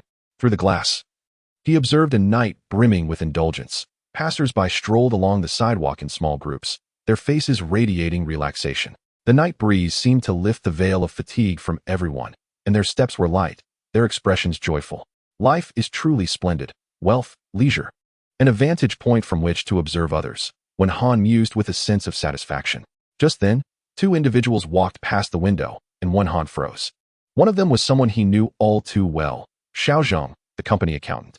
At this hour, he should have been working overtime. Although accountants typically had fewer late hours, Wen Han had developed a habit of expecting all employees to be at the company until midnight, or else he felt as though he were incurring a loss. How could Xiaozhang be here? Did he dare to shirk his duties? A surge of anger welled up within Wen Han as he stormed out of the CAF to intercept Xiaozhang. Upon seeing him, a flicker of panic crossed Xiaozhang's face, but he quickly regained his composure and attempted to sidestep Wen Han. Stop, Wen Han said coldly. Are you enjoying a leisurely evening? Indeed, Xiaozhang replied with a smile, a hint of confusion in his expression. But what does it concern you? While the entire company is working late, you are here idling. Wen Han questioned. Xiaozhang chuckled lazily. Have you mistaken me for someone else? What does my meandering here concern you? Wen Han lifted his chin defiantly. Jingmoran? What are you pretending for? Xiaozhang burst into laughter, nudging his companion with a wink. I told you, you've really got the wrong person. My name is not Jingmoran. What? Wen Han stared at him incredulously. You are not Jingmoran? Then what is your name? That's not something you need to know, is it? Are you a policeman? Xiaozhang replied with a smirk. Wen Han was momentarily taken aback. Xiaozhang grinned and sauntered past him, walking further away until he vanished into the night. Wen Han's mind conjured an image of Xiaozhang, a flat-top hairstyle, a white shirt, and a perpetual bashful expression, speaking in a soft tone, never daring to raise his voice. Indeed, aside from their identical appearance, the Xiaozhang from the company bore no resemblance to this individual. He dialed the company, requesting Xiaozhang to take the call. After hanging up, his confusion deepened rather than dissipated. How could this be? If he had merely encountered someone resembling an employee, that would be one thing. However, meeting two such individuals consecutively was somewhat peculiar. Wen Han was no fool. He sensed something was amiss. He picked up his phone again and called the company. The receptionist's voice rang through. Huali Software, how may I assist you? Wen Han mentioned one employee's name, followed by another. All the employees came to answer the call. Tomorrow, perhaps they would regard me with strange eyes, he thought, managing a wry smile. Everyone was working overtime. While everything seemed normal, Wen Han still found it somewhat odd. Good evening. Wen Han spoke into the phone. Could all of you say good evening to me at the same time? Good evening. Came the chorus from the other end, their voices a mix of tones, followed by a burst of laughter. It truly felt quite ordinary. Wen Han hung up, pondering whether he was indeed overthinking it. In the ensuing days, when Han continued to observe the employees, each appeared entirely normal. When Xiaozheng and Lin Yin saw him, their expressions showed no hint of peculiarity. Each night, during his check-in calls, everyone was present, and the office lights remained ablaze until midnight. Yet, when Han still felt a twinge of doubt, the girl who bore a striking resemblance to Lin Yin and the man who looked just like Xiaozheng had both displayed a moment of alarm upon first encountering him. What could that signify? On this night at 11:55 p.m., as when Han's car passed by the Silverhua building, he instinctively halted to call the office. Several employees answered the phone. Shortly after hanging up, the distant clock at the train station chimed midnight. Before the last echo of the bell faded, the lights of the 12th floor of Huali software flickered out. The 12th floor plunged into darkness. He suddenly realized that he had only ever seen his employees during working hours, never knowing what they were like after clocking out. Thus, he chose to remain in place, waiting. 5 minutes elapsed, and the security guard at the entrance of the Silverhua building was smoking, with no one else in sight. 10 minutes passed. Still no one appeared. 20 minutes later, the solitude remained unbroken. Sensing something amiss, he waited a few more minutes, locked the car door, and ascended on foot. As he passed by the entrance, the guard regarded him with a look of surprise. Both elevators were stationed at the first floor. When Han reached the 12th floor, where the sensor lights flickered to life, glancing back, he noticed that the other elevator remained on the ground floor. Upon opening the door to the office, he activated the lights, revealing an eerie silence within. Not a soul was present. He hesitantly stepped inside, wandering through the empty expanse, his fingers brushing against the still-warm computer and printer. But where had everyone gone? Peering out of the office window, he scanned the ground below, yet still saw no sign of life.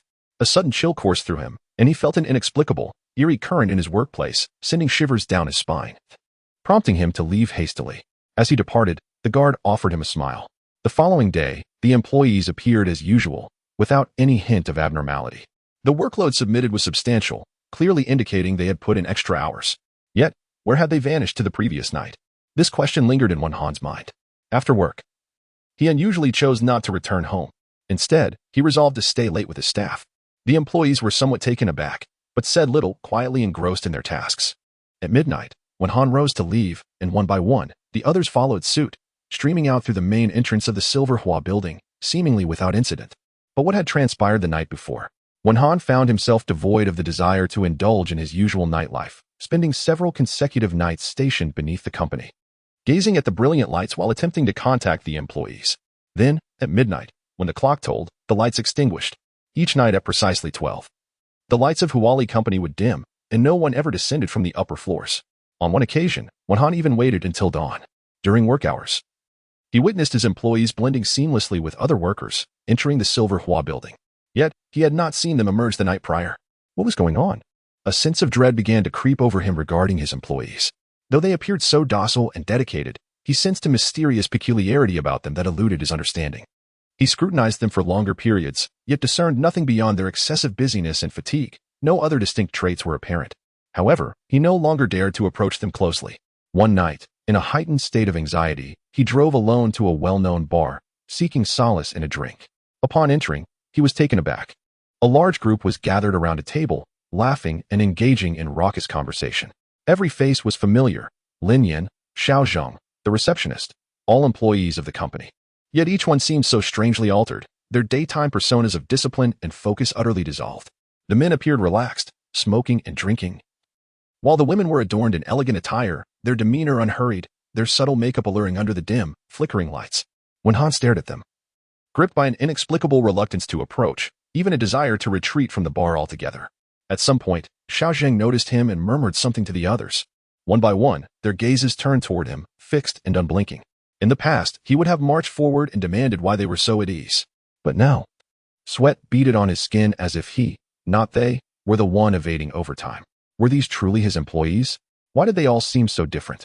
He lingered at the entrance for a long moment before finally turning away, stumbling out into the night. The cold wind bit into him as he shakily dialed the company's number. The receptionist's suite, professional voice answered, Huali software. But before she could finish, he hung up as though burned. Frantic, he drove back to the Inhua building. It was tea at midnight, and the lights on the 12th floor still blazed brightly. There were people working overtime. He would see the results tomorrow. But were they truly his employees? Or were they even human at all? Why did the lights always switch off precisely at midnight? Why had he never seen them leave afterward? What were these people he interacted with daily? Questions swirled in Wenhan's mind. He wanted to go up and see for himself, but fear held him back. Instead, he turned to the security guard. "Could you accompany me upstairs?" he asked. The guard frowned. "ISNT, there's someone from your company up there?" Wenhan shook his head. "I suspect it might be thieves." Alert now, the guard exchanged a glance with his colleague, grabbed a baton, and followed him up. Both elevators were idle on the first floor. When they reached the 12th, the other elevator remained below. No one else had come up. The doors of Huawei Software stood wide open, the interior brightly lit, yet not a soul was inside. Every computer was on, screens displaying half-finished work. But the silence was suffocating. They searched everywhere. Nothing. Sweat trickled down Wenhan's forehead. "Have you ever seen my employees leave after work?" The guard nodded. "Every night after midnight, they exit from here." Wenhan's hands grew clammy. "Don't you have surveillance footage?" "Show me." The recordings confirmed it. Every midnight, the employees of Huawei Software could indeed be seen leaving the building. "You can all see this?" Wenhan trembled as he stared at the screen. Both guards nodded. They could see it. The cameras captured it. So why was he the only one who couldn't see? Wenhan's mind spun in a chaotic frenzy, his complexion growing increasingly pallid until he finally collapsed. Two security guards transported him to the hospital, where, after resuscitation efforts, he regained consciousness, but his mental state had completely shattered. He recognized no one and merely murmured that they're all working overtime, all working overtime. Days later, all employees of Huawei Company visited their boss in the psychiatric hospital, accompanied by a stranger. "Have we gone too far?" Lin Yan asked, gazing at the vacant expression of Wenhan with a sense of guilt. "Perhaps, but it is better for him to remain here than for us to be here." Another individual replied.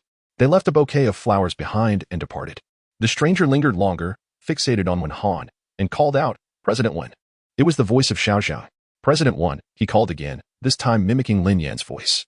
He alternated between various voices to call Wenhan's name, producing sounds reminiscent of typing, the movement of furniture, ringing phones, and even the cacophony of many voices shouting in unison. Upon hearing these sounds, Wenhan trembled violently, curling up and clutching his head. "President Wen, do you remember Zhao Xiaomei?" the stranger asked, adopting the voice of an unfamiliar woman. Had Wenhan been in a clear state of mind, he would undoubtedly recall Zhao Xiaomei. She was a programmer at his company who, after enduring prolonged overtime, had succumbed to extreme mental strain and ultimately broke down. She now resided in the psychiatric hospital in the adjacent room to Wenhan.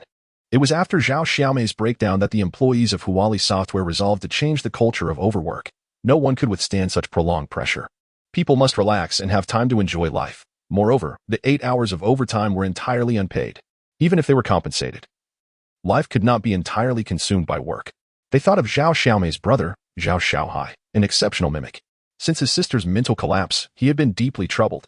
When the employees approached him, he had just resigned from his position in a circus due to overwhelming despondency.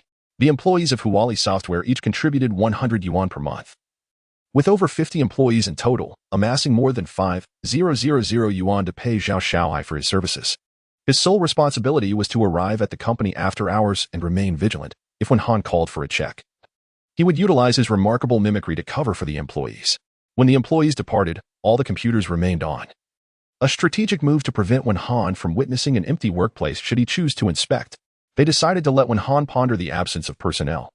Believing he would be puzzled, what mattered most was that they could present a sufficient amount of work the following day, leaving him speechless. In reality, the daytime work had already fulfilled all obligations. The night shifts were merely a reflection of Wenhan's psychological imbalance, an attempt to monopolize more of his employees' time. The collective frustration over this unnecessary overtime had long simmered, leading to the inception of this scheme. Indeed, in terms of workload, Wenhan was oblivious to the fact that the employees had not truly worked overtime at all. The security guard downstairs has also endured the tribulations of overtime. The employees of Huawei Software exchanged greetings with him, and he assisted in keeping watch. Whenever Wenhan ascended the building for inspections at night, the guard would promptly notify Zhao Xiaohai, who would stealthily slip out of the company, ascend the stairs, and conceal himself on the 13th floor until Wenhan departed. During the nights when Wenhan remained stationed in front of the building, the guard alerted Zhao Xiaohai, who, after extinguishing the lights, quietly lingered on the 13th floor, never leaving. As for the surveillance footage, it had all been pre-recorded. Had Wenhan observed closely, he would have noticed the employees in the video donned different attire from what they wore during the day. Unfortunately, Wenhan never paid heed to his employees, thus failing to discern this detail. Anticipating a potential encounter with Wenhan at entertainment venues, they had collectively agreed to feign ignorance, adamantly insisting that they were not the individuals he recognized. Had Wenhan been inclined to learn about his employees beyond working hours, he would have realized that the leisurely individual at the recreational venue was the same person he was familiar with. Everyone requires relaxation. No one maintains a serious demeanor during their downtime. Zhao Xiaohai conveyed everything to Wen Han, who merely rolled his eyes and chuckled foolishly, leaving uncertain whether he comprehended anything. As Zhao Xiaohai exited the mental hospital, he suddenly heard a wave of laughter emanating from within. Turning back, he observed Zhao Xiaomei standing before Wen Han, playfully tugging at his hair and exclaiming, "Time to work overtime. Hurry, work overtime." Wen Han, drooling, murmured, "Overtime? They're all working overtime." A sudden wave of emotion struck Zhao Xiaohai, and he turned to leave briskly. Chapter 23. The wife's imagination. As dusk approached, I disembarked from the bus 603, burdened with groceries from the supermarket, and strolled along the road. After walking a few hundred meters, I arrived at the Huayuan community, where I had recently moved in. I decelerated my pace, painstakingly shifting my feet one step at a time, my gaze fixed on the pavement tiles. My shadow trailed ahead, each step landing upon it. My speed was absurdly slow, evident from the bemused glances of passers-by. They breezed past me like a gust of wind, some curious souls unabashedly staring, while a few schoolgirls clustered together, pointing and whispering. Their fringes obscured their eyes, and their oversized uniforms framed their pallid faces, reminiscent of characters from Japanese horror films. As I passed the barber shop at the entrance of the community, I caught a glimpse of myself in the glass door, my hunched figure, one hand clutching a hefty bag, laboriously inching forward. It was no wonder others found me peculiar. Even I felt a sense of abnormality upon seeing my reflection. Before I realized it, I stood at the community's entrance, an invisible force seemingly impeding my entry. I lingered there for what felt like an eternity. As people passing by turned to glance at me, the security guard emerged from his cramped glass booth several times, appearing to contemplate inquiring about my presence, only to retreat. The longer I stood, the more I felt an overwhelming inability to enter, and so I turned back, retracing my steps. I paced back and forth numerous times, the weight of the heavy plastic bags rendering my hands numb. The duration of people's stares at me grew increasingly prolonged. I trudged heavily, perhaps compressing the ground between the bus stop and the community's entrance with my weary footsteps. Once more, I approached the community when I suddenly felt a crushing weight on my shoulders, as though something bore down upon me. Looking up, I found myself gazing at my window. The curtains, which had been tightly drawn, now stood wide open, revealing Xinxiang's upper body clad in a green nightgown, her hair cascading down either side of her face, exposing a narrow visage that appeared strikingly pale.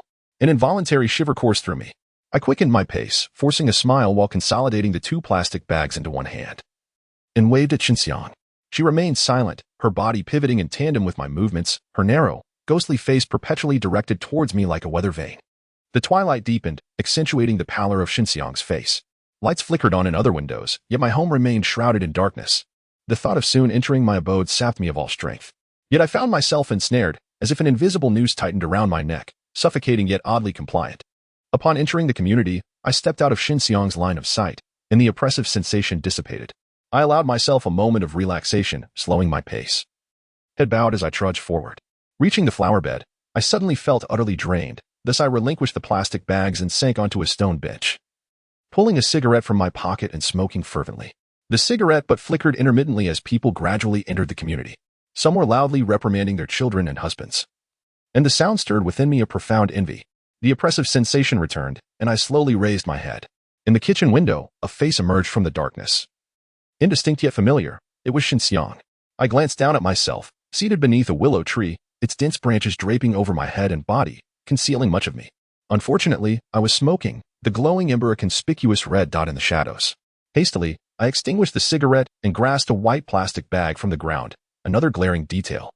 Xinxiang was meticulous with time. She could easily deduce that I had lingered beneath the tree for quite a while after entering the community.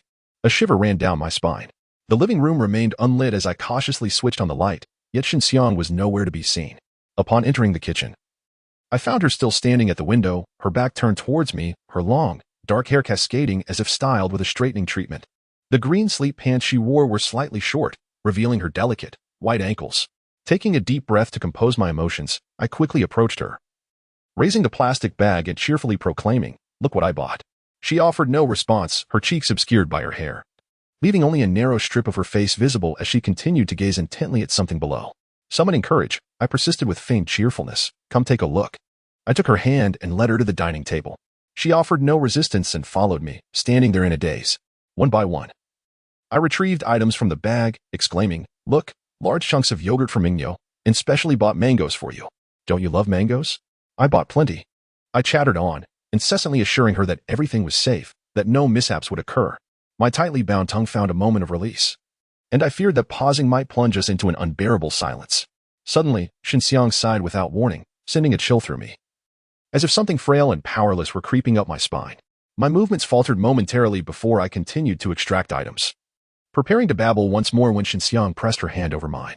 I was compelled to lift my gaze to meet hers. Her dark eyes bore into me, while I found myself fixated on the faint blood vessels in her white sclera. She stared at me for a long while, and I, unable to tear my eyes from her irises, avoided her face. "Why didn't you come home immediately after work?" she asked softly. I could not pinpoint when Xinxiang's voice had adopted this ghostly tone, so delicate it seemed to emanate from somewhere beyond the corporeal realm. Where else would I have gone? "I was at the supermarket," I stammered, unable to suppress a twitch in my face. "I waited by the window after work. I saw you carrying things to the community entrance only to turn back. You walked back and forth at least a dozen times before I could no longer contain myself and revealed my face at the window," she revealed. Her voice lacked inflection, devoid of emotion, leaving me with a sense of discomfort. I cannot help but harbor some resentment towards her, knowing full well the consequences of her inquiries. Why must she persist? Even if not for my sake, for her own, she should wisely choose to remain silent. She ought to comprehend that I have exerted my utmost effort. I am but an ordinary person, and at times, I too require the release of my emotions. These thoughts churned within me, and I swallowed hard, forcing them down, offering a faint smile before softly uttering, "Oh, I was merely pondering." "You know how I tend to pace when I think. Are you thinking of me?" she inquired. "No," I replied hastily, with a subtle crack. A sound resonated in the room, akin to the delicate breaking of an egg. My heart raced as I gazed at her. A crimson line had appeared, measuring an inch along her chin. It remained unchanged. No matter how fervently I tried, I could not avert this fate. Desperation engulfed me as I looked at her. "What sort of answer do you truly seek?" Yesterday, she posed the same question, and I responded affirmatively, resulting in a similar crimson mark upon her visage. Today, having given the contrary reply, the outcome was no different. Regardless of my response, the result remained unchanged. "Another one," she said. "What must I say to prevent this?" I could not restrain my inquiry. With another crack, this time it was her nose, and yet another thin line of blood emerged. "Another one," she lamented, gazing at me with sorrowful eyes, tears beginning to cascade down her cheeks. She brought her tear-streaked face close to mine, her eyes, marked with blood, strikingly vivid. Slowly, she lifted her hand, and I watched her in terror, fully aware of what was about to transpire. Yet, I could not depart. I was anchored in place as she wove her hands through her dark hair, lifting it as if drawing back a mosquito net, revealing her cheeks. I sighed. With a crack, a fresh line of blood appeared at the center of her forehead. I dared not utter a sound, resigning myself as she took my hand, gliding it across her face. My fingers could feel the delicate texture of her skin, but more so, the myriad of scars that marred her porcelain complexion. As if someone had meticulously etched countless fine lines across her face with a small blade. The scars were most prominent on her cheeks, with some visible in the central region, albeit less apparent. Nevertheless, her visage appeared quite fearsome, and she continued to gaze at me, compelling me to suppress any display of dread. "Count them. A significant portion are for you," she spoke wistfully. "I know you mean well," I replied with a wry smile. A rare smile graced her lips as she nestled her head against my chest. We remained embraced for what felt like an eternity, my arms and legs growing weary with the stillness, yet I dared not move. Eventually, she straightened up, smiling as she declared, "I am hungry. I will prepare a meal." I exhaled in relief, gathering my belongings and proceeding to the kitchen. Xinxiang did not follow. She had no fondness for the kitchen, which served as my solitary refuge. As I chopped vegetables, I could not help but ponder, how had my life descended to such depths? I cannot utter any words that might harm Xinxiang. Otherwise, bloodstains will appear on her face. These are not mere ordinary blemishes. Upon closer inspection, one can discern a slender fissure in her skin, which parts to reveal the vibrant red flesh beneath. No blood flows, yet the exposed crimson gives the illusion of bloodstains. This phenomenon first manifested when Xinxiang appeared perfectly normal. Now, she resembles a specter. Prior to this, she was lively and cheerful, exhibiting no signs of distress. The situation began to deteriorate after she changed jobs. Following several years of working at an advertising agency post-graduation, we decided to have a child after our marriage. However, the relentless late nights and overtime at the agency proved incompatible with this plan, prompting Xinxiang to take the civil service examination. 6 months later, she was accepted as a clerk at the city government. On her first day at work, she was filled with excitement in the morning, but by afternoon, when I returned home, I found her despondently seated on the sofa in the living room. She appeared quite downcast. I smiled and gently ruffled her hair. But her expression remained troubled. After a moment of deep contemplation, she turned to me and asked, "Sure too, do you think I am someone who speaks without thinking?" "Of course not. What's wrong?" I replied. She pressed her lips together, tears brimming in her eyes. "I don't know what happened. I really didn't say anything particularly offensive. Yet Sister Zhang is angry with me. They all say I have offended her." "What did you say?" I inquired anxiously. "Sister Zhang is the head of their publicity department. And offending a superior is never a trivial matter." "I don't know," Xinxiang sobbed. "I asked others, but everyone has a different story. All I know is that I have upset her." That evening, we did not prepare dinner, our spirits too dampened by the situation. We each grabbed a bun and opened a carton of milk, consuming our meager meal while dissecting the possible reasons behind Sister Zhang's ire. Xinxiang recounted every phrase she had uttered throughout the day, while I meticulously noted them down, analyzing every possibility until the late hours of the night. Yet we found no resolution. The next day, Xinxiang was visibly apprehensive before departing for work. I offered her my heartfelt encouragement, and she left with a heavy heart. Upon her return, she was once again in tears. Her eyes were red as she sat on the sofa, scribbling furiously at something. With several sheets of paper strewn across the coffee table, each filled with her writing, I noticed she had not changed into her slippers or loungewear. And her disheveled hair indicated that yet another issue had arisen. "What is the matter now?" I asked. She merely gestured to the scattered papers on the table, remaining silent as she continued to write feverishly. I casually picked up a few sheets to glance at them. They contained records of conversations between Xinxiang and various individuals.